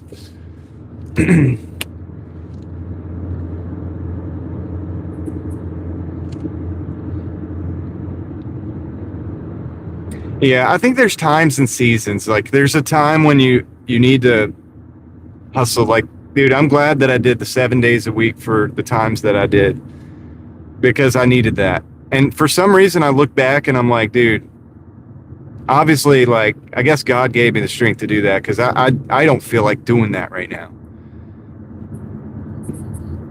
But I needed to do that at the time to get myself in a better place.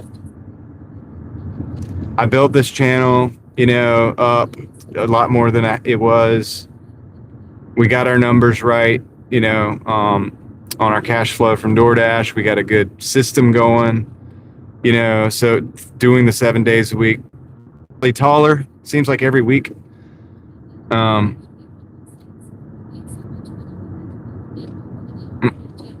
Might be in the seasons that we can take a day off, and that it's probably more productive. And now I get, you know, taking the day off, I've learned we get to go into the next chapter of all of this being more productive, you know, now that I have the family time and the time to reflect and time to rest.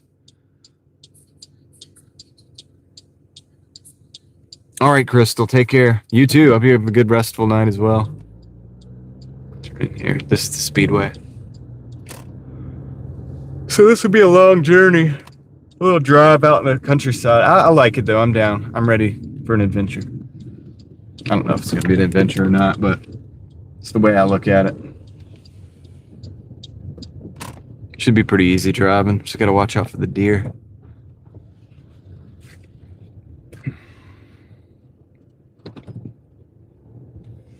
See if we can run over that water bottle again. No, I missed it. I missed it. All right, let me go pick up this order, guys. I'll be right back.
All right, I just want to take a minute and recognize the fact that it's 1:19, which is like a really good time for me because you guys know I'm a night owl, and it is currently 75 degrees out. There's a slight breeze outside. It's really nice.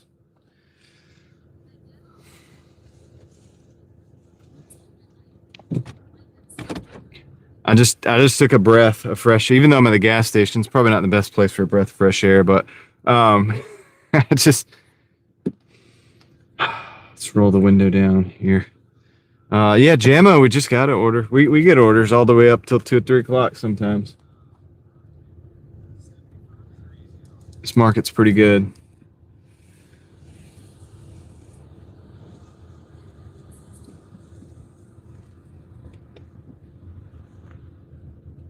Yeah.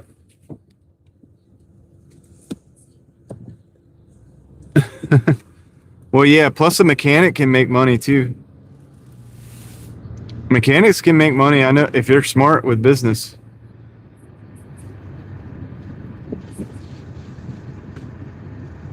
Yeah, John, I like the strategy that you have for what you have going on. Where I'm in the 90s. What do you mean? Oh yeah, yeah, yeah. It was 90s here. I was like, what are we talking about? Like living in the 90s, rolling in the 90s, rolling in the 90s. All right. Yeah, it was hot today. All right, we're just going out in the middle of nowhere. Ready for this? Hopefully the signal holds up.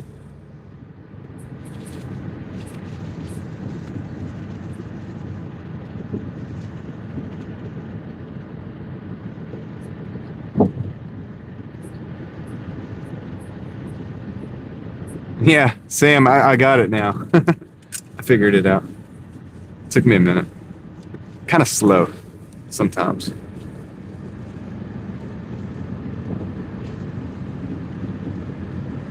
I'm quick with some things, I'm slow with others.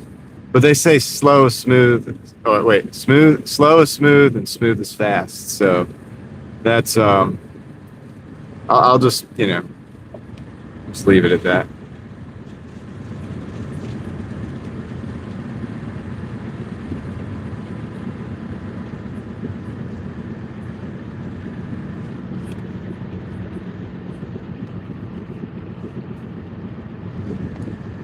He might be talking about the hourly average market, hourly average capped pay, unless you're talking about stocks. Which I don't think Tom's talking about.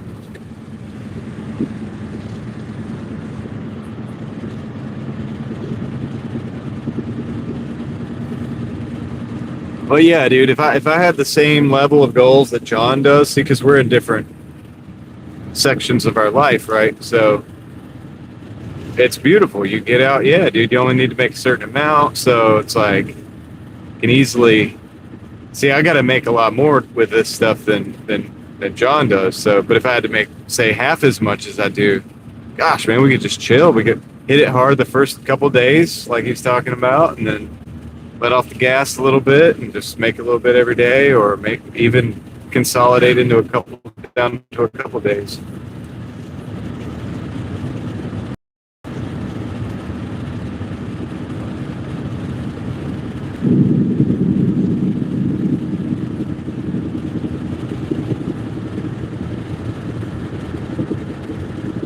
Yeah.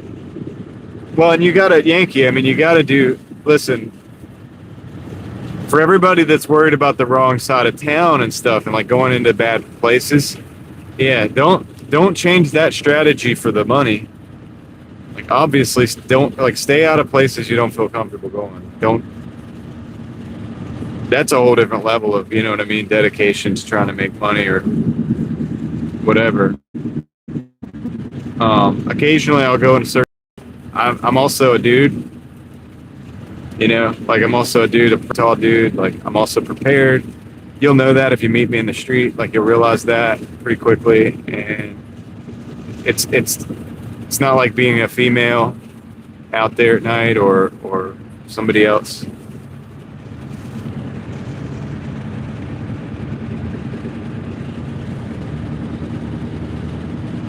So it's you gotta figure out what you're willing to do as far as the side of towns. That's why I come down to Wake Forest a lot of times at night, man. It seems to be live because we got the speedways, we got the what do you call it, the Sheets, and Taco Bells. Right, Sam.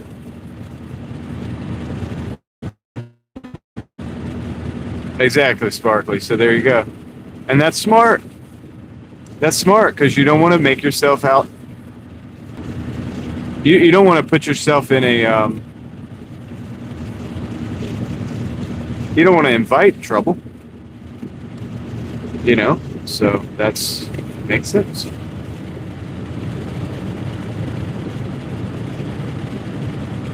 No, I don't go to certain places, and it's because I'm like, it's not because I'm necessarily scared or whatever, but it's like I'm like, okay, this place has a higher than average chance of something popping off. Why would I go there if I can afford not to?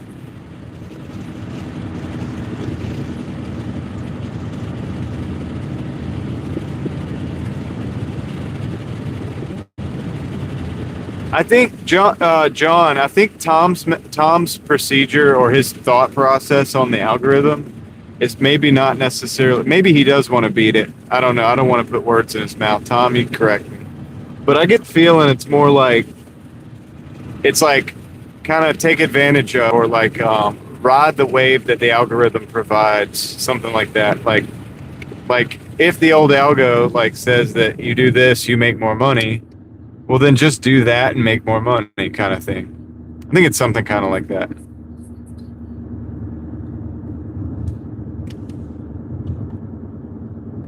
I think it's something kind of like that, but I could be wrong. Tom can elaborate. I mean, that's the gist that I've gotten. It's like kind of like, okay, if doing this makes more money, then I'll do this or whatever. Like you do this and this in this way, then the algorithm rewards you with more US doll hairs than than just do those things in that way. And if the cash flow outweighs the expenses, then maybe it makes sense, right? Now, anytime you got a guy like Tom, he's doing all this thinking. At the end of the day, the conclusion, there's simple, like, I like actionable stuff. So I don't mind going there in the mindset, like thinking about things. But it's like, okay, what's actionable about that? Well, generally speaking, to me, my takeaway is it's like, okay, to basically just keep the wheels rolling, keep the cash flow coming in. And if that, if the ratio of that towards your expenses is acceptable, then there's your answer. I'm not actually sure what the heck we're doing here. This is kind of weird. Yeah, I don't know. I don't really know about this, dude. This is kind of weird.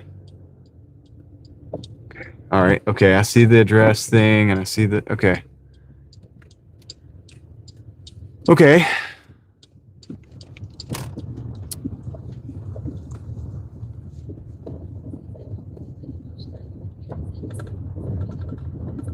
Yeah, Zen worked. I mean, whatever you got to do. That's right, too. You got to think about that. Enjoying it, being able to enjoy it. All right, I might have to flip you guys around. I got to figure this out, dude. Hold on. Crap. Which one of these is it? My goodness, dude. All right. I'm going to flip this around real quick. You guys, this one.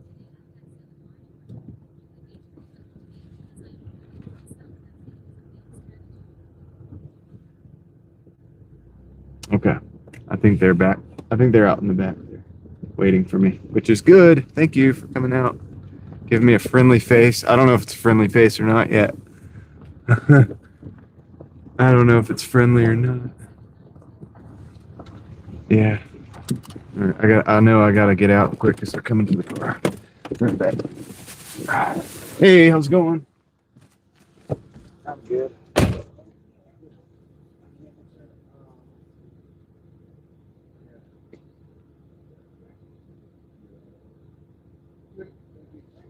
Have a good one. Cool. We did it. So that was $9.15 base pay, $150 tip. Because the distance, because it's out here. Nobody else wanted to come out here. Well, I'll keep that. I can keep that light on because this is pretty simple. Once I get out of the actual driveway, I can on that main dirt road. I can flip us back around. This wasn't too bad.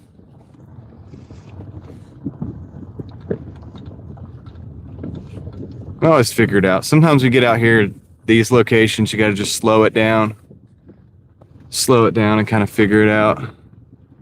All right, I'll flip this back. Park real quick. There we go. There we go.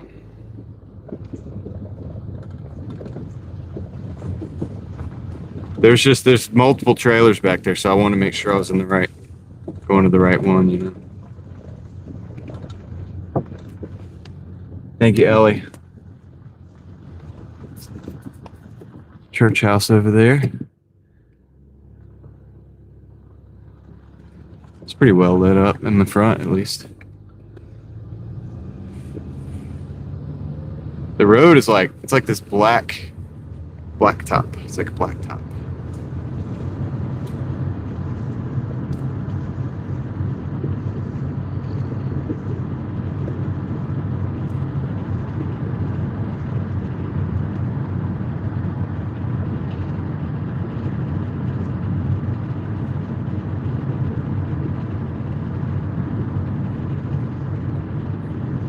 Don't get scared. Well, honestly, I feel pretty comfortable in these areas, JMO, but I just don't. I do know not to go to the wrong house. It is probably smart not to roll up at somebody's this time of night.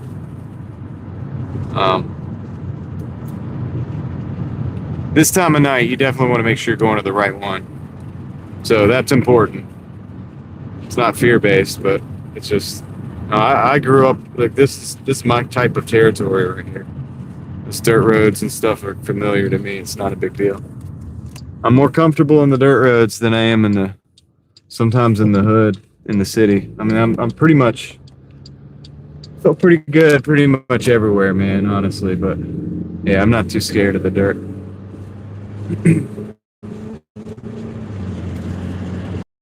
Going back to Youngsville. If we don't get any orders, if we get some more, if we get a banger, I'll take it. I feel that way right now. Pretty good. Good energy. Don't want to go till 3 o'clock though.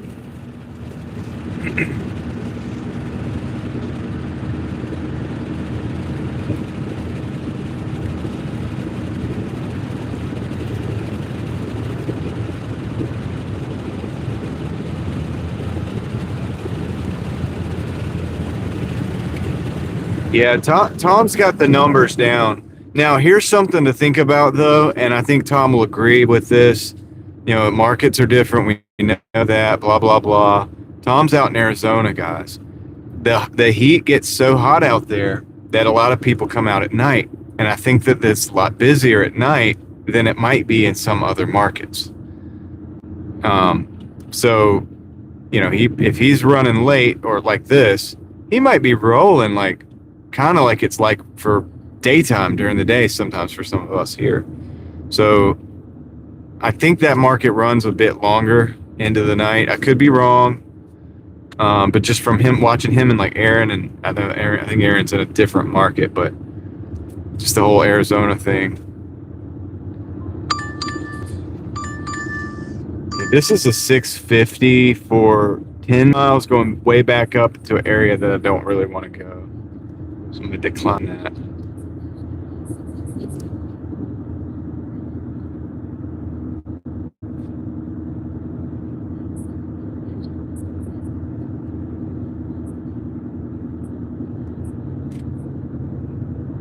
Big market.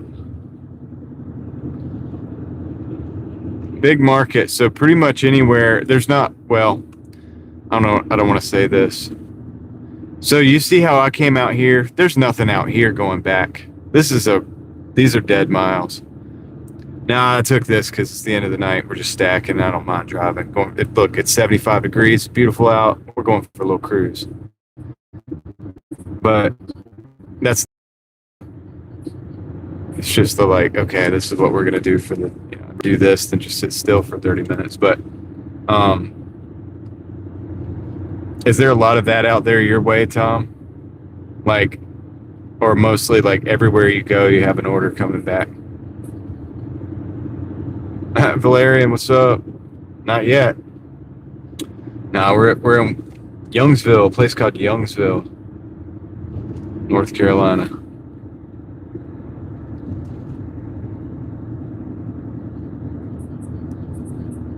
Dead miles is gas wasted, unless you're enjoying the drive like me.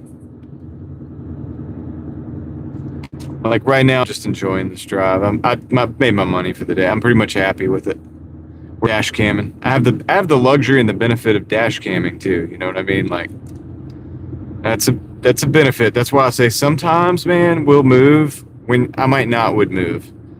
We can do it because I'm like, hey, you guys want to go see this other town or whatever? But at least I'm upfront about that. Like I'm pretty open about that.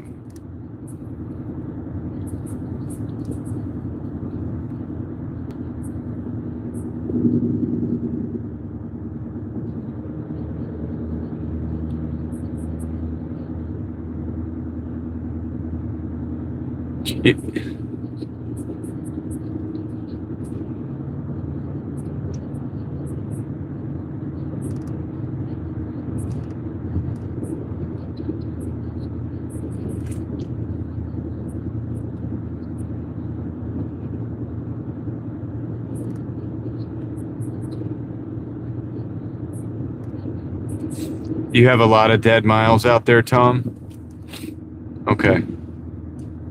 So there's a lot of residential sprawl is what you're saying.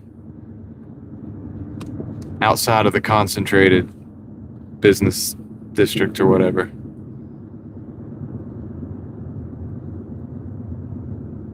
Like it's the same here. It just feels different because it's like we're in the woods, right? When we go out there. Like we were in the woods. That was the woods. You know, when I take you guys out, we're either in the farmland, like there's either farmland or woods. And there's developments out there because people bought land and made housing developments, but it ain't nothing out there. It's just woods. There's no business. So that's kind of similar. It looks different visually, but in a way that's not much different than what Tom's talking about. So yeah, a lot of dead miles. Now, I believe Tom's vehicle is more fuel efficient than mine. So there's that. Yeah, that's probably smart. I told you guys earlier tonight, like one of the things that I could do to make my system better is to have more fuel efficiency. You know, I'm already not having car payments, so to me that's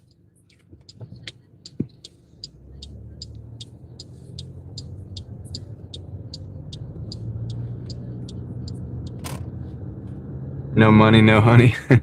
Yeah, probably true.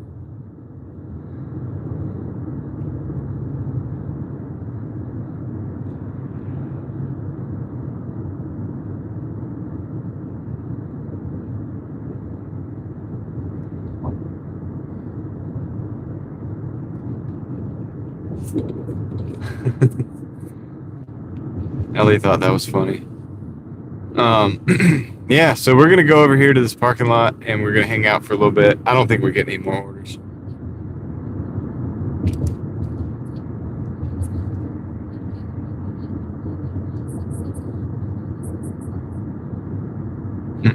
And you know this man?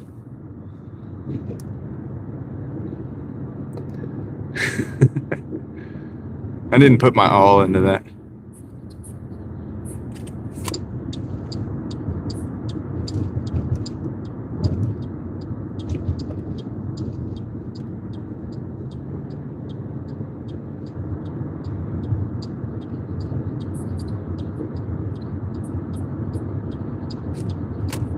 Yeah, that'd be great, David. You want to import one for me?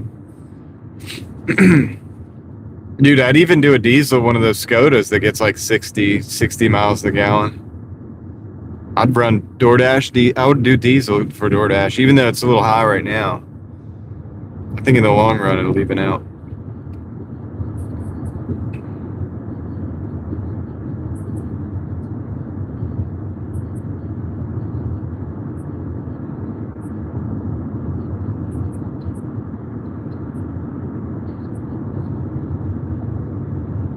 Yeah, it takes a special individual to do the people. I did it. I did it for 3 years. I enjoyed Uber and Lyft, but Okay, I'll explain it again. That one of the big risks of, we all know about like potential like assault and all that stuff happening. But one of the big, John, I want you to hear this too. One of the big risks that I think about, and it's not likely at all. It's but it's possible. Is that you get a I'm not.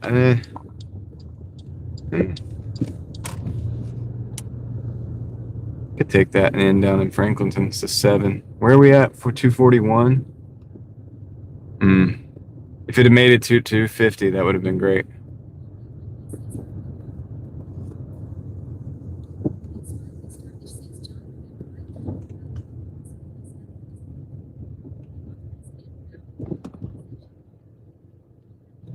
Dude, I might have read Deception Point. All right, hold on a second.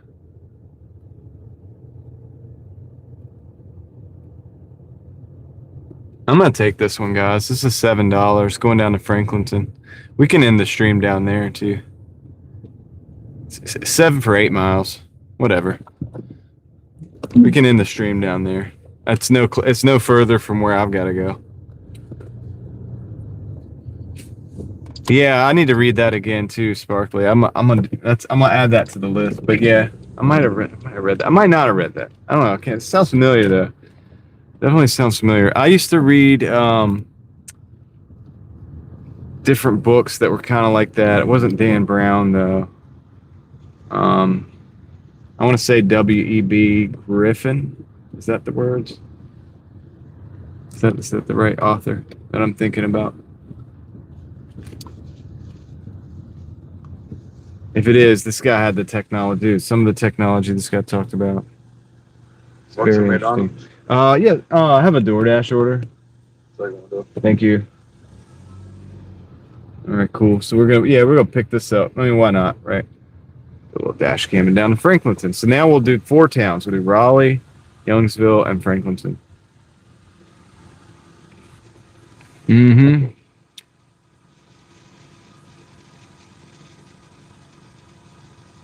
That's cool, Sparkly. Yeah.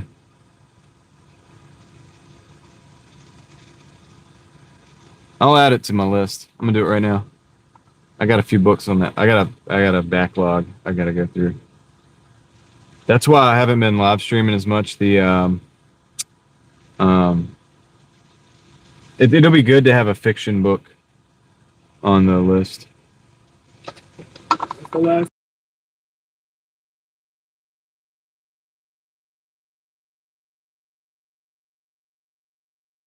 All right, I had to tell him the name, but yeah, let me get this back up.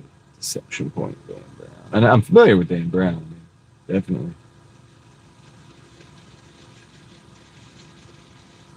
I'm mostly not reading fiction, so it'll be good to, like I said, to add something that's kind of fiction.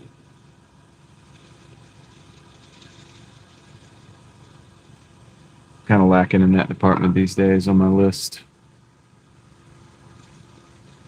Most of the stuff I'm reading is like philosophical in nature these days, but one thing I've learned by playing the retro video games to, with my daughter and stuff recently is like I've rediscovered the kind of the joy of that, but also I think there's some benefits to some of those games if you don't spend like 15 hours a day doing them. If you just hop in for 30 minutes and hop out. Yeah, Tom Clancy stuff. Well, look, I gotta really think about it, but I'll see if there's some stuff that you might be interested in that I have. I have to really kind of think about it because I'm not good with titles of books.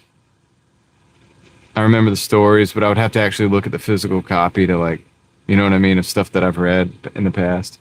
What's up, Hassan? We are at 241 and some change. What are we at, guys? And I got a $7 on deck.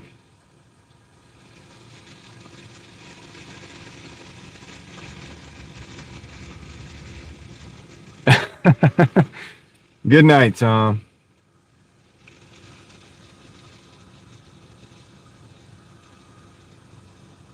Well, yeah, 24/7's not good, Valerian.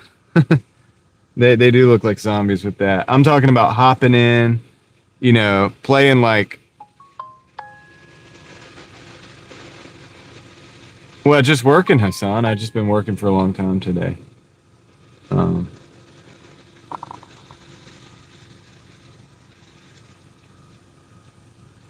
yeah, I'm just talking about hopping in, playing a little Mario or something, or a little you know, with the emulators now too, with the ROM carts and stuff. Sometimes you could save the games on some of these games. It's harder to save back in the day. So you can like hop in and just like play a little bit and then hop out. And as long as the kids do that, I think it's actually good for their brain because some of these things are like puzzles. So they're actually, I feel like it's actually good for a part of your brain, but you don't want to like overtrain that one part. You want to like have diversify. So that's my philosophy on it. I don't know yet, Hassan. I gotta like think about it. I took a nap in between. Yes, sir. You too. Okay. Do you play Roblox? No, I do not play Roblox. I think Roblox is an issue.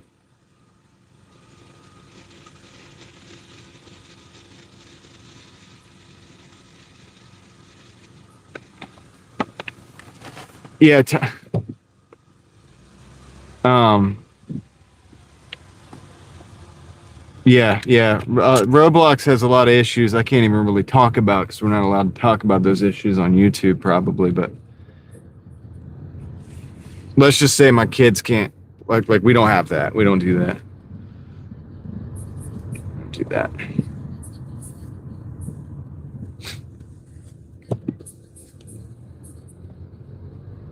Minecraft, I will say not as bad as Roblox,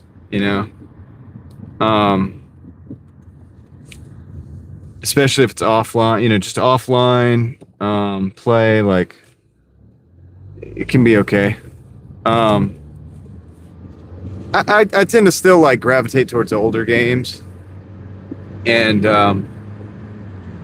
because they are more geared towards like puzzles, and I mean, they're the graphics and everything are cool and all, but they're really puzzles. I mean, they make you think, and you have to figure it out. You have to figure out like how to win the game, and there's a way to do it.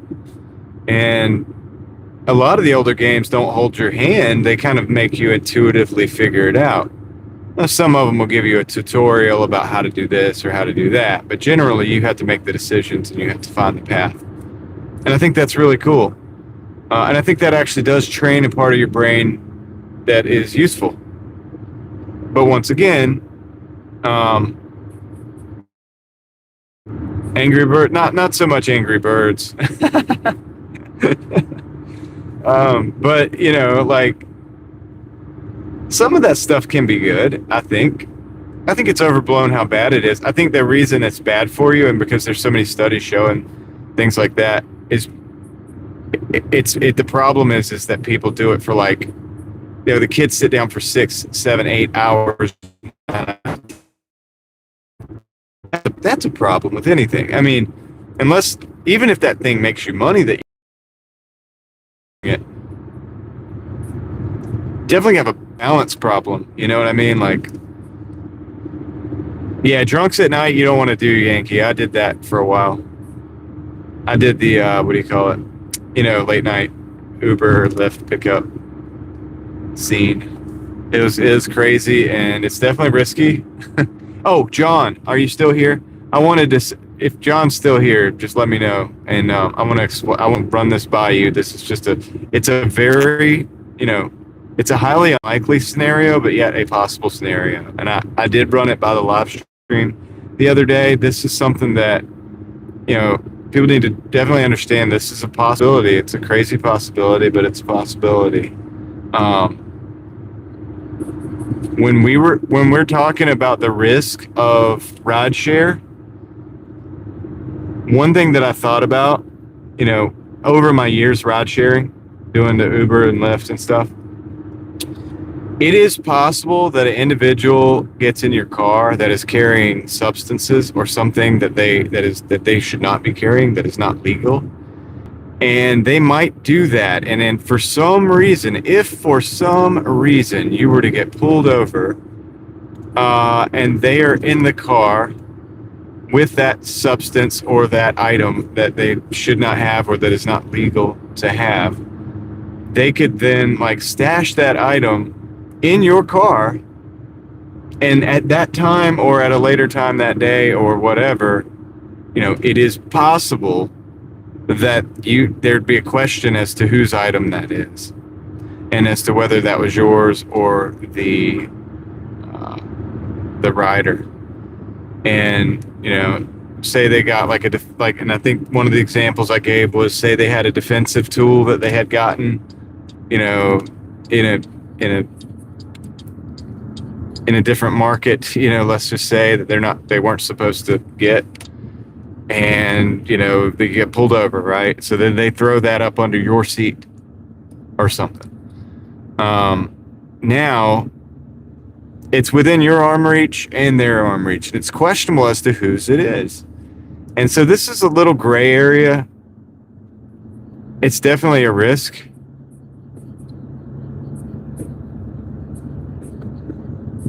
Are you sure about that, Equalizer? I mean, I don't know. Are we sure about that?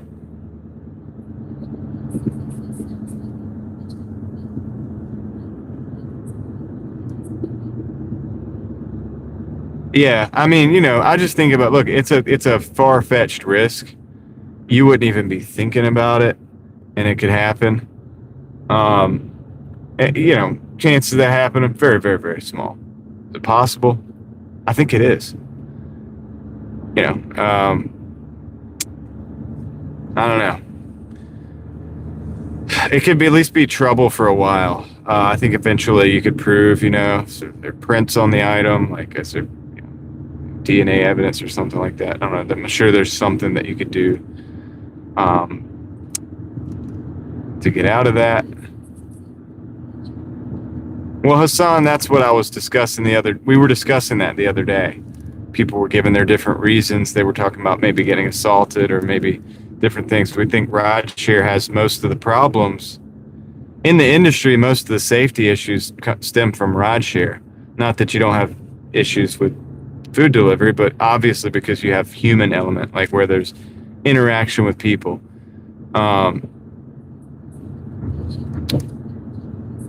Yeah, Yankee. And I mean, I don't even know if they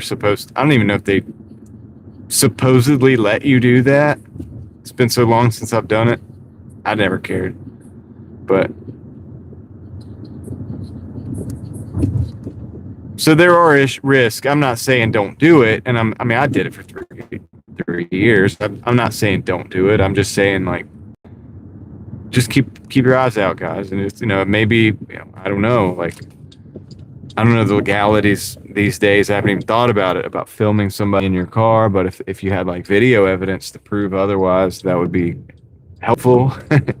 In that kind of case, like, it shows the guy like shoving a defensive tool down, underneath your seat or that doesn't belong to you. Clearly shows that. Then you can obviously have that proof on your side. I don't know. It's just an interesting issue. It's something I've thought about over the years, really, and I've never really talked about it too much. But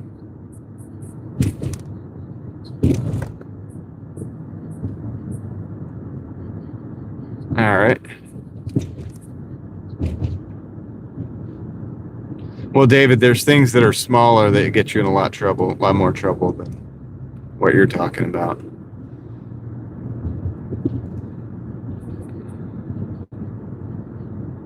Yeah, so it makes a case for a camera. I don't think, I guess state to state there might be different legalities on that, but it's something to think about to try to protect yourself just in case. Now, are you going to be getting pulled over? Probably not. I was pulled over the other night under a false pretense. So it does happen, you know. Now that guy ended up shaking my hand at the end of the traffic stop.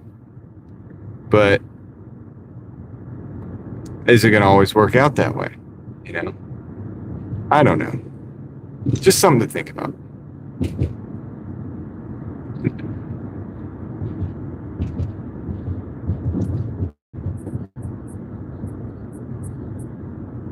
Oh, the other day, underscore protest. I pulled over on the live stream. I call it false pretense because he said my license plate light was out, but it wasn't. It wasn't out. It was. I looked at it later and it was working. So I think it on the dash or whatever. So I told him about everything. I mean, I showed him what I was doing. I showed him the live stream. I showed him the text to speech with the headset and how it works and how it keeps me hands free, so I don't have to look at the phones. And got to turn. You know what I mean?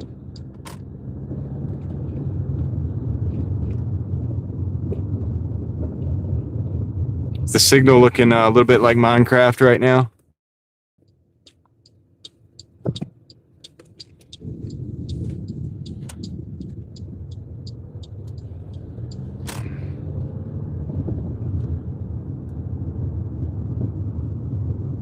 Yeah, no, Valerian, that ain't what my day off looks like these days.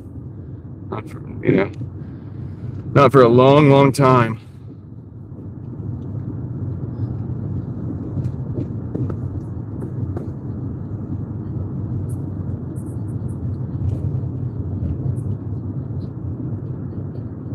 Yeah.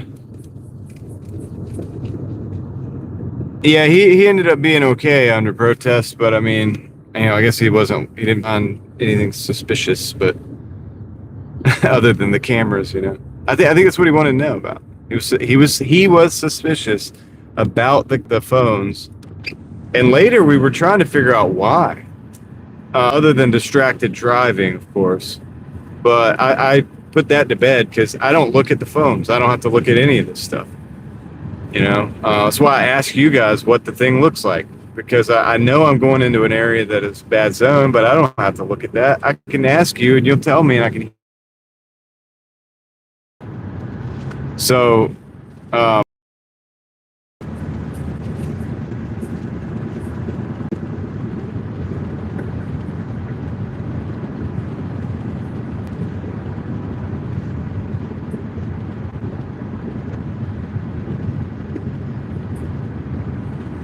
it's always playing the odds, John. What did he say when I came to the door? Well, he said he pretty much immediately said that he was pulling me over for because my light was out, and then pretty much immediately after that, he asked me, "What's up with all the phones?" He's like, "That's a lot of phones. What's up with all that?" And so I went through the process. I explained to him, "This is the text-to-speech phone. It goes to my ear, so it's all hands-free. This is the live stream phone. This is the Doordash phone. This is the phone that I can technically manipulate my YouTube account with and everything." So pretty much, ran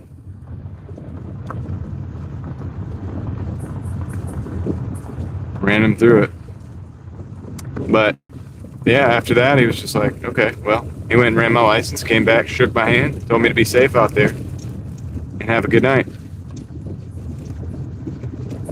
Yeah, well, that would have been to be real, David, that would have been something I can't do even legally, even if it's a joke, because then that's like technically impersonating an officer. Can't do that.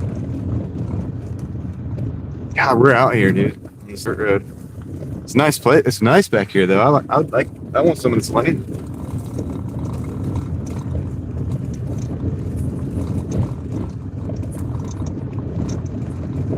Right, John. That would have worked great. That would have worked great.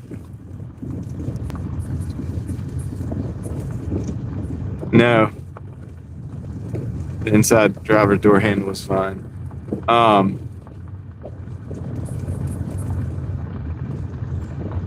Yeah, John, I could have been like, he'd been like, what are you doing tonight? I'm like, I'm a Second Amendment and First Amendment auditor and sovereign citizen.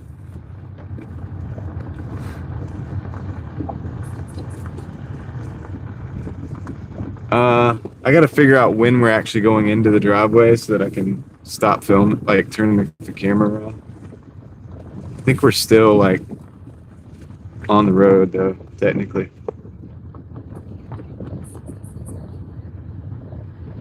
Right. I am traveling. I have the right to travel freely, sir. Look it up. I've observed. I think I gotta flip the camera around now. Yeah, I'm gonna flip the camera around now, guys. I'll turn the light on so that there's nothing. I've observed a lot of the sovereign citizen material that's out there. You know, as far as like, dude, this is, by the way, we're out here. I hope I'm in the right place. But yeah, that stuff's unrealistic when you think about, like, I don't want to have to beat it in a court of law. I want to just go about my day. Like, yeah, they'll pivot when they realize that you're not like on drugs and stuff. I think a lot of times what they think about is like whether you're on, you know, they're like thinking you're on drugs, or maybe you're like, I think with us, we concluded that maybe they thought that, you know, it could be a hacker, somehow like picking up signals or something. I hope this is the right place, man. We were out in the middle of nowhere. We're in the middle of nowhere.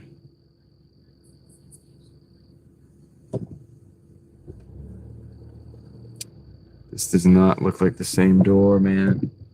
Oh, it does. It is the same door. Okay, so the last person delivered here, so this is where they delivered, so this is where I'm going to deliver. I kind of like that this is back out in the middle of nowhere, dude. I want to buy this property. I want to buy something like this, dude. This is in the middle of... I like this, dude.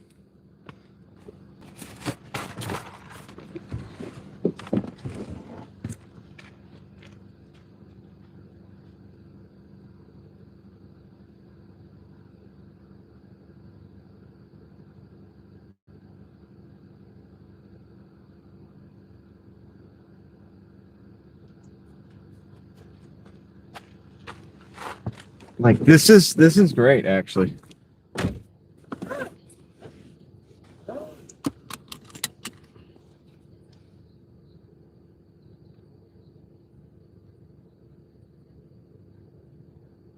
Type in my numbers. Ellie beat me to it. Right?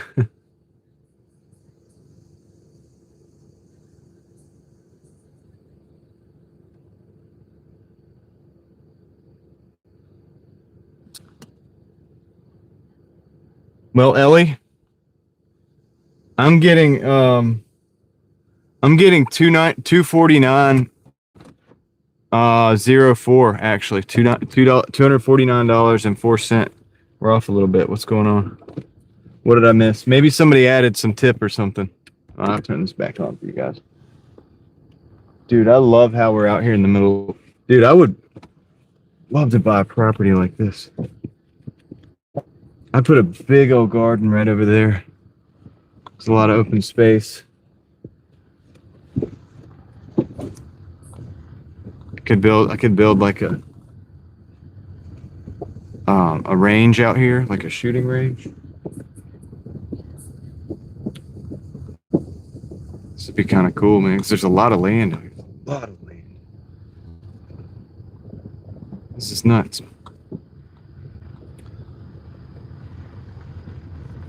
I don't know what's on the other side. I mean, I'd have to obviously look at a map.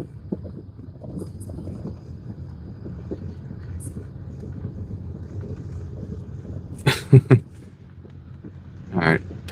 Well, I think once we take this turn, I can flip you guys back around. I feel like. I mean, I feel like that's a road. It's not like a private driveway.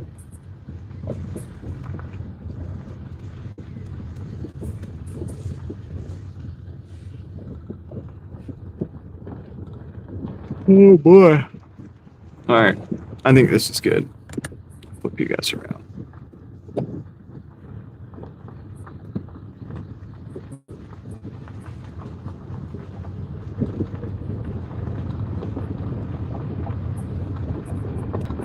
Dude, we're so close to 250. It's crazy. 249. We're like 96 cents away from 250. But I'm not gonna like push it. I think we're in a good place, man. I told you guys we'd make up for yesterday today, and some of you guys knew that as well.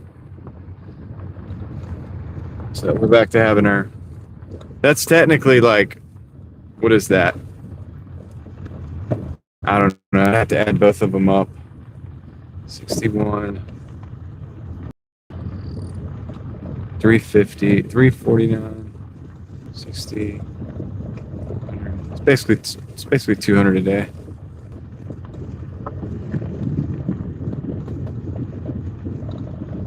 It's a little more. It's like 205 or 206 a day or something.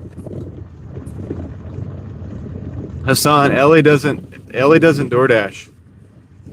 She was posting my totals, but she was wrong though. My total's for 249 and 4 pennies, but there's some kind of discrepancy that we ended up with. I think we ended up with it earlier. That's what happened. It's not her fault.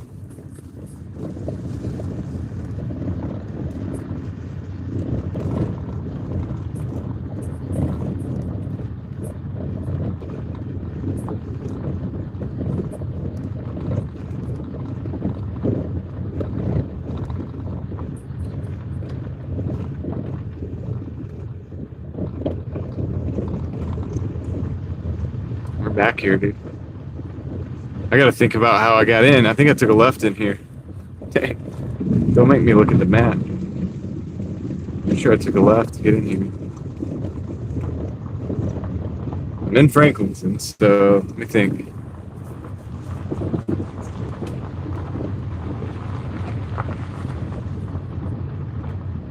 Yeah.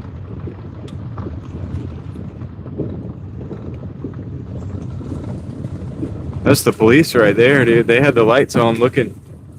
Did y'all see that?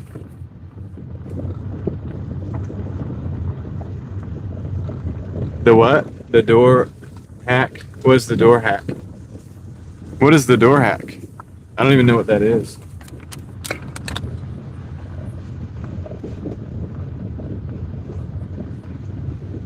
And that police officer was riding by with his spotlights on, looking both ways.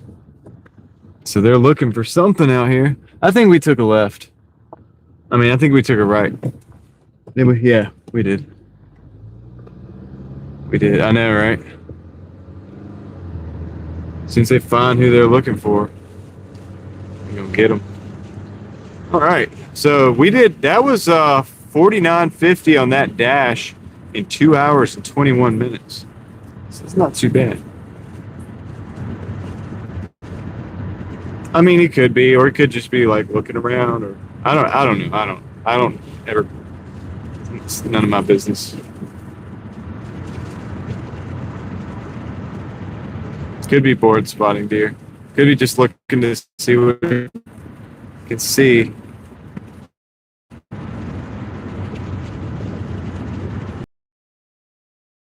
It's interesting untapped territory out here. Come look at this land.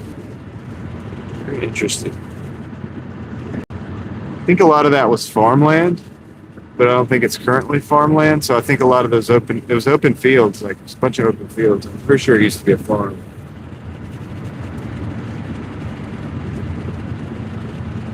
Oh yeah, the door photo on the app. Yeah. I kind of thought that's what you're talking about. But yeah, that did help, man, because at least I knew the last dasher, at least, you know. What is this? Thank you for ignoring me. What are you talking about? I'm not taking this one. It's a 675 for 11. I mean, I think we're done for the night, really. I'll decline. I had it on still, just in case we got something in town.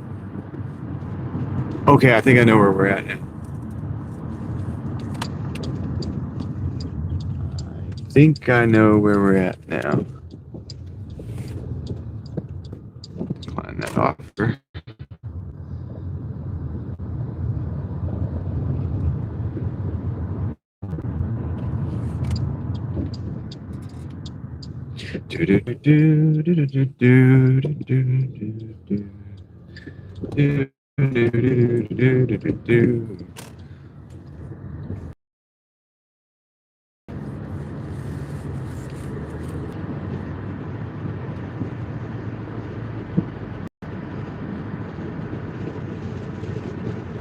Your speed 30. I got 5 more I can use. I can go 5 more miles per hour. Slacking.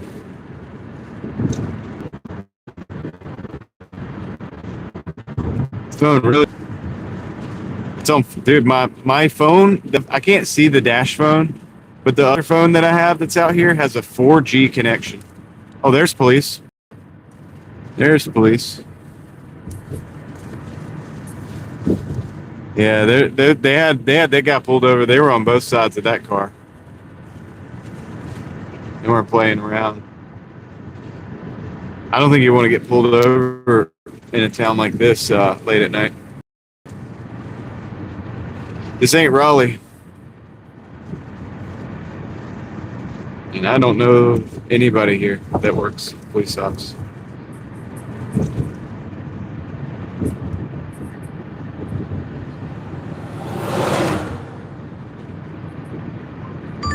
Oh man, come on. Why do they got to do this to me?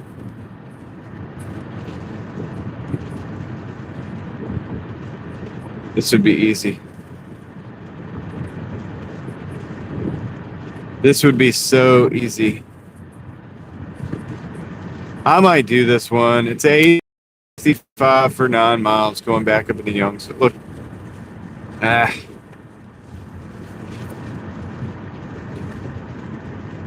Yeah, I mean, this is 860. This will be easy because the store will have it. Probably take about 20 minutes. I'm going to accept it. I'm taking it. It's okay. I took it, man, but this is the last one. It's not really on the way home, but it's not going to be too far out of the way. 6 miles up there. 3 miles from the store. Hold on, guys.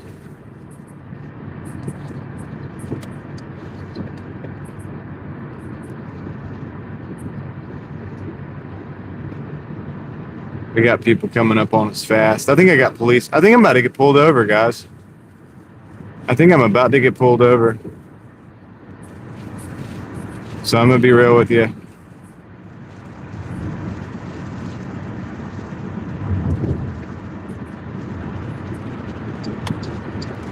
Man.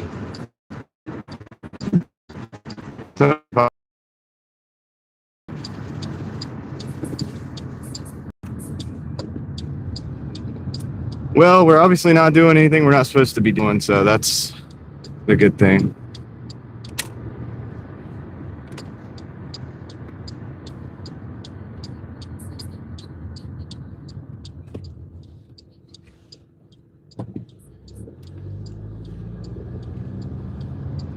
It's got the bright lights on me, though. I like that. So let me get out of this situation.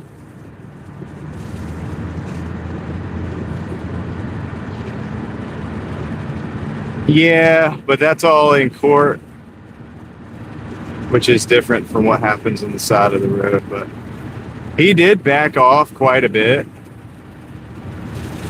He turned around. All right. Woo. I wasn't looking forward to that one, dude. I don't worry about the Raleigh PD. But yeah, that one I did not want. He rolled up fast.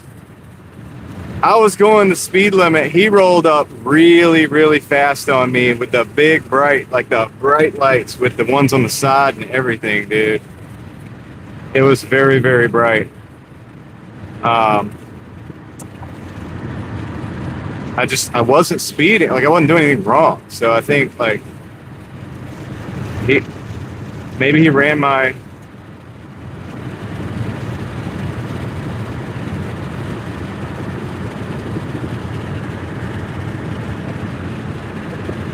Yeah, that was crazy. All right. Hey, try not to spam up my chat, please. I'll have to time you out. I don't want to do that, but don't spam up the chat, please. Okay. All right.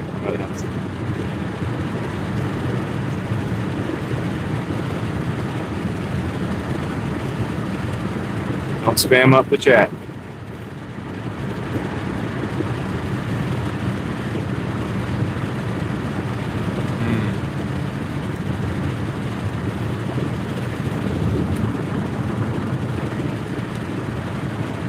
Yeah, Ellie, if they spam up anymore, you can time them out.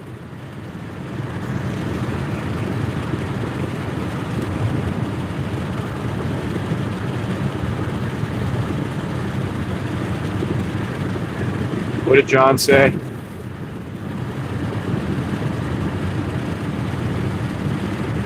Don't drive it. Redneck cops looking for something. Yeah. John, I agree. John. Unfortunately, I gotta make money, so I gotta stay out. But it's one of the risks, you know. I mean, truthfully, the thing is this would go to court that I wasn't doing anything wrong. Like, it's obvious, and I mean, technically speaking, they could lie and say I was speeding, I guess, but they really can't say I was doing anything else, right? Because we have the last several hours recorded. So it's kind of hard to make a mistake on that.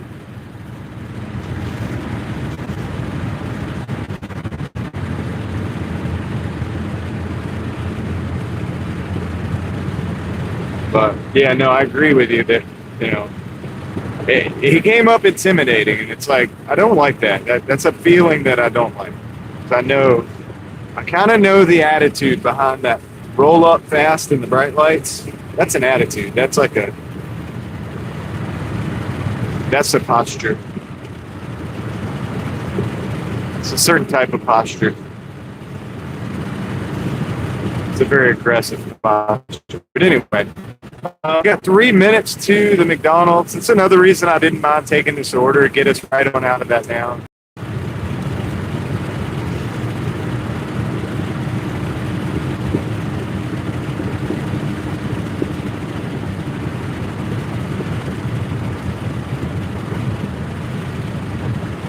Okay, look, stop spamming up the chat, please. All right, Ellie, you can time out.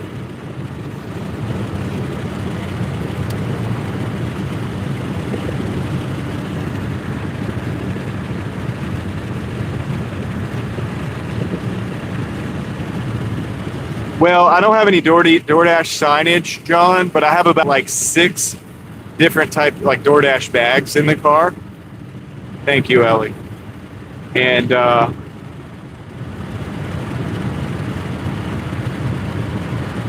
yeah, it's obvious I'm Doordashing. Like, look at everything I have here. It's like obvious that I'm Doordashing. It's obvious I'm not on drugs. It's obvious I'm not drinking. It's obvious that I'm working. I obviously have the freaking app, and I can show the times that I've been working. You know. Yeah, you did good. Mr. Plum. Yeah, it's all good.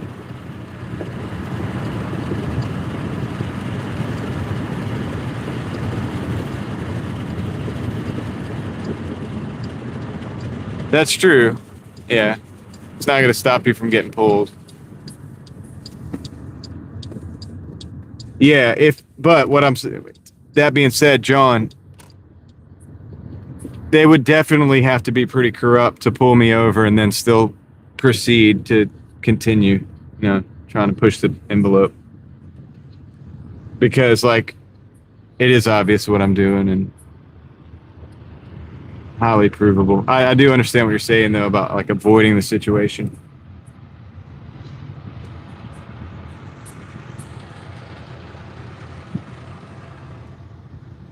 Yeah, it could be that, but you guys see the difference in between how I felt about that one and how I felt about the Raleigh cop the other day. It's because there's like a such thing as like what John was saying is redneck police, and that does exist. I mean, look, I'm a country boy, but look, there is a certain element. No, I've just got a Doordash order. Okay, come on up. Thank you. You're welcome. There is a certain element of that.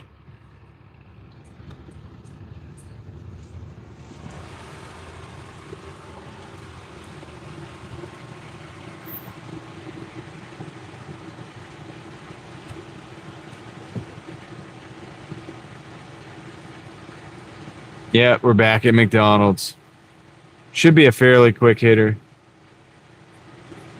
Oh, shoot. He's backing up. His reverse lights don't work. This is Youngsville, North Carolina. I think he's in a truck. That guy had to go get his order from the window because he's in a big truck. He can't go through the drive-thru.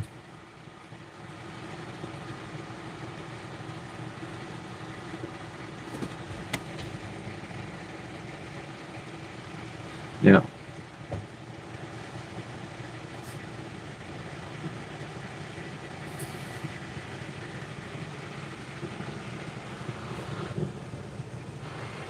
Yeah. Hassan, it's pretty good. I mean, it's like I said, it's a decent market, but I probably put a lot of hours into, man. I might have, I don't know. I don't know if I have 14 hours in right now, but for the day, but probably 13, you know what I mean? It's probably a good amount of hours. Now, I feel pretty good. If I were to keep taking orders for like another period of time, I probably wouldn't feel so good, but this being the last order, I think I am going to cut it off here after this. So let me probably want to wrap the store.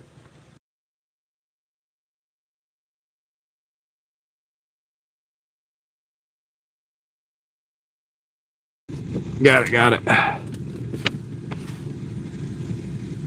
All right, let's see.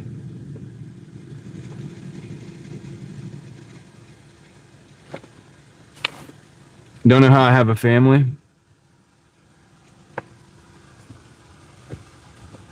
Well, because when it's your family,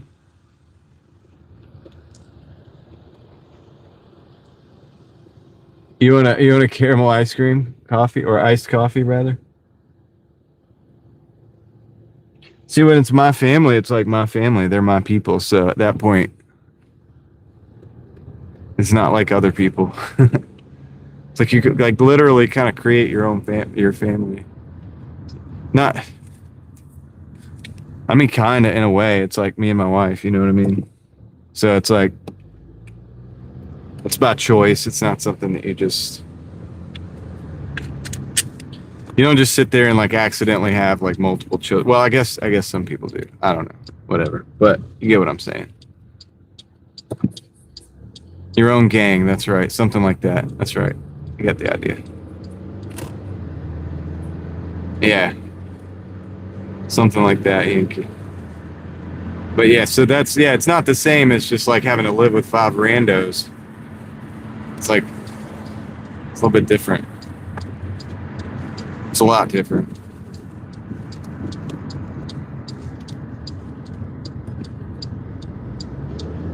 Plus you get a chance to like shape, their upbringing a little bit. Like, I mean, you're it's very important. It's like, it's a crazy thing. So it's a whole different ballgame than just people.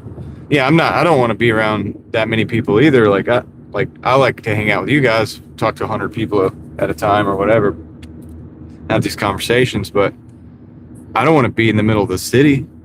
like necessarily, with a ton of people all the time. You guys know when I'm walking around and recording and stuff and exploring, I like the liminal spaces. I don't like to go record and explore in the places that are like highly populated, like where there's a ton of people hanging out in the streets and stuff. I don't really like that. I don't know how some of these people that interview do the street on the streets interview. Like, I'm not saying I couldn't do that. I probably could. But that definitely takes something. Like when I see people doing that, people like Nick Shirley's of the world and stuff, they're out there like on the streets, maybe in a hostile environment, even like literally talking to people. I'm like, dude, that guy's got something to be able to do that. Because that's tough. Like I'll take my chances with the random dude, like maybe jumping around the corner or something out in, the empty streets.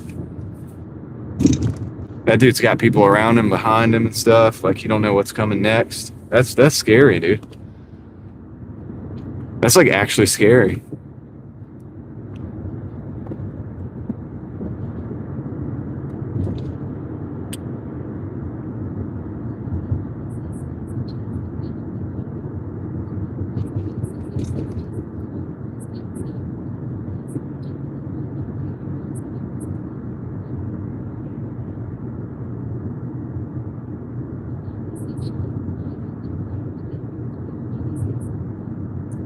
Did he really? Did Sean give him some security?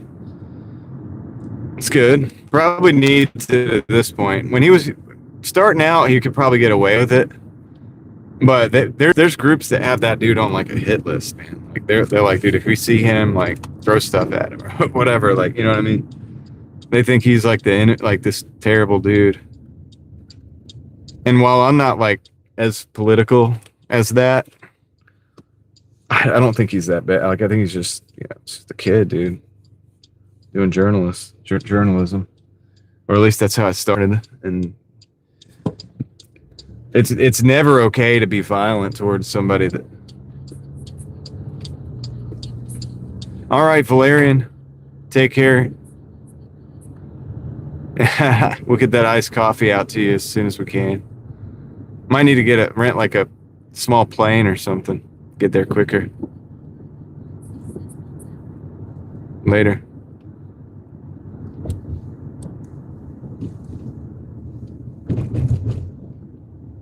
We're in Youngsville, North Carolina.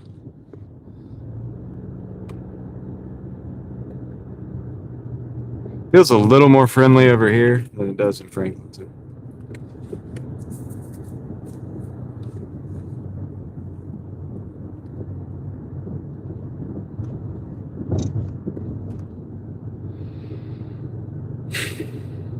Yeah. But anyway, yeah, so I don't know how, he started out without the security, so I don't know how he does that.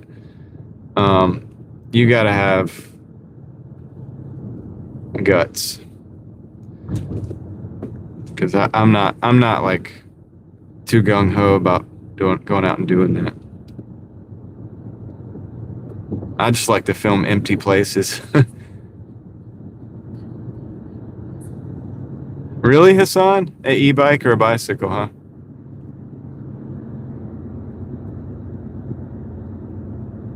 So you have to register that? Like you basically say, like, I'm driving an e-bike, and then DoorDash gives you orders that are within like a 2-mile radius, or what? How does that work?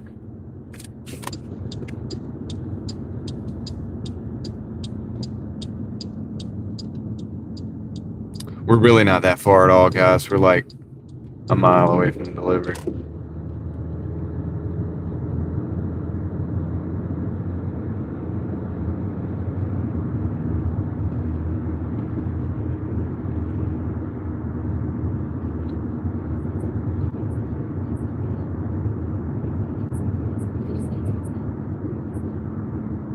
Between $35 to $50 or something.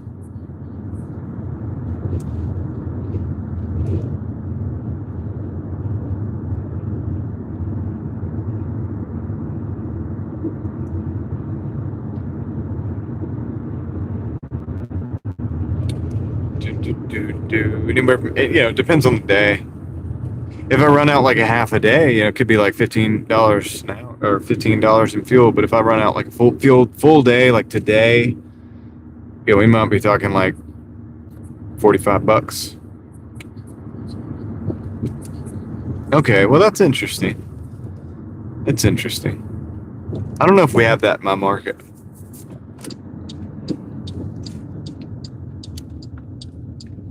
I don't know if I'd feel comfortable leaving my e-bike like down at the bottom of some of these buildings. Sometimes you got to go up, like in Raleigh, sometimes you got to go up like 18 stories in these tall buildings. Like, where do you leave the bike?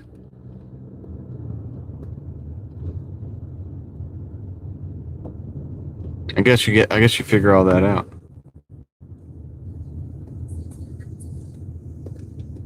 Who was the troll? Did we get rid of him? What is it? Who was the troll? Okay.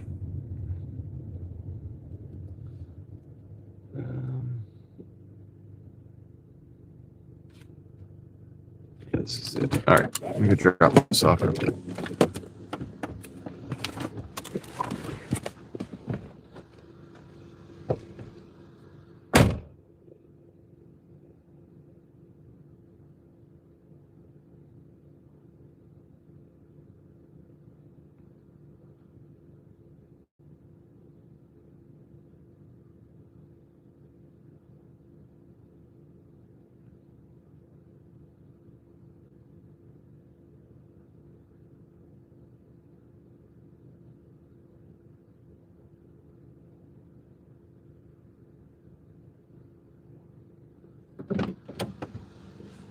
Okay, I'm calling it on that one. Because I got to go home and, get some sleep. So I'm going to end this dash. This particular dash, we'll go back and look at all of them. That was 50 something. $58. 15.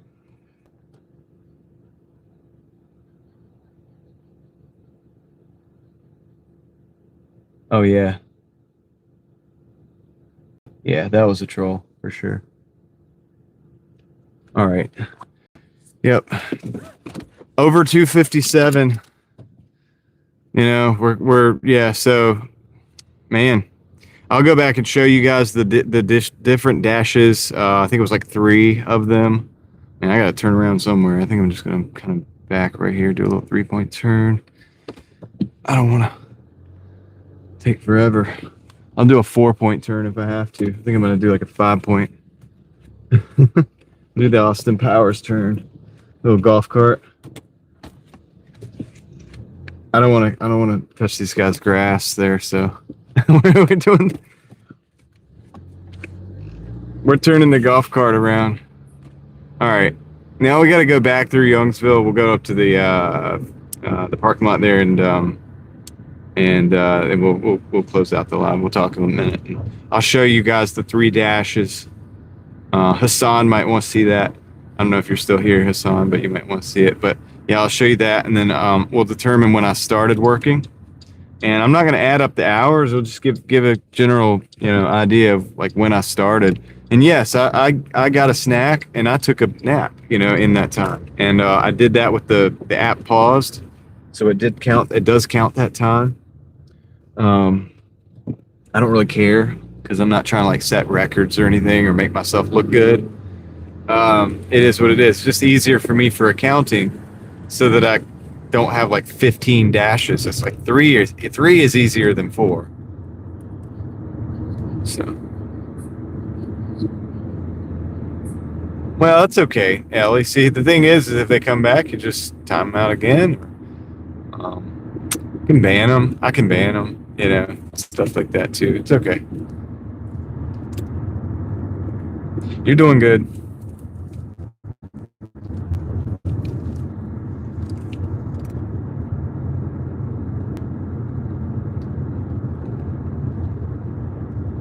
I got really thick skin for the trolls, man, but because when I started live streaming, I was getting attacked like crazy, dude. I actually think it was possibly part of it was a real entity of like somebody that didn't like me, you know what I mean, or something, or wanted to try to like throw me off.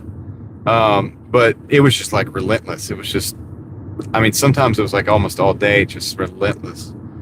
And so we learned all kinds of methods and whatever, but yeah, generally it got to the point where it didn't phase me, you know. But the thing is, they were saying things that were very offensive, so that, you know, people were like, "Oh my gosh, like I can't believe."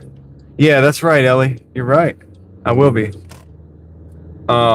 It's and you know, stuff like that. So people were like, I can't believe they said that. Like, that's so bad. Like, I'm mad at them. And I'm like, dude, don't be mad. You know, it's okay. Like, they're just, that's what they want. And sometimes you just gotta like once you realize that it's, you just gotta disconnect. Once you realize that it's not a real person, like that's not a real situation right there. That's somebody that's doing something to get a reaction. Just disconnect from that completely. Just don't worry about it. Just deal with it, get it gone, and move on. But anyway, that was happening relentlessly for a while there. Early on, like months ago, like sometime last year, I think it was happening. But yeah, you know, so I got to the point where I don't really care. It's just that, you know, obviously it bothers the chat, and so you just take care of it. I got good mods at this point, and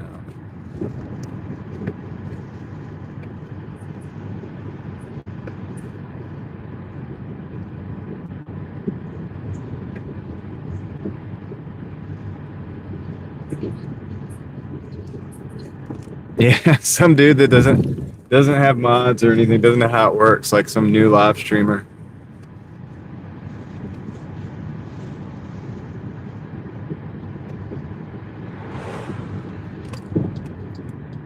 It's, you got to learn the ropes, man. You gotta, you know, you're gonna have that happen, and there's gonna be a time when you don't know what the heck you're doing, and then trolls are gonna be messing with your channel and all that stuff. It's good. I think it's healthy though. You got to go through that. You've got to go through that. You know, you've got to have thick skin to be on the internet, man. You've got to. You just do. If they start saying, somebody starts saying something personally or trying to like get in between, you know, trying to figure you out and say stuff like, there's more advanced trolls, you know, that do stuff like that. It's like you just can't. I don't think I'm gonna fix the brakes on the live equalizer. I am going to probably just do them, and it'll probably be afternoon, evening again by the time I go live tomorrow. Just saying. I may pop in sooner if I feel like it. I'm really benefiting, and indirectly you guys are going to be benefiting from me being able to do what I'm doing during the day, basically. Which in some cases just simply clearing my mind and just working. Not talking all day. Yeah, when I meant spamming, it was like, you know, one thing after another, after another, after another, after another, after another, and then a bunch of hearts, like the hearts, you know, boom, boom, boom, boom, boom, boom, boom, all the way across, basically taking up the whole screen so that you guys can't even read each other's chats, and it's just distracting.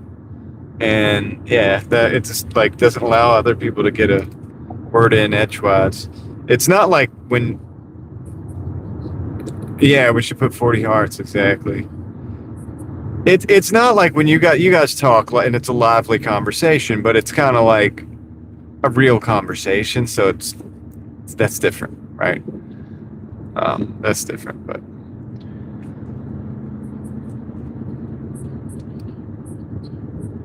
yeah, exactly. Yeah, you did perfectly, Ellie.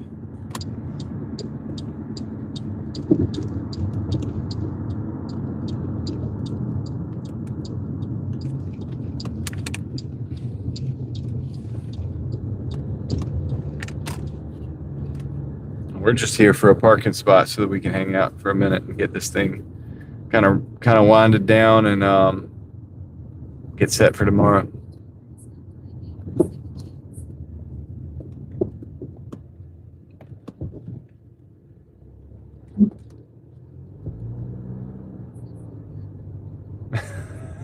It's okay.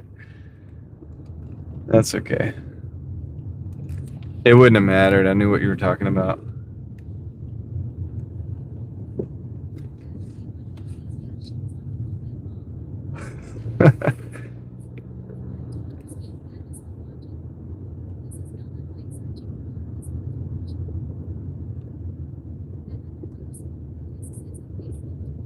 Yeah, underscore protest. I don't know why I say underscore protest. That's what the text to speech calls you. So, under protest. Yes, that is great. That'll work. We'll see you tomorrow. Thank you. Thank you for hanging out. Dang, I'm gonna pull forward a little bit actually. Try to pull where that. I don't like the lighting. Sorry. It's just me. Okay, cool. All right, this is better, right? Better for me. It's dark, but we can change that. We can change that right now. Well, yeah, like that. Just like that. Equalizer. That's too bright. All right, we'll get our numbers and stuff. We'll look at the stuff. So $1 peak pay right now. But let me look at the dashes. We'll get that out of the way. That's the best thing to do immediately. Yeah, it was a lot. I could see it. I don't look at the chat, and I could see it. Like when I was driving, but I could see it over here in my periphery. I'm like, dude, they're spamming up the chat. And I could hear that it was over and over and over again messages too. So I can tell that the chat was getting spammed up. All right. So these are the three. I'm going to show you the 3 dashes that I did today. And it is those right there. That 127 was yesterday. It's a carryover. So 132 right there. 132.84, 66.70, and 58.15. Now looking into the first one here, it's the time I started. Okay. To move that over there. The time I started was 12:20 this morning. So that one went until 7:50. That was 7.5 hours for a 132. And that is when I took my nap and stuff. So that's why that one is not as good. And then we did 3 hours and 18 minutes on that one. So that's what, 10:40 something, say 10:45, and 2 hours and 50 on that one. So what's that, 10, 11:45, 12:45, almost. So but 13 plus hours, between 13 and 14 hours. I mean, so it's a lot of time. I mean, definitely a lot of time to do. What was that? Pretty much just about 260. Was it 257 something? Anyway. Yeah, you will. Ellie's trigger finger is itching right now. So she might get you. But anyway, yeah, 257.60 something. So it's not a bad day, guys. I mean, it's okay. Not the greatest. But, you know, some of that hour, that 13 and a half hours or whatever, I'd say 45 minutes of that time was me just having a snack and taking a nap, like literally. So that's not too bad when you think about that. And then the app did kind of like freeze up on me for about 20 minutes and that first shift. For whatever reason, it wasn't giving offers or whatever. And yeah, I don't know why it was doing that. But anyway, that did happen. So there was some time that I wasn't taking offers. But yeah, not too bad. Anyway, we got there. We're at 432 for the week. So that's 2 days, 432. That's 215 a day. So 216 a day. So we're basically at an average of 216 a day. So we brought our average back up. Told you guys we would do it. Oh, I can't say that, Sparkly. I go to different places that I don't go on the live streams. I go to special places to nap. I go to specific, like, different areas. And I don't disclose those locations because that's obvious. So, yeah. So anyway, that's the deal there.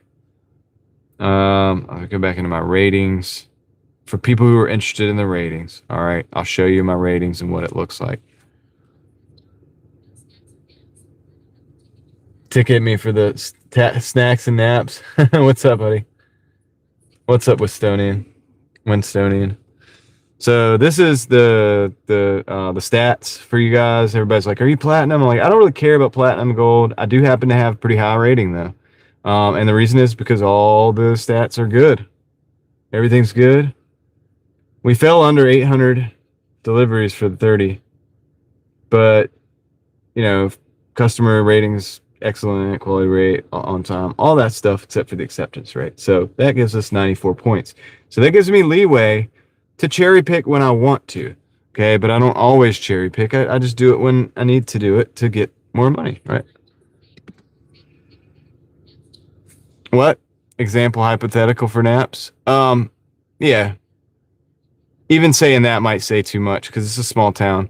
But I mean, it's not a small town. It's a big city over there. But I just go to places that I know to be secure, and I lock everything down. Like, you know, and I have ways of doing it I'm not gonna get into, but anyway, that's the deal. So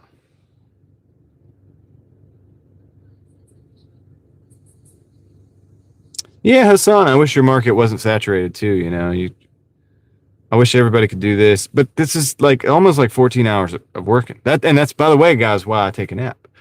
It's a responsible thing to do, to take a nap halfway through. You've got to stop and you've got to take a break, and you probably want to get some actual sleep rest because that's a lot of hours. And technically speaking, you don't need to be out that long. So, you know, you gotta take care of your body and your mind. That's why I got so much energy now still. It's the end of the night. I got enough gas in the tank, so to speak, to go home safely. And mic change. Oh yeah, I guess we do need a mic change. Yep. I got to do my brakes tomorrow too, so that's right. Safety reasons, exactly. So I advise that. Same reason I use the text to speech so that I'm hands free. That's safety reasons too, man. I mean, for the live stream, but that's different. But you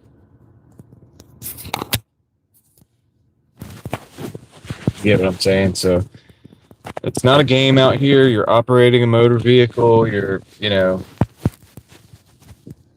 serious. It's serious, right? We have a lot of fun, but it's definitely not a joke.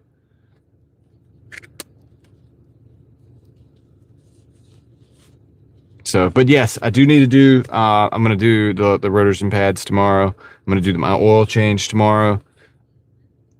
I don't know if I'm going to be doing these numbers tomorrow. I'm just going to probably try to shoot for 200. Just depends on how early I can get started so that I can actually get out. I don't know.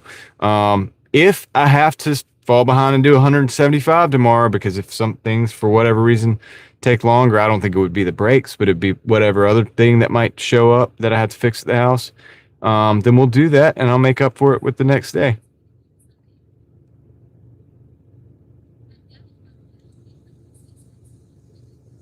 The mod trifecta? What's the mod trifecta? What did I miss? I was running my mouth when you said that.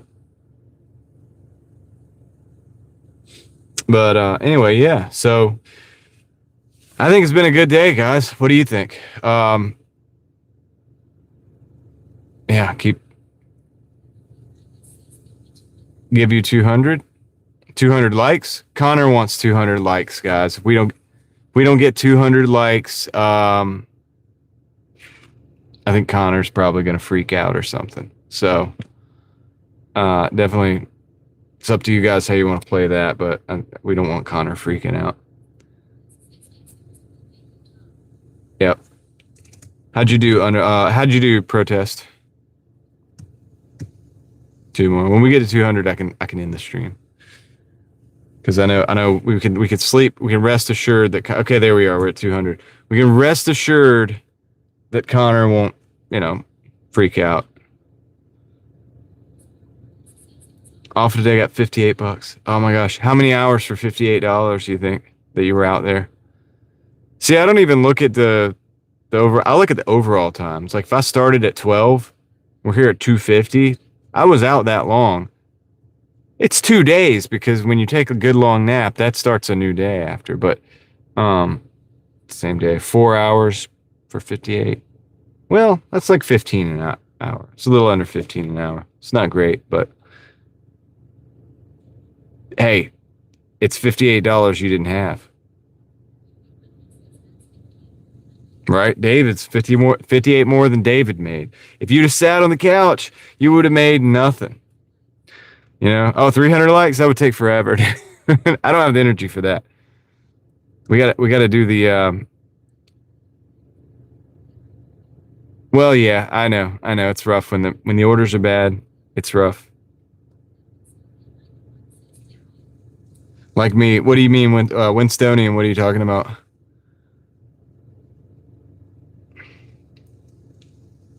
Like you what? But yeah. So it would.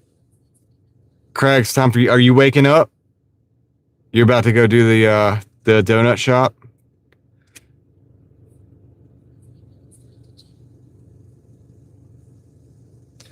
Craig is going to be doing donut deliveries in about probably 2 hours, right?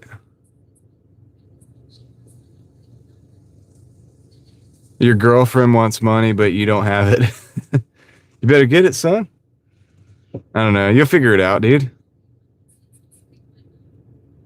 Maybe so. Hopefully, she'll stick with you through thick and thin.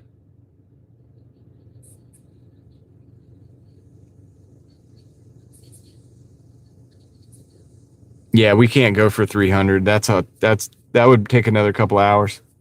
What's up, Papa Gigs? How's it going? Did you have a good day out there today?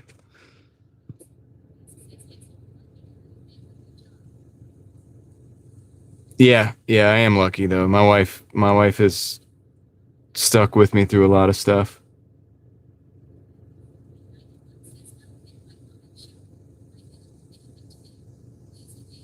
Oh, lazy day on the couch. I got you. Didn't make nothing. Winstonian made no dollars. You got to have some lazy days. I mean, you got to have something when you're just chilling. Yeah, it didn't show. It's weird that it didn't show.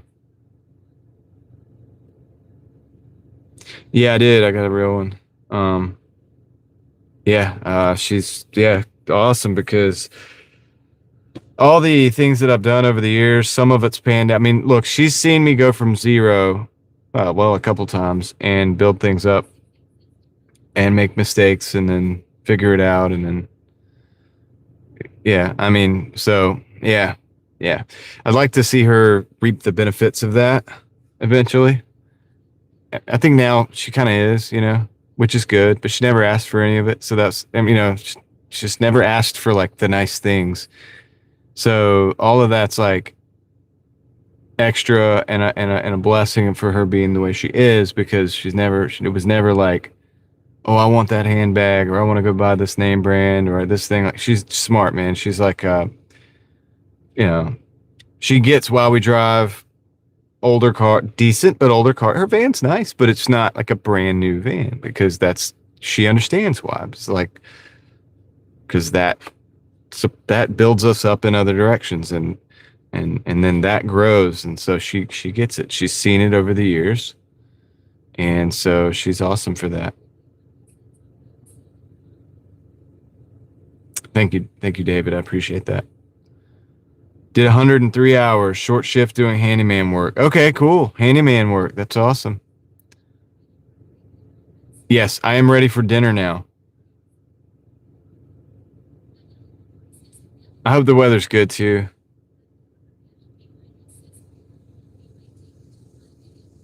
If it's like pouring down rain, I gotta check the forecast. If it's like pouring down rain, I can't do I'm not gonna do the brakes. I'll probably just run them for another day. Seem to do okay today.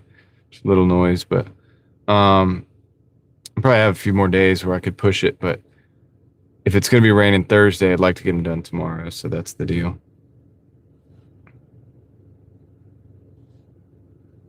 Yeah, we don't got time for that, Connor.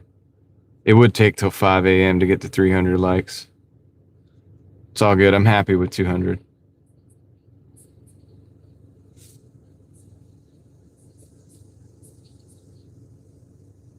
Well, I did get ceramic pads. So yeah, and I got new rotors as well to go because last time the rotors got a little glazed, man. They really did, and I reused them, and they've done fine. But I said, remember I said that I was like, next time I come in here, I'm doing rotors too. So and I got to check the calipers. If the boots on those calipers look like they need to be replaced, I'll order some calipers. But I will go ahead and throw these rotors and pads in there and do them that way, and then I'll order some calipers. And if they're uneven when I get the other one, the calipers it's gonna be easy when the time comes. You know, but for now, if I can live without them, I'll keep going with what I've got in the box at home, and that is rotors and pads right now, and then we'll do the calipers later. I'll order them and we'll do them later and bleed the brakes and be super fresh. It has been dry this way. It's been kind of a drought, but I think Thursday we might be getting a little rain. I'm not sure. Sunny today. Great. Hot. Whew. Try to get out early. Brakes and oil change? No, I mean, no, 3 hours if I'm just hanging out. But if I'm kind of speed running it, can't see it taking much more than an hour.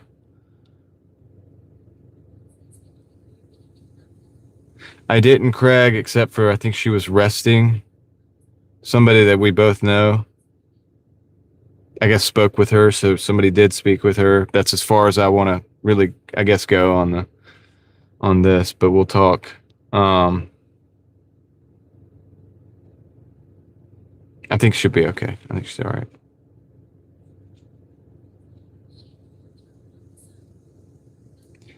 I have trees. I have a tarp, but I'd have to set it up. Honestly, I'm just gonna weather it, Yankee. I'm just gonna weather the sun, I'll probably have a pretty good sunburn. I don't know, Hassan. I mean, I think a ride share was good because I bought a $2,500 car to do it, and that car lasted a long time. I got very lucky with that. So I did really good with ride share, but I don't know what it's like now. I know I can live stream the brake change protest. I've done that kind of thing before.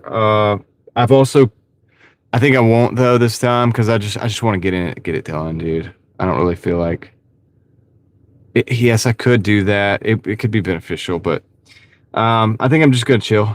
I'm just gonna do it and get it done and get out and start working. I live stream a lot every day, and I guess I value my times not on the live stream too. Sometimes a little bit too. You know what I mean? Like, does that make sense? Not that I don't like. I love hanging out with you guys. It's just that it's good sometimes to like just get some work done.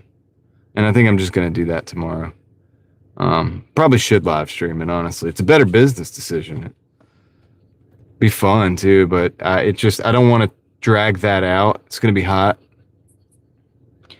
And I'd rather just try to do it quickly and get it done so that I can move on. And then I'll live stream once we get in the car later. I'll live stream. So, it's a deal. Sometimes I will do things like that from time to time though. You know what I mean? I've live streamed a brake job before. Dude, I ain't Carolina squat in the Malibu, man. Gosh, I would never Carolina squat the Malibu or any truck or a truck, period. Like, this ain't a truck. So Carolina squat trucks. Known to, Silverados, just messing them up. It's the stupidest thing. I'm a very open-minded person. I'm a car person. I like car people of all kinds. I like the muscle car guys. I like the drift guys. I've got drift videos on the channel. I get along with those guys great. Yeah, they're a little wilder, you know what I mean, than the other. And then there's the clean JDM guys, the gangster JDM style, big sedans, from the early '90s. And then there's like, drag racing and the NASCAR people. I love all kinds of car people. even the little Ricer, the crazy Ricer stuff from my era back in the early 2000s. You see the big body kits in the wings, dude. I've seen some crazy stuff. Or the guys that do the sound systems. I'm cool with all that, right? I'm very open-minded, to each his own. And I don't know about respect all builds, but like I'm okay with all builds. I've realized that that's you, and that's your personality, and that's cool, and I like cars for that. But I don't like the Carolina Squat is like the one thing I can even do slammed with the negative camber and stuff, but the one thing, this Carolina Squat is the one thing that I've ever ragged on publicly and said that is just garbage. And I have a short. It's me actually driving to Piedmont to the drift event, and I can't remember if I'm behind. I guess maybe I'm ahead of Muscles. He's got the Miata, and there's some dash cam footage. It's like a guy in a Carolina Squat, and I called it the Carolina SHT. So it's like I abbreviated. That was my title. And because I was like, this is the stupidest thing.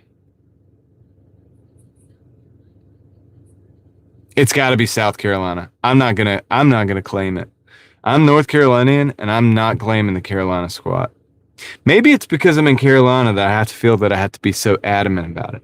But honestly, it's not safe. And I know you could say the same thing about slammed cars. I've owned lowered cars. Now, most of my lowered cars have been lowered for kind of like performance, so they're not that low and the camber's not that aggressive. However, I understand a lowrider, dude. I understand a lowrider, okay? I get it. I get it. I get the appeal. I even like it. I like looking at them. I think they're cool. I'm glad they exist. But the Carolina Squat, I just can't get into it.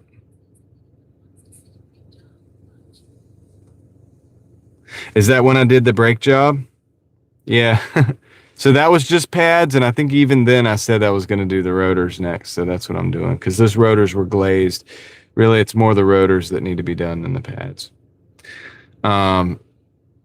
So thanks, Craig.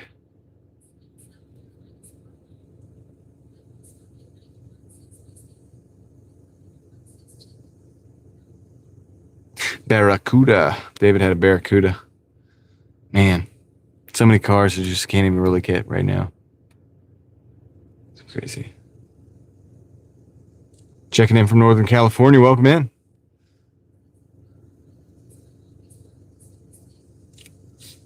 I think my dad's in that video.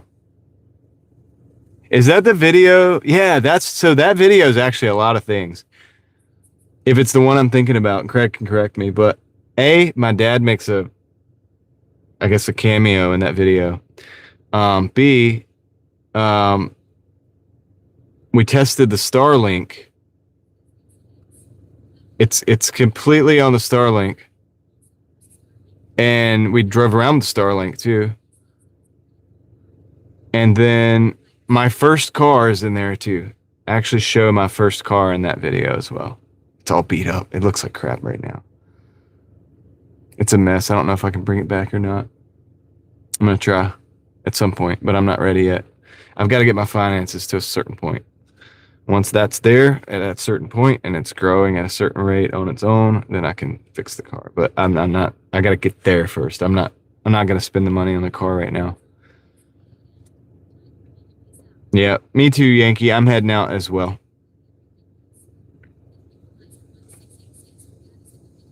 Yeah, my dad's in the video, Equalizer. He shows up. He showed up to I can't remember what because he's not far down the street from where I was at. I was at a buddy's house that I kind of rent the shop, and I have more shop space back there and everything. I don't have time to ever go over there anymore, but I keep that spot because it is useful for when I have to do certain things, like certain jobs and stuff. And I have a couple cars parked there, old Hondas from back in the day, from before I had kids even. And then my first car, just that Mazda. But I'm not going to give it away. You have to go watch it and look at it and see. But all right. I think I'm gonna end the stream here, guys. I'm gonna get off here. I gotta go eat. It's late, and I'm gonna try to get some sleep. We get up in the morning. Go get started. Did you see the new Scout vehicle? Let me look that up. What do you mean the new Scout vehicle? Whoa, dude. Bright.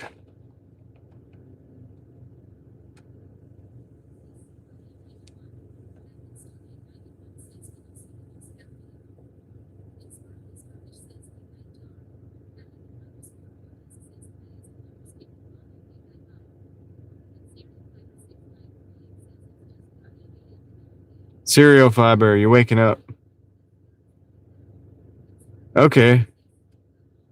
Comeback of a legend. I don't know what's for dinner. Yesterday we had like broccoli, chicken, mashed potatoes, and gravy. So maybe it's more of that. Oh, yeah. Okay. Yeah, I know what you're talking about now. I'm looking at it right now.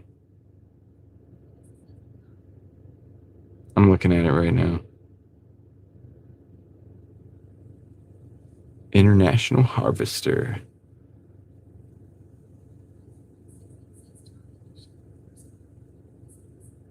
Oh, yeah, that's right. Yeah. That's true. With the rerouted equipment. That is true. Yep.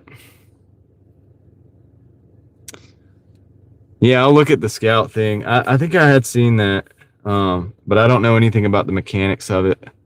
So I'll keep that page up, and I'll go look at that at a later time. Winstonian. Check that out. How do I feel about having dinner at 4 a.m.? Well, it is what it is.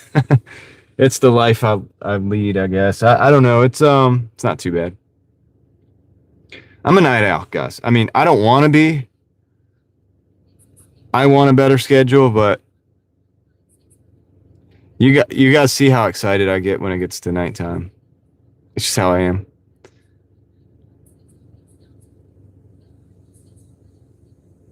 Well, yeah, Mark, I gotta eat. When am I gonna eat? I gotta eat. So, all right, guys, I appreciate each and every single one of you guys watching and hanging out with me. It was fun today. Let's see. Good day. Winstonian, take care. David, Yankee, Mark, Hassan, Serial, Craig, Ellie, good job today. Ellie exercised the moderator powers a little bit today, and that was you did good. So thank you. Thank you for that, helping out. That's really good. It helps me when I'm driving and I'm hearing stuff happening and I know that it shouldn't be happening, and I've got somebody that's got my back and I don't have to, I can just focus on the road and do what I got to do. So that really helps it big time. It's a huge help. You don't even know.